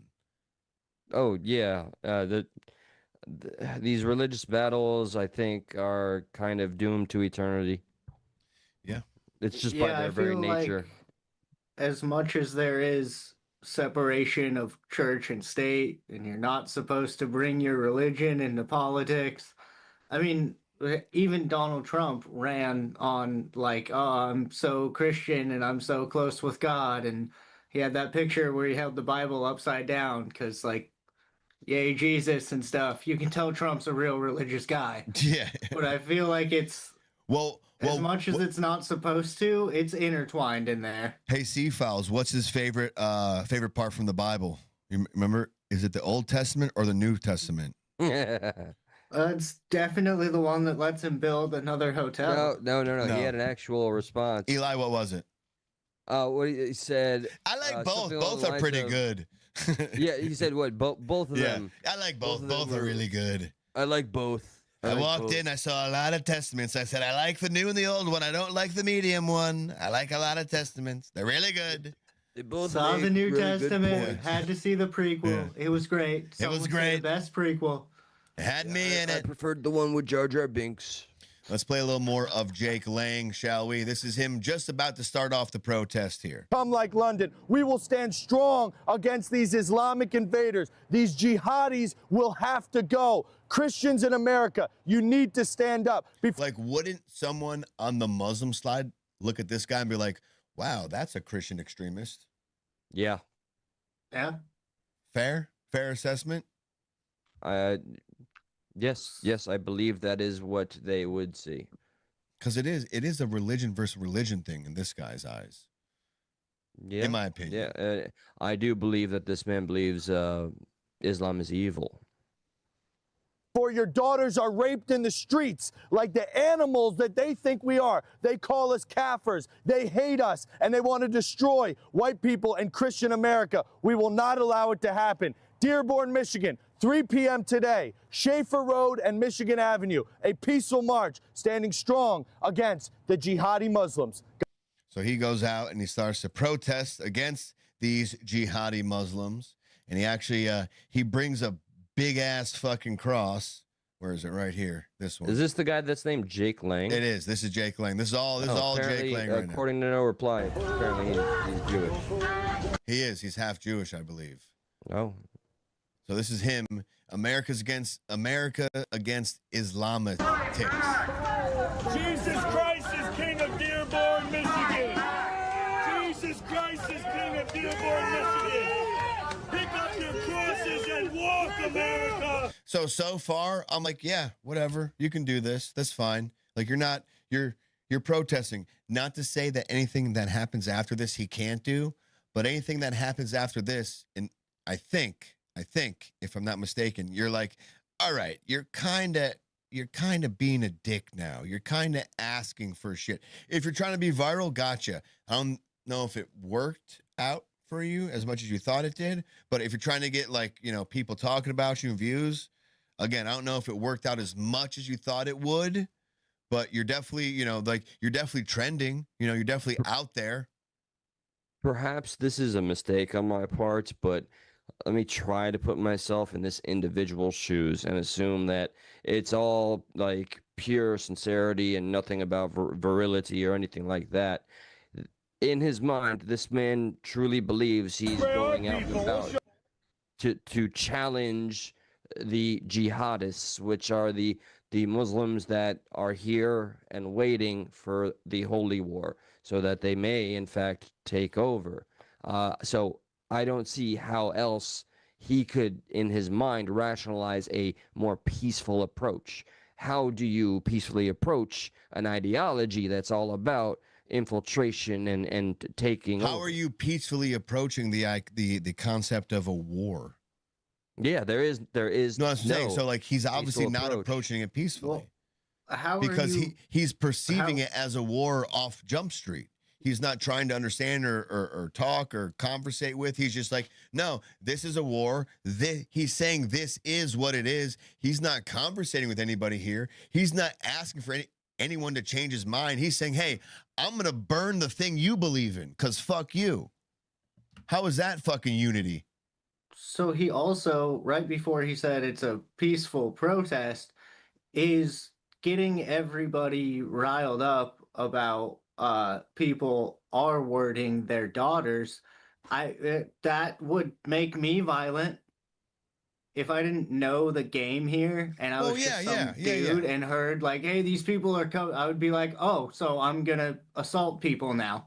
But that's again, what's happening. So if we're gonna play the same game, claims, tell us the claim. Are normal, everyday Muslim people R-ing their daughters as this guy's shouting from the fucking streets? Probably not. Probably not. It's weird. I go outside sometimes. I don't see You a shout lot the of that same thing. happening. You shout the same thing. Our people are wording their daughters. I do. I go out and I stand in the corner. I do shout that all day. Son That's of a my bitch. actual job. It's a great question. It's a great question. All right, let's play a little more. A comment I'd like to read. I assume it's true until I learn otherwise. Snowstorm 1. The issue is that they're now doing the call to prayer at 6 a.m. in Dearborn, Michigan. Never have we allowed that sort of thing because we have noise ordinances. So why is it now permissible here? And this person goes on to add one more. You want to know why it's now permissible here? Us, the government. Why are you going to attack somebody who was allowed to do what they... You're in a place of freedom of religion, remember? This is America. You're allowed to have freedom of religion. And now all of a sudden, because they're a majority in an area, people are like, whoa, holy shit. No, it's not their fault. America allowed that to happen. Attack the people, attack the politicians who allowed this thing to go on. Why are you attacking the religion? What is attacking the religion going to do? You're just starting a holy war. I agree with you on the accountability on the government, but that's why it shows a complete unwillingness of actual cohabitation assimilation to America by completely usurping what our values are and putting theirs over. Agreed. But again, Counterpoint, we Eli, allowed people real to quick. come in here just because they didn't like their place, not because they wanted to come in here. We said, oh, you want to seek asylum? Get your ass on in here. Asylum doesn't mean they wanted to come here. That just means they're getting away from the shit situation they were in. That has nothing to do with the respect or the amount of courtesy they have to the everyday American. It's just it's an apartment to them. It's a place where they can get out of the shit situation they're in. So of course they're going to want to keep their ideologies alive. We are the reasons why they are here. We are the reasons. Our government is the reasons why they got in here. We changed the definition of asylum. Why are we mad at them when we allowed them to come here? So There's also, real quick, if this is a noise ordinance thing, there's also some sort of local government that is or isn't allowing this to happen. And you got to think, yeah, exactly. Like Josh was saying, because we have freedom of religion, there are now communities that are 90% whatever religion. And if you're like the mayor of that town or whatever, and 90% of the people who live there do this one thing, it's going to be a real pain in the ass to stop that instead of just say, let them do the prayer thing at 6 and then that's fine. So hypothetical, let's say the government clamping down inevitably happens, hopefully inevitably. Then they are all called Islamophobes and sued because of the freedom of religion. So how? That's because they're Islamophobic. And one more anecdotal experience. I once what would be the reason to shut that, shut it down? Besides, experience, real quick, is I had a friend at Office Depot, Office Max, I got it right. and he had to go pray 6 fucking times because of his religion, and the company couldn't. Everybody hated it. He had to go and put water on his face and do his prayer 6 times in a single shift, and them's the breaks. What would the reason be to shut down the Muslim call to prayer if it wasn't just the noise ordinance? No, just I'm pointing out that clearly it has disturbed enough people. It is quite loud. I mean, but that's how their religion works. Show a little wiggle room, maybe, I don't know, keep it fucking down. But no, with prayer, but the right? majority of everything. The majority of the city is like 50 to 60% that community. So you're now telling the majority not to do what they want to do. Imagine taking over. But they done took over. So right. So then, if you allow that to happen, then now that you set that precedent, now any majority in any city could be under scrutiny for their decision. Now the majority be like, no. Look, you see the precedent that happened in Dearborn, Michigan. They were 60% Muslim there, but the courts, whatever, they overruled the majority and said they can't do that. Now that precedent can be used in every single fucking state in the country. Now they will use court law to be like, well, the majority of this population wanted this, but that's now infringing on the minority, so we can't have that. Like there is more to it than meets the eye than just what happens in the immediate. There is the long-term ramifications that could happen or that may happen and probably will happen. When you set precedent, good luck trying to reverse that precedent. And that's why Candace Owens is a danger to free speech. I think we've clearly established that accountability is on twofold. I think you're putting an emphasis on our hospitality and our government and the politicians. I also wish to put accountability on the very individuals that go out of their way to have zero interest in wanting to meet in the middle or even have a dialogue. That's the worst part of all, is the unwillingness to have a discussion and to find some sort of common ground where everybody can live in some sort of peace. And it is possible. I've seen it just in too few examples, unfortunately. Yeah. No, I definitely agree. And I definitely, let's keep playing a little bit more of this Jake Ling video. Why don't we go ahead and get to, oh yeah, no, we got to finish this part. This is when he starts to attempt to, burn this book, Tell them what's up.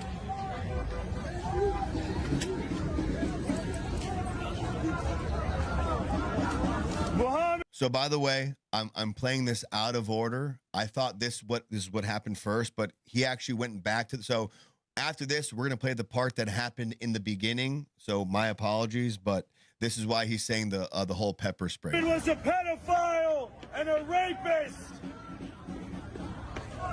He's about to burn the Quran. Come burn it, man. And burning.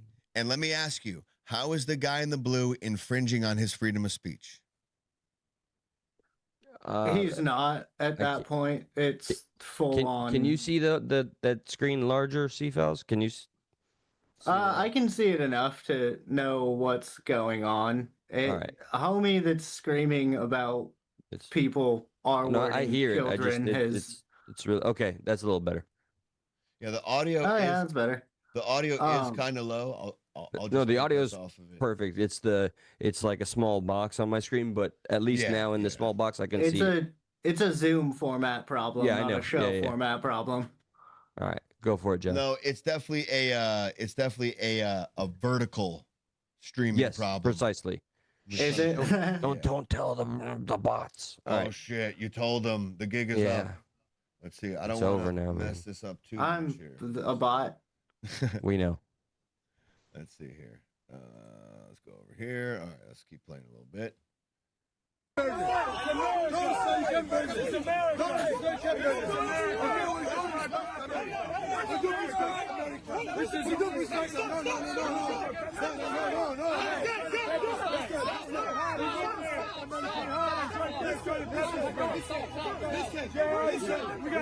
So they took the Quran from him and they prevented him from burning the Quran. So I don't, in this instance, I don't see anybody infringing on his free speech. I see someone using their free speech, and I see somebody else using their free speech to prevent him from doing that. I see someone else using their freedom of religion to prevent him from doing what they deem their religion.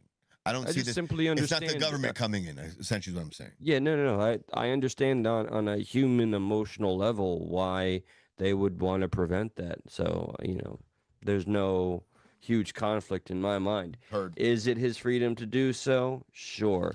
Does that mean there's freedom of consequence? Fuck no, never.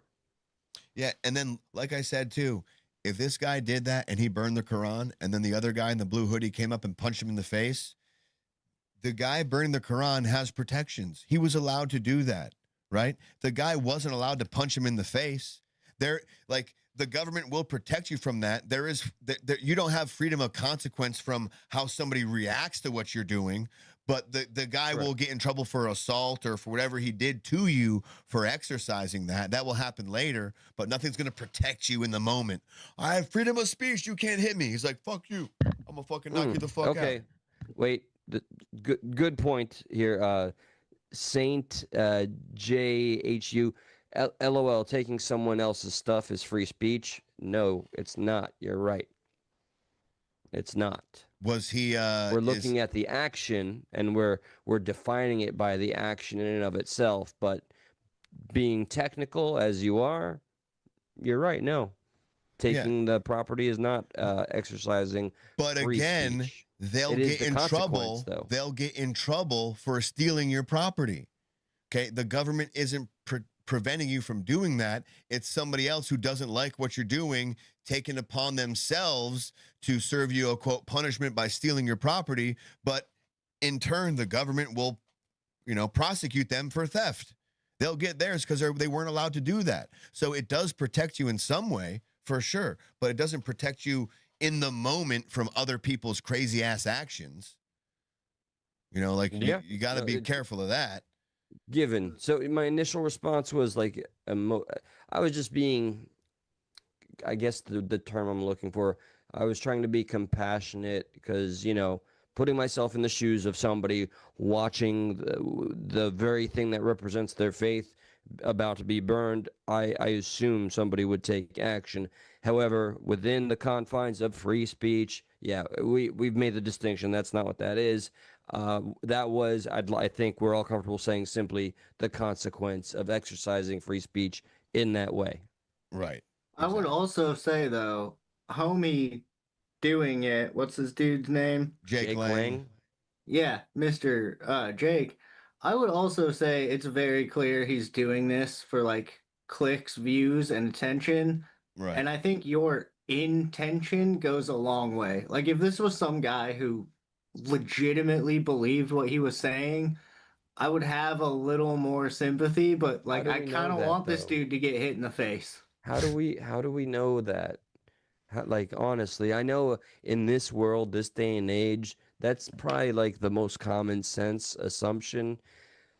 But I mean, if people of strong faith will do the most crazy things in the eyes of others in the name of that faith, not to prove it, but to exercise it. So all I'm saying is you're not wrong. I'm just saying we don't really know, or at least I don't feel I know. If I'm playing the belief of he truly believes this, I can see where he's coming from, but he should still be fully expecting to be punched in the face. This is get punched in the face behavior. Hey, it's funny you say that because he does. Matter of fact. Yeah. Let's keep playing a little more of this video. So he goes back to the bus for another book because that book was stolen from him. Is this what Jesus teaches you? Is this what Jesus teaches you? And that guy keeps saying, is this what Jesus teaches you? That guy keeps saying, acknowledge that. Would Jesus do what this guy's doing, Eli? And this Muslim was bringing up a good point. He's asking this guy right now, Jake Lang. He went back to his bus for another book. And he's saying, is this what Jesus teaches you? Is this what Jesus would do? No, I don't Probably believe not. so. But a part of me is wondering, what if Jesus actually read that shit? I don't know. He was like, wait, what? yeah. I mean, dude, that shit is fucking hardcore, man. And the whole child bride thing. Yo, some of the shit he said, though, was pretty hardcore, too, all right? Listen, because he's both Jesus and God, some of the shit that's in the Old Testament, pretty hardcore, too, all right? Let's not beat around the Trinity bush. aspect. Well, yeah, when you put it in that context. I mean, you got to, because that is the context it is put in. Yep, the Holy Trinity. Yeah, I'm not doing that. That's the context we're supposed to view it in, the Holy Trinity. So it's not on me. Just letting you know what he said. That's all. Yeah, no, I don't blame you for the Trinity. Yeah, I hope you don't. I'm impressed. He's his own father, and I want to know what position you have to do to get that. Incest. No, you fucking fool. Is this what Jesus teaches you? So now he's walking around, and he grabbed another book, and now he's slapping it with bacon. There's actually, you know what? I got a better view of this. There's actually a more clear view of this one. Of him tanking the? No, it's just a better quality video of him slapping it with bacon. Yo, guys,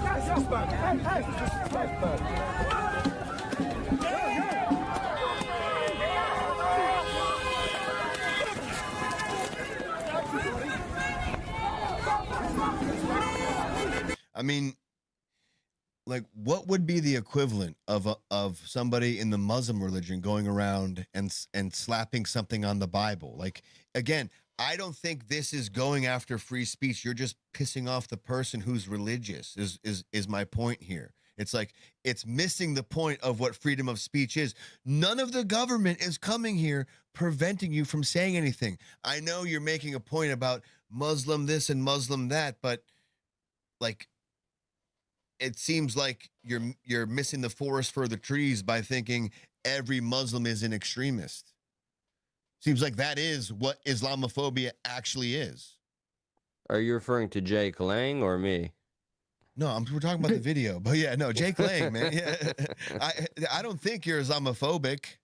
Yeah, no, hell no. No, I don't think I'm you're not intimidated by Islam.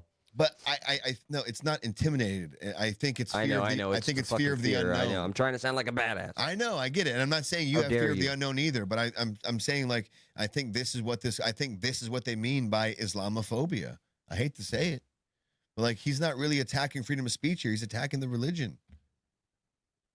Yeah. No, I mean, I think it's Amen, very Miguel. Amen to you, Miguel. Go ahead, Sevel. Sorry. You're good. I think it's very disrespectful, and I think I've been talking about this in my videos quite a bit. I think a culmination of all of this kind of shit that seems to be happening more and more is a threat to freedom of speech. But I mean, obviously don't put bacon on the Quran. That's like their big thing. But you could say that about, I mean, I skateboard on federal buildings all the time. How dare you? Kind of say I'm defacing Donald Trump's favorite thing. I don't know if that's his favorite thing, but you get the idea. It's kind of the same argument. Son, are you going after my boy Trump? Yeah, how dare you, dude? Sometimes. Fuck Donald Trump. Are you? Whoa, Sonny Jim. You crossed the I fucking said line, it dude. on the MAGA show. All right, the MAGA show. Who the hell are you? I've been reading your comments. So I don't know what all Here, that means. I mean, I'd say it's been pretty damn diverse, but from the same protest, right quick, just look at this, Eli, while you're thinking. This is what happened to Jake Lang. Bam! Bam! And dude, by the way, Jake took it like a champ. He was like, "Oh, what? Oh, are you gonna hit me?" Like after he got punched in the face, it was literally like he did not get punched in the face. So yeah. Did you hear the very last thing he says when the camera pans back? He said, "Oh, what? Were you gonna hit me?" No. He says, "I got punched harder at the by the Capitol Police." Yeah, that's good. That's good. That's good. He took that punch like a champ. You got to give him that. You got to give him that. I do have a quick, not to deviate. This is right here, ready for us at all times, Brother Seafouse. My question to you, sir. What is, and I know like you are not, for one, I know you're not like political. I know it's not your thing. It's not your bag. I think you're the more spiritual minded instead of like specifically religious minded. But like, what is one of, and I'm sure this may be easy for you, one of the things you dislike about Trump the most? Well, I mean, we all kind of have to admit that we all know somewhere in there is a sleazy businessman. And I don't think it's necessarily bad to put a sleazy businessman in the presidency. Sadly, I think the times called for the necessity of one because everything else prior was not quite getting things done, and more things, as much as some people may not like, have been accomplished under this man's presidency and heavy-handedness and his business dealings and his connections, regardless of the optics and not being a people pleaser. More things have been accomplished, whether you like them or not. I completely agree with all that. My problem with Trump is my problem with every single politician ever. I legitimately do not believe any of them have any actual power. I think there's a shadow government, if you will. That's hard to argue with. And like Donald Trump doesn't make any fucking decisions. Someone makes a decision and Donald Trump tells you about it, but I don't think he actually holds any power.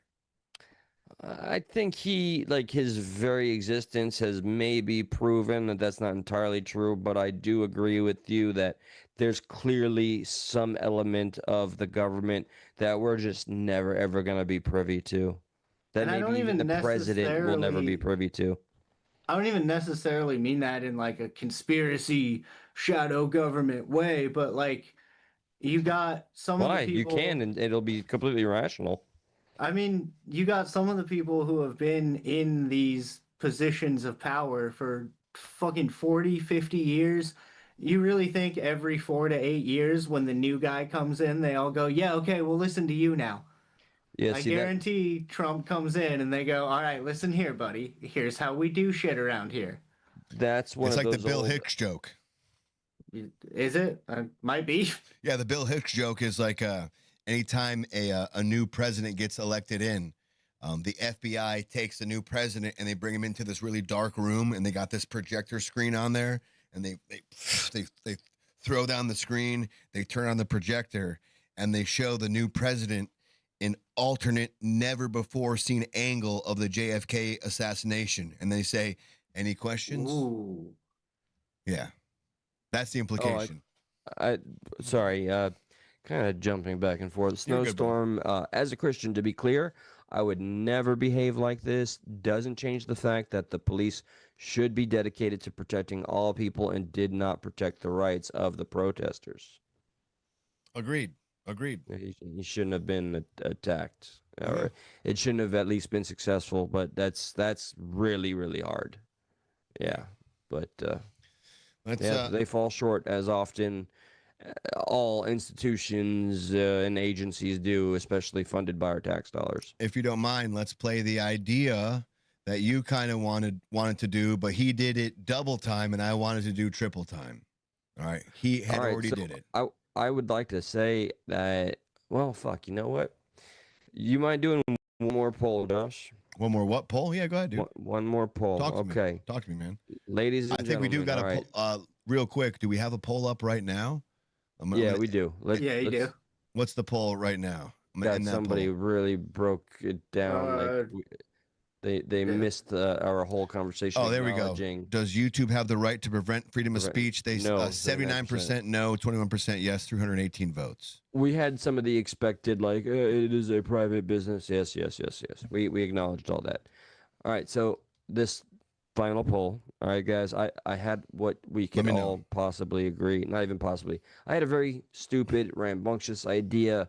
There was some emotional issues at hand, and I guess, I don't know, over the years I've been alive, I guess I finally got to a point where I've had it. I got a little inspired by watching some of this dumbassery, and I was actually thinking, guys, of defacing the Quran on here to test our freedom of speech and to see if YouTube would, because I find it amusing. We can find defamation of the Christian Bible, the Talmud, the American flag, all over YouTube. But Islam, anything, not so damn easy to find. So it was an idea. It has not manifested. Don't thought crime my ass. Now, with that being said, the counter proposal by Josh. Is that the poll, though? Is that the poll? Should we there's some deface people the with the Quran? shock reacts. Yeah, it was an idea. I started the poll. Should Eli deface the Quran? Well, what about? Well, tell them what you were interested in doing. How do we make that? Can we make it a multiple choice? Is there a way you can make the poll multiple choice as opposed to yes, no? I think because I'll redo it actually. Poll, I think there's just like a question that you can put answers. I want to make clear, defacing was what is going to be taking bacon and also, just kind of smacking the book with bacon on the live stream, making that clear. And Josh also had an idea of his own to make it more fair. I got you. Or I got you. even-handed, I suppose. Yeah, so Eli brought that up, and I wasn't necessarily opposed to the idea, but as opposed to it felt to me a little one-handed, and I was like, well, instead of just attacking one, and if we're truly, quote, trying to test the limits of, quote, freedom of speech, why don't we do it to all the three major religions and see who reacts the first? But like, even then, in my own mind, I'm thinking like reacting has nothing to do with freedom of speech. Like this whole bit has nothing to do with freedom of speech, and that's my whole point here. If we did it and YouTube took us down, and then we found out that the Trump administration was like, yo, take down this because they were if the government got involved with YouTube and had us taken down, yup, freedom of speech. But if YouTube took us down because YouTube didn't like it, that's a private company. They have nothing to do with freedom of speech. They're allowed to do with what they want. So, like, my idea on going after all three was it looks a little less targeted and looks a little more like it takes the weight off 100% on one and gives it like 33, 33, 33 on all three of them. So it's a little more even-handed. But I think even then, like, what's the point? Like, we have much more to lose than we have more to gain than, like, going after a religion that negatively. Knowing that the extremists, they don't represent the majority of said religion. Why would we attack a religion over what the extremes believe? Yeah, look, I made it clear that I have my biases, I've had my personal experiences, but I cannot let that blind me as to an entire people, because if I did, I would be the same person I complain about being anti-Semitic all day, every day. I would be almost one and the same. I think there's that. I also think, like, the fact that we're all having a conversation about this almost makes it a moot point. Like, you could do this stunt and slap some bacon on the Quran, and like, it might be funny and people will probably get pissed off and whatever. Oh, it wouldn't have been for laughs. But we've kind of already had this entire conversation about it, so now it just feels like rehashing. It even kind of takes the edginess away from it, because it's like, I don't know, we've all talked about it live on the air. Yeah, you all know how we really feel. I'm actually grateful for the catharsis of this very conversation.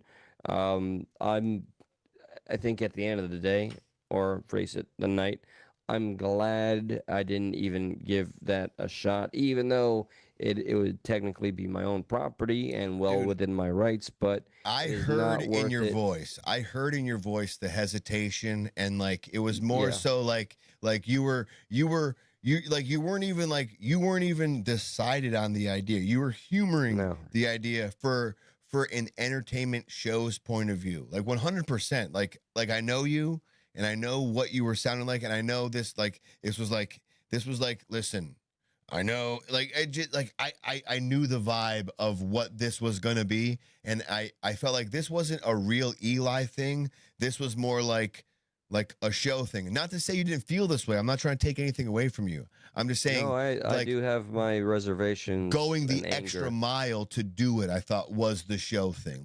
Like doing the extra step. Like, if you didn't have a show, right?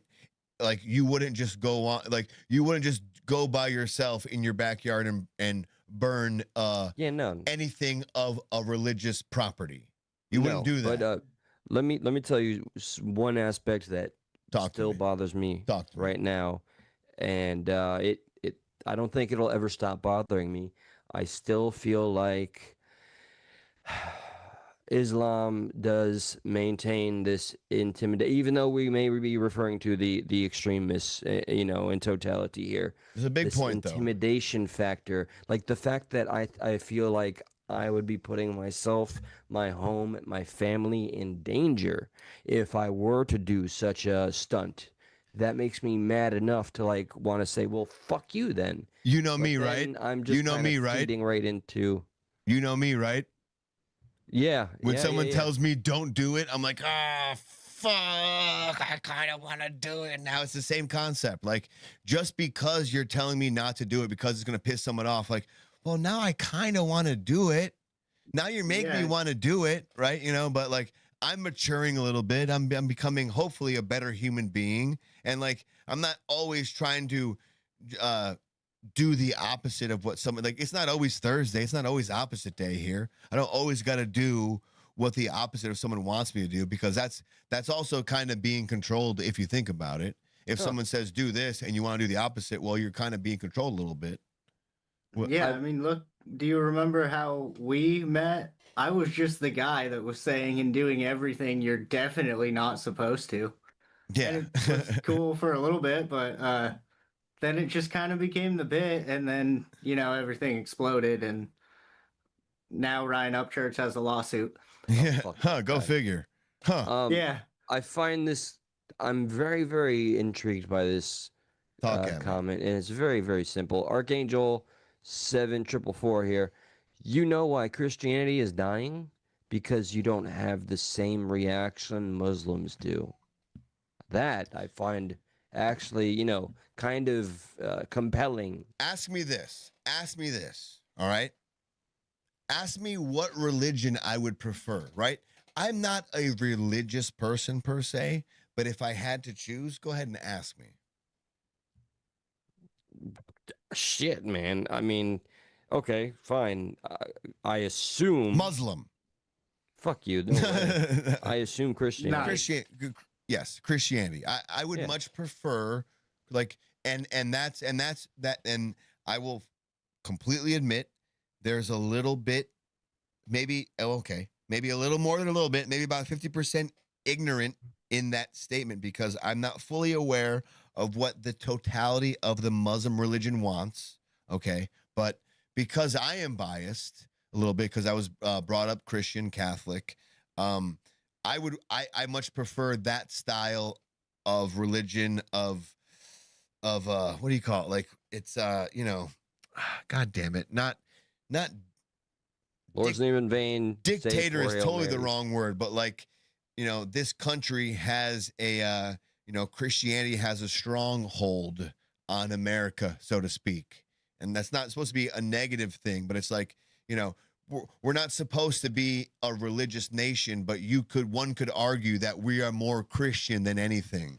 We are more of a Catholic nation than anything. And like, you know, Christmas, Easter, blah, blah, blah, like all those ideologies, even though I'm not religious, I still enjoy those things. So like, I would much prefer that than another religion. But in America, I don't want someone else not to be able to practice theirs. I would just like it to be like, all right, yeah, this is the majority, but hey, we love everybody here. Let's keep going. That's all. I have, all right, so to some of the more that sounds fucked up. Oh my God, that sounds fucked up. I just realized that. Whoops. Maybe I won't ask you to repeat it. Yeah, go ahead. I want Christians, not Muslims. Okay. Oh shit. Fuck. Oh damn it. We're getting shadow banned again. Oh boy. All right. I'm joking. I know. All jokes here, guys. So I saw a comment, not the first time I've seen, that the Talmud says Jesus is burning in you know, hell. So just a quick rundown here. What do you mean? And I just want to read this. The Talmud is that's the Jewish religion. That's the Jewish text. And they're saying Jesus is burning in hell. I'll tell you. But why they though? don't? Jews don't believe Jesus is the Messiah. No, okay, that I get, that I understand. But why do they think he's like a sinner though? Like hell is bad. Because and I'm only speculating. I don't have the knowledge. I never practiced the religion. That's fine. That's fine. I'm not asking you to be like 100%, but just an idea. But yeah, based on that, I'm only speculating that because he was a false prophet to them. What does that mean though? Like as far as the Jewish sense, so like was he lying about being? They don't believe he was the Messiah. But so like, but like, what does I'm like, my apologies for asking the wrong question, but what does a false prophet entail though? Like, so he was bullshitting kind of thing. Is that what that means? Like, hey, I'm the Messiah. Heresy. Claiming to be something that you're not important, lying. That he was not. Okay, gotcha. On an epic scale. But they believe he was a real person, but just not what he claimed. Yeah, he was just a regular guy to them. He was just Joe Schmo. Like He was just Pretty Jesus much. Schmo to him. Like, And listen, claiming a Jesus, you're throne, just Jay Schmo to us. You're not anything special. Yeah. Gotcha. So all right, I don't know how credible this is, but it is way more than I have in my tiny brain. It's very unclear what are references to Jesus in the Talmud and what are not. There is a figure called Yeshua who is depicted unfavorably. The section you refer to is very unclear. Here's the text from the Sunsino edition of the Babylonian Talmud, Gittin 57a. That's a lot. I'm going to skip and get to the synopsis at the bottom, but I will read this part. Then went and raised by incantations the sinners of Israel. He asked them, who is in repute in the other world? They replied, Israel. Okay, so I'm going to go further to this part just so we can kibosh this part. Now, in some versions of the Babylonian Talmud, it doesn't say the sinners of Israel. In some versions, it says Yahshua. No one knows what the original was, and it's been debated if this Yahshua even is the same person as Jesus. You may find this book worthwhile. Final edit. A further note, many claim that Yahshua is not even a personal name, but an acronym standing for the phrase, may his name and his memory be obliterated. So, I just learned that. Huh. All right. So here's Jake Lang doing what maybe Stuck was attempting to do. And he did it to both. And I was suggesting the third scripture as well, not just the two. Because honestly, I feel this is kind of fucked up. Like, if you're going to do this, put yours in there too. Let's see how you really feel. But you're not, because you're a kind of P-U-S-S-Y. Jesus is king. No Talmud. No Quran. America's a Christian country. Come on, man. Oh my God, we'll have our home again. My God, we'll have our home. Yo, like, tell me that's not some fucking crazy shit, bro. Is this him burning it? Is that what that is? Yeah, he's burning the Jewish scripture and the Muslim scripture. Like, this has nothing to do with free speech at this point, is my main gripe here, man. This has nothing. The government is not under the fucking umbrella of it, man. No, I'm saying he's not testing free speech. He's not doing that because nobody in the government is coming after him and saying to stop. It's just public citizens who are doing that. That's my point. To really test free speech is to piss off the government and say, hey, you can't do this anymore. He's pissing off public people, and they're reacting how they're going to react. If they assault him, that's on them. They get in trouble. But my point here is, again, he's not testing free speech. This is not a free speech test. He's just pissing off people who believe in a certain religion because he doesn't like their religion. Because, in my opinion, he's Islamophobic because he thinks every Muslim is an extremist, because he is ignorant on the Muslim religion. He thinks every Muslim is an extremist. He thinks every Muslim has an agenda that is to take over America. To me, that's Islamophobia.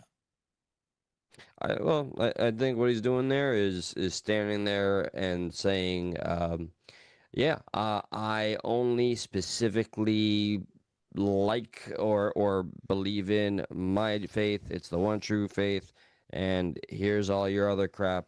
But now to me, give me your best argument as to how this helps free speech.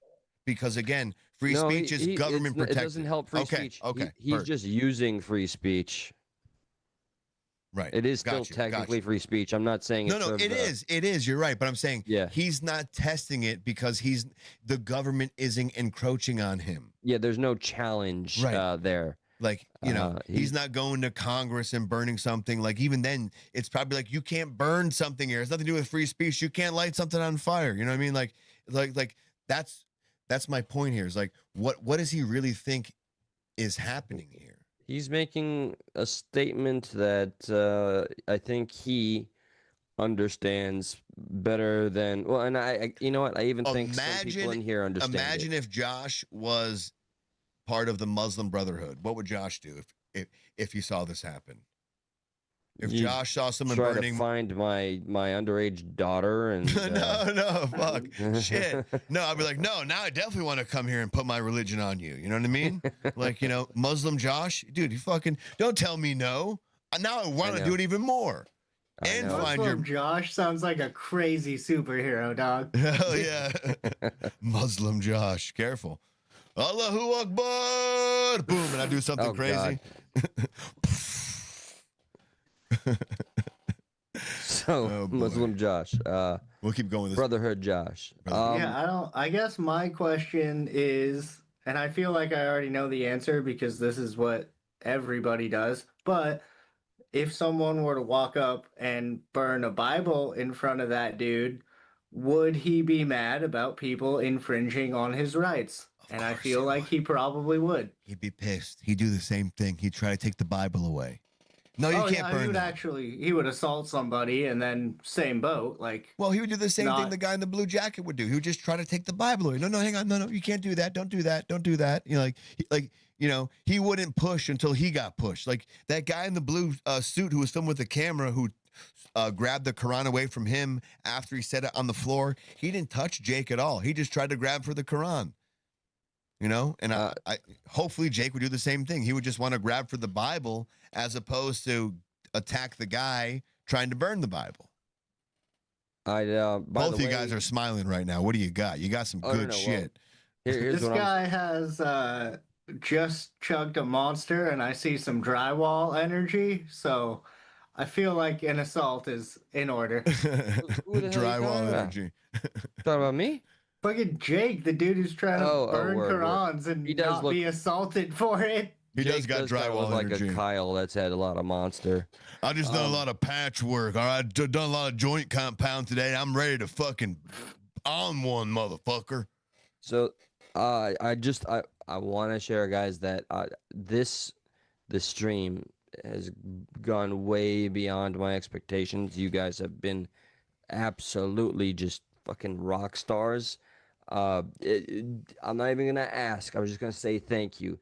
6 more subs, and we hit a milestone I did not expect. We hit 2, and I'm blessed with that. But if we do, hypothetically, we would hit 2,300. And guys, we started from, I don't even remember, 2060. So we thank started you from so much for 1250. engaging and hanging with us, and the phone calls, the engagement, the differing of opinions, and the discourse above all. And please expect us, guys. We try to do this. We try our very best, despite having jobs and side hustles and families and all that stuff. We try every Tuesday, 9:30 to 10 p.m. Eastern Standard, and Thursday, same time. And sometimes we'd like to throw a bonus show. If you, perchance, want to be a member of this show, you get access to every single show that we've ever made, before the ones that were deleted long ago, that are behind a members thing. But again, that's just available. Just want to extend that and say my thanks. Eventually, we will have some probably legit Saturday or Sundays members only shows. It probably will happen either once or twice a month. It's not going to be a weekly thing. And we're trying to work up there. So, help us out. We will help you out with some great content. Hopefully, that's our promise. Fingers crossed. Can't really promise that, but hey, we're trying. All right. Also, I'm here sometimes, so subscribe to them. Yeah, get used to this fella right here. Where can they find you at? If you don't mind, darling, please feel free to drop C-Fowl's link. Yes. Please, guys, check out C-Fowl's. He is able to edit something that I just kind of go when I try. I saw Wanderer has a comment, and I'd like to read this and ask all of us this question. Go. Because I'm just curious as to what the response would be. Do it. And then I think I'm about ready to. Well, I would like to play an Asmund Gold clip as far as his perception on how one should handle being punched. Because I kind of thought it was pretty extreme. I'm not going to lie. I thought I was like, whoa. But I want to see how many agree or disagree. So here's this comment real quick. Do you guys have no racial consciousness? What does that mean? As far as what though? Like what were we talking about where we have no racial consciousness? So what did I Wanderer, do that I need to feel bad about? Wanderer, if you leave us to speculate, we might be wrong, but I assume I'm not wrong since you're not elaborating. So my presumption is because we look like three white passing fellas that were maybe not, I don't know, more up in arms about our whiteness or Steve House's dreads or, well, Josh's red face. And I am Colombian, by the way, Colombian-ish. Colombian-ish. On my mother's side, on my father's side, I'm Christian. And my grandma's side, Egyptian. I'm a mutt. I am America. What can I say? And America first, regardless of all that. So All right. when it comes to, I guess, racial, all that, I'll just say America, and God bless it. You have to say America. You don't say the A. You just say America. All right? America. Yeah, America. Yeah. All right. Let's. Yeah, you're from Florida. You know how to say America, Yeah, Eli. come on now, get with the program, dude. It's Jesus. my old New Yorker, man. All right, let's.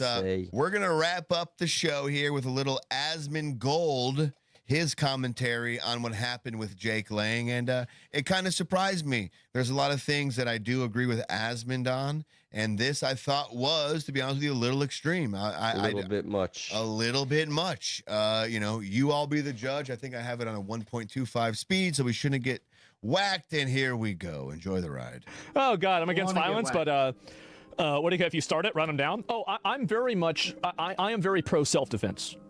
Yeah, I am extremely pro self-defense. By the way, say pause when we need to say pause, okay? Just say pause real quick if I don't beat you to it, okay? All right, well, before you go on, Jumbelina. You didn't say pause. Pause. Okay. Jumbelina, I am not sorry you feel that way, and God bless you. And Wanderer returns. Okay, so you want your grandkids to be more white or less white? Seems like you're mostly white still, brother. What the fuck? Hey man, shit. Let me answer this as sincerely as Did you say sound like you're mostly white, or did they say sounds like you're mostly white? You heard me.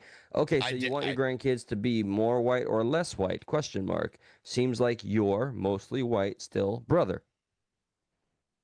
That's the comment. Is that bad? I don't understand. So yeah, I suppose I am mostly white, but to how me, dare you?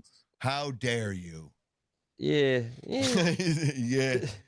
To me, in the grand scheme, though, like I do trust me. There's some elements of like that I've just from the outside looking in, I've understood why they're around and why you may feel the way you do.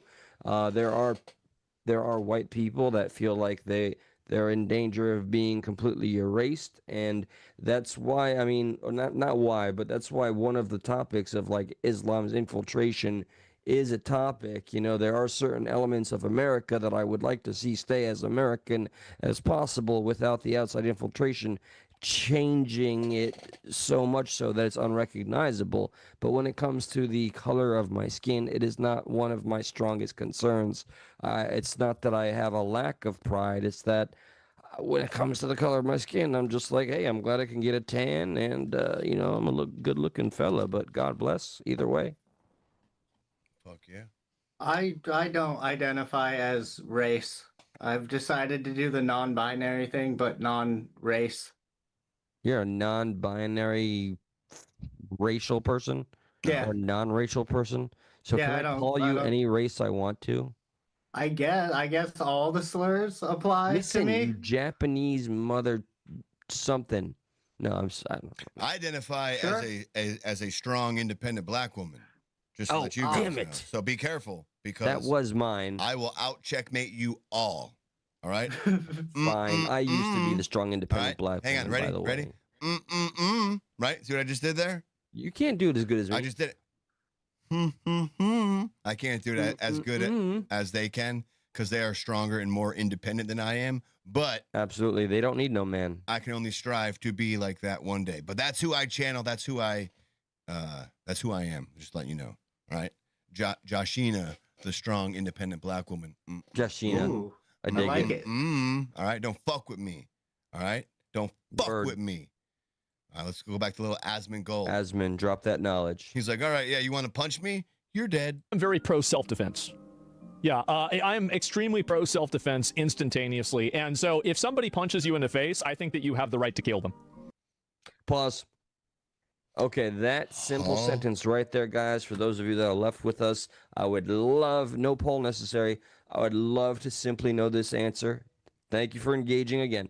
One, if you believe that that is a completely rational response, that if you get punched, that equates to you being allowed to pew a mofo. That's literally the opposite. That's literally what people get mad at. Like, oh, when two guys fight and the other guy comes back with his bros or a gun, it's like, oh, what, you can't fight? That's literally what people like him get mad at. So, ones, if you agree with Asmongold entirely, please feel free. One, if you agree. Two, or just one. One is all you got to do.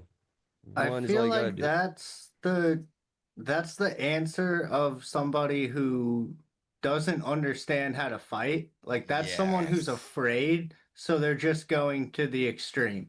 I like loves a good pig roast there. He said, it sounds like you're going to prison. I love that name. One. True, yes. Ooh, Tech has got a one. That's a great name. Right. That's a great name. Loves a good pig roast. And what did one mean again? Please refresh my memory. The pig roast makes me want to read the Quran. What does one mean again? What did you ask ones for? One means they agree with Asmongold. Oh, heard. All right. So, okay. So a lot of people agree that if you get punched, you can escalate it to unaliving someone. Fuck. Can I add, or would that's tough? Imagine playground fights back in 5th grade then. Fuck, dude. See, okay, this is where I was going to add, like, if we add, like, circumstantial differences.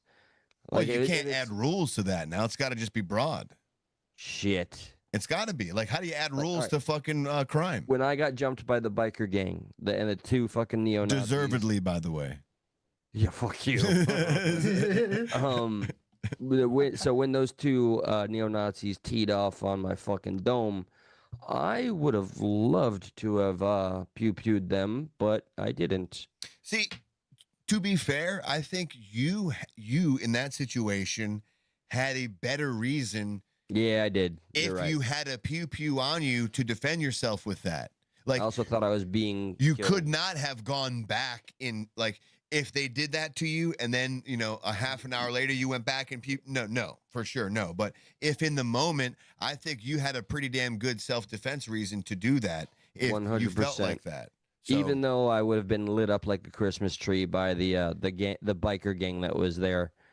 It's like, so you're kind of, you know, in that respect, Asmongold is right, but what I'm saying here is, like, that's not really what happened. He just got, like, sucker punched. So, like, you really think that the guy, like honestly, man, like, the guy who sucker punched this dude, you think he's deserving of, like, being unalived?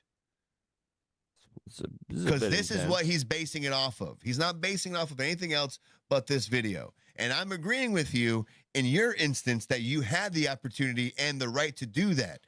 And Asmon does not know that. Asmon is talking about this video in particular and what happened, that if someone punches you in the face, you're allowed to then take their life. And in your instance, I'm agreeing with you. And I'm saying in this instance here, where he's just in a protest and he's done kind of some FAFO shit. Fuck around and find out shit, all right? That wasn't necessarily protected. This guy, I think he does get arrested. I think the cops do chase him down after he does punch him. We never see him caught, but, I mean, the chase gets pretty close.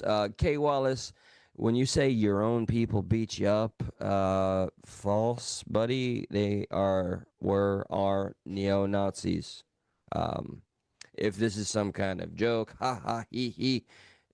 I am the they literally beat him up because he was Jewish. I don't know what you understand. I have the Star of David on because I honor my grandma, who is like a second mother to me, and I love her for all eternity, and no amount of anti-Semitism, or if we're not using that word, just pure good old-fashioned Jew hate makes that, I don't know, something disgusting in me. Well, I can't fucking help you, and I don't wish to. Yeah. Eli wasn't like, oh, you don't like Jewish people? Let me hang out with you. That was that was like the afterthought. That was like I found out after the fact. Like, oh, there's some other fuck shit going on here. My bad. I was invited under the pretense of just reuniting with a girl I used to know in middle school. We were all grown up. She's like, hey, meet my husband, without telling me he's like a captain in the third most dangerous biker gang in the country. Right. So I got to go to their security compound. Anyway, Asmongold, any more Asmongold knowledge? We'll play a little more. And, man, I almost want to play one palate cleanser video before we get out of here. But I ain't with the fucking ADL, and you know what? I know you're jerking off to my responses, but again, God bless you and thank you for the engagement. Okay, I'm gonna shut up now. GB. All right, let's keep GG's, going little bit here. More of Asmongold and his kind of wild response. Those are my values. There's never a point in the world that a person who resorts to violence and punching somebody in the face should be allowed to exist in a civilized society. And so anybody who punches anybody in the face, if that person gets killed, well, that's just too bad. And he's strictly talking about like if someone is doing it to you, not that you're doing it in self-defense. He's saying that if someone just comes up to you and slugs you in the face, all right, you're gone. I don't know, man. That's wild. That's kind of like you're kind of crazy a little bit, huh? No? My strictest apologies. It's the last time I'm going to address this tonight. All right. A lot of people. Oh, thank you. Thank you. All right. A lot of people are like, are you Jewish? Are you Jewish? He is Jewish. You have to be born of a Jewish mother. My mother was Catholic. I was baptized Catholic. My father is a Christian. I've never been in a synagogue. I've never worn a yarmulke. So by all intents and purposes, according to the Jewish faith, I am not Jewish. But you can call me fucking Shirley. I don't give a shit. All right.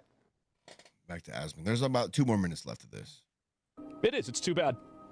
And so, yeah, you want it, you get it. Exactly, yeah. And there's no reason, and here's the reason why, right? Why should a civilized society tolerate the incitement of violence? Why should we, as a civilized first world country, richest country? Because we're civilized, you fuck. Right? Isn't that why we should fucking not do, like, what happened to eye for an eye? You just want to escalate shit. All right, hey. He wants everybody blind. You picked my nose, I'm going to fucking shoot you in the head. Huh? I don't understand that. Like, yeah, I thought we're civilized. Like, so now a civilized society escalates things to more violent situations? Is that not weird? I don't know. I mean, I guess his argument is that the moment a punch connects, civilization is broken and we go back to being savages, so it's okay for him to take someone's life? Sure. Is that? I mean, maybe. He's kind of a big deal YouTuber, right? So you know. Oh, I forgot. Sorry, Asmongold. I'll lick your feet next time I see you. Yes, CFOs. Now you understand. When you get over 1 million subs, you're just on this level, guy. Okay? Unless your name is Ryan Upchurch. Yeah, exactly. Oh. And you're a local. In the world. Why should we allow ourselves to be dominated by savage behavior?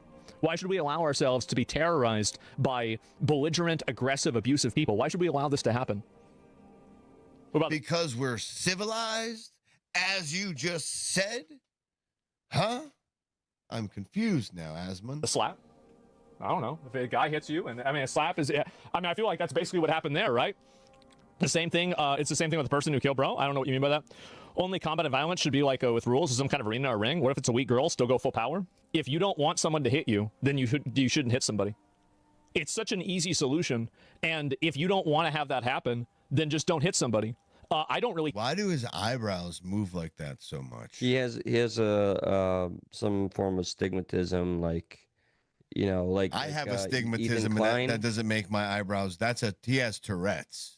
Allegedly, Tourette. Well, he has like some kind of stim shit going on. He's trying to explain. He has explained it. I just didn't fucking listen. I'm sorry. I thought you said stigmatism, like a stim thing. I got you. I see what you said. I thought you said stigmatism, like an eye thing. I was like, I got a stigmatism. I'm not like eyebrow dancing here left and right because my stigmatism.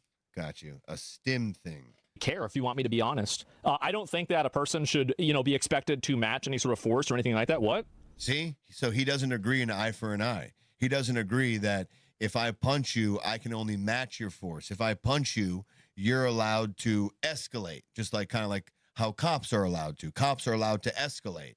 If I punch a cop they have the authority to do more than punch me. They have the authority to escalate the situation, to control the situation.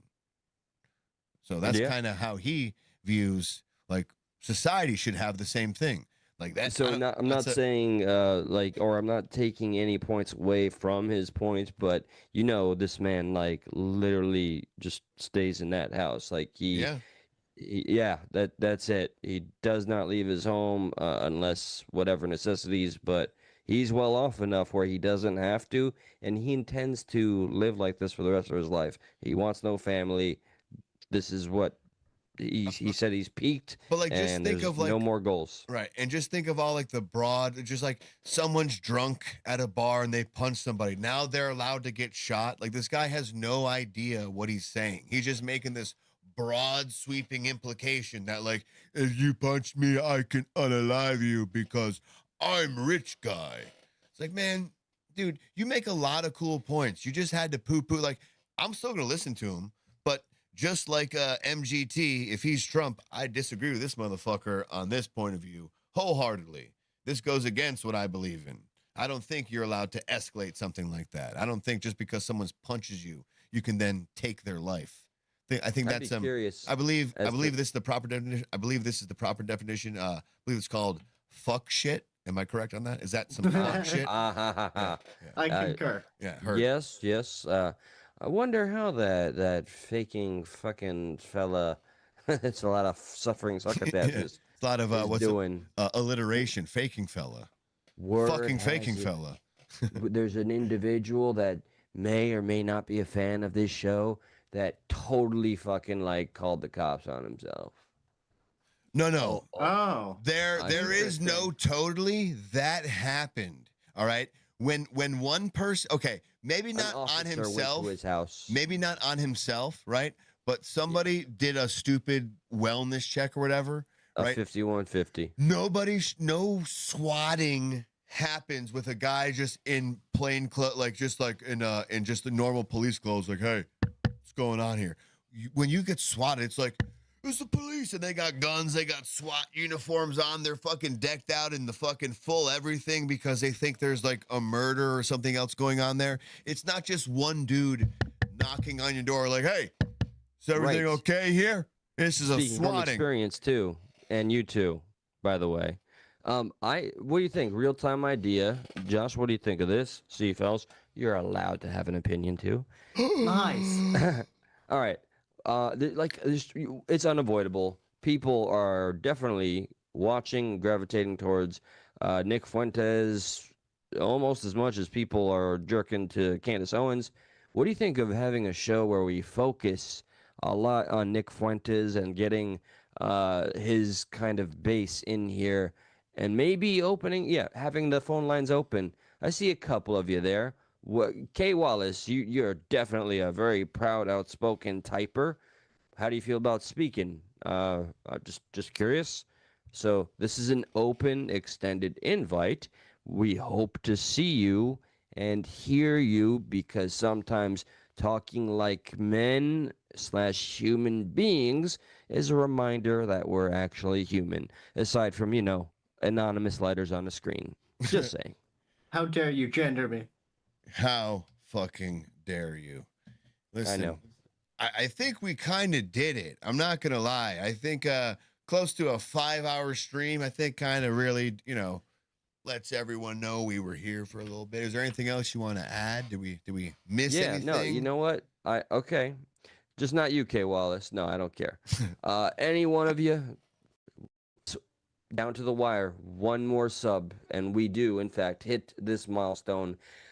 No empty promise. If we get this one more sub, so we hit this 2,300, I will take this is no locale live.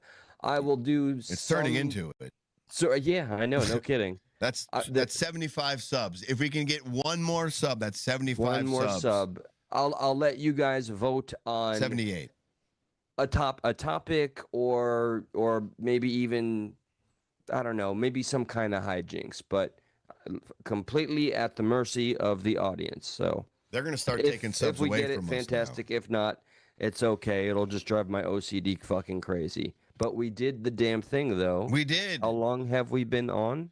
Man, I don't want to say. It's like a normal stuck episode, like an old school stuck in the middle episode. We almost are touching the 5-hour mark, my friend. Oh my God. We've almost done a 5-hour stream of content.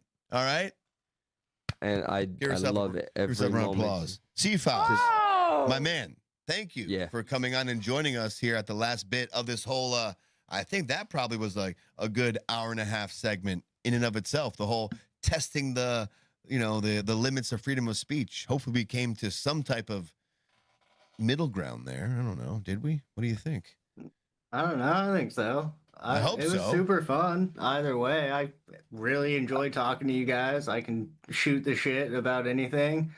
And I do think there is something to be said about, I don't know, I guess favoritism, where like you can make fun of Christianity, you can make fun of the Mormons all day long and no one bats an eye. Yes. But the second you say something about Allah, how dare you? Out. How dare you? Yeah, I know. I know. Well, with that being said, as the American Idol judges that Josh and I are, we say you did good, kid. You did good. We're looking forward to having you on another one, brother. Yeah, man, you crushed it tonight. Let me know. Where can the fine folks in the YouTube land find your YouTube? That was a little redundant. My YouTube. Oh yeah, no, it's just called C-Fouls right now. If you need to do the @ thing, it's C-Fouls the Carney. Guys, we did it. Thank you. Sorry, I'm totally interrupting you, so you got to repeat it. Thank you. Fuck. We hit this goal that we had no expectation of hitting, and I'll be honest, guys, because of having to start the show so late because of work, totally, I didn't even think we were going to go live. So, God bless you all. Thank you. C-Fouls, you were saying, sir, your channel? Did Shamrock plug his channel in the chat? Sure she Shamrock has, is always Shamrock on kicks her ass A-game. like that. I know she does. Yeah, my channel. Never mind, we lost the sub. I take it all back. Son of a shit. My channel's in chat. Just type in CFOWLS. It'll pop up. I'm on Instagram too sometimes, but I always forget to post. I'm very bad at being a social media guy. It's in the. We got you right in the chat there, brother. Thanks for everything, man. Really love thank you guys. Brother. Good show Get you, tonight. friend. Hell yeah, Thank you, we brother. had a great time. Listen, if you out there in internet land, out there in YouTube land had a good time, if you've hung out with us for the full 5 hours, God bless you, as they say. And if you haven't yet, please give us a like. Please give us a subscribe. It goes a long way. It helps us out, and it gives us a little more incentives to want to keep doing stuff like this, you know? Yes. Not and I don't want to be like, oh, like, look at us, we got to do a show. I love doing a show. I love entertaining. I love trying to entertain at the very least. You know, I used to do music, used to do like acting, and like this is a good outlet when I don't have those two things on there. So I like doing it. But there is a little bit of like, trepidation of like going on, like, oh, I'm tired, I'm weird. So seeing people enjoy it gives you a little more incentive. Like, all right, hell yeah. I don't even give a fuck about anything else besides people being like commenting, just engaging. That's so cool. So thank you so much. As That's I all always say, this is literally the last passion project that I think I have left in my life. I don't draw comic books anymore. I don't write my little novels. This is it, guys, and it would not be possible without all of you. So for that, I am eternally grateful. Cannot wait to see you guys on the next one. Please catch us. Be on the lookout. Turn that notification button. Stuck in the Middle. We'll be back at you. Thank you to our mods. Thank you to everyone who hung out with us. Again, thank you to C-Fouls. Check him out. I'm sure you'll find his sub in the comment, or check out his. Maybe you know what we'll do after this. I'll put your link in the description after the video. So boom, check the description. Bam. So much easier than that. Yeah, that's dumb. We even tried that. Thank you so much for hanging out with us. We'll see you next time on Stuck in the Middle. Deuces. Peace of the Middle East. America first. God bless.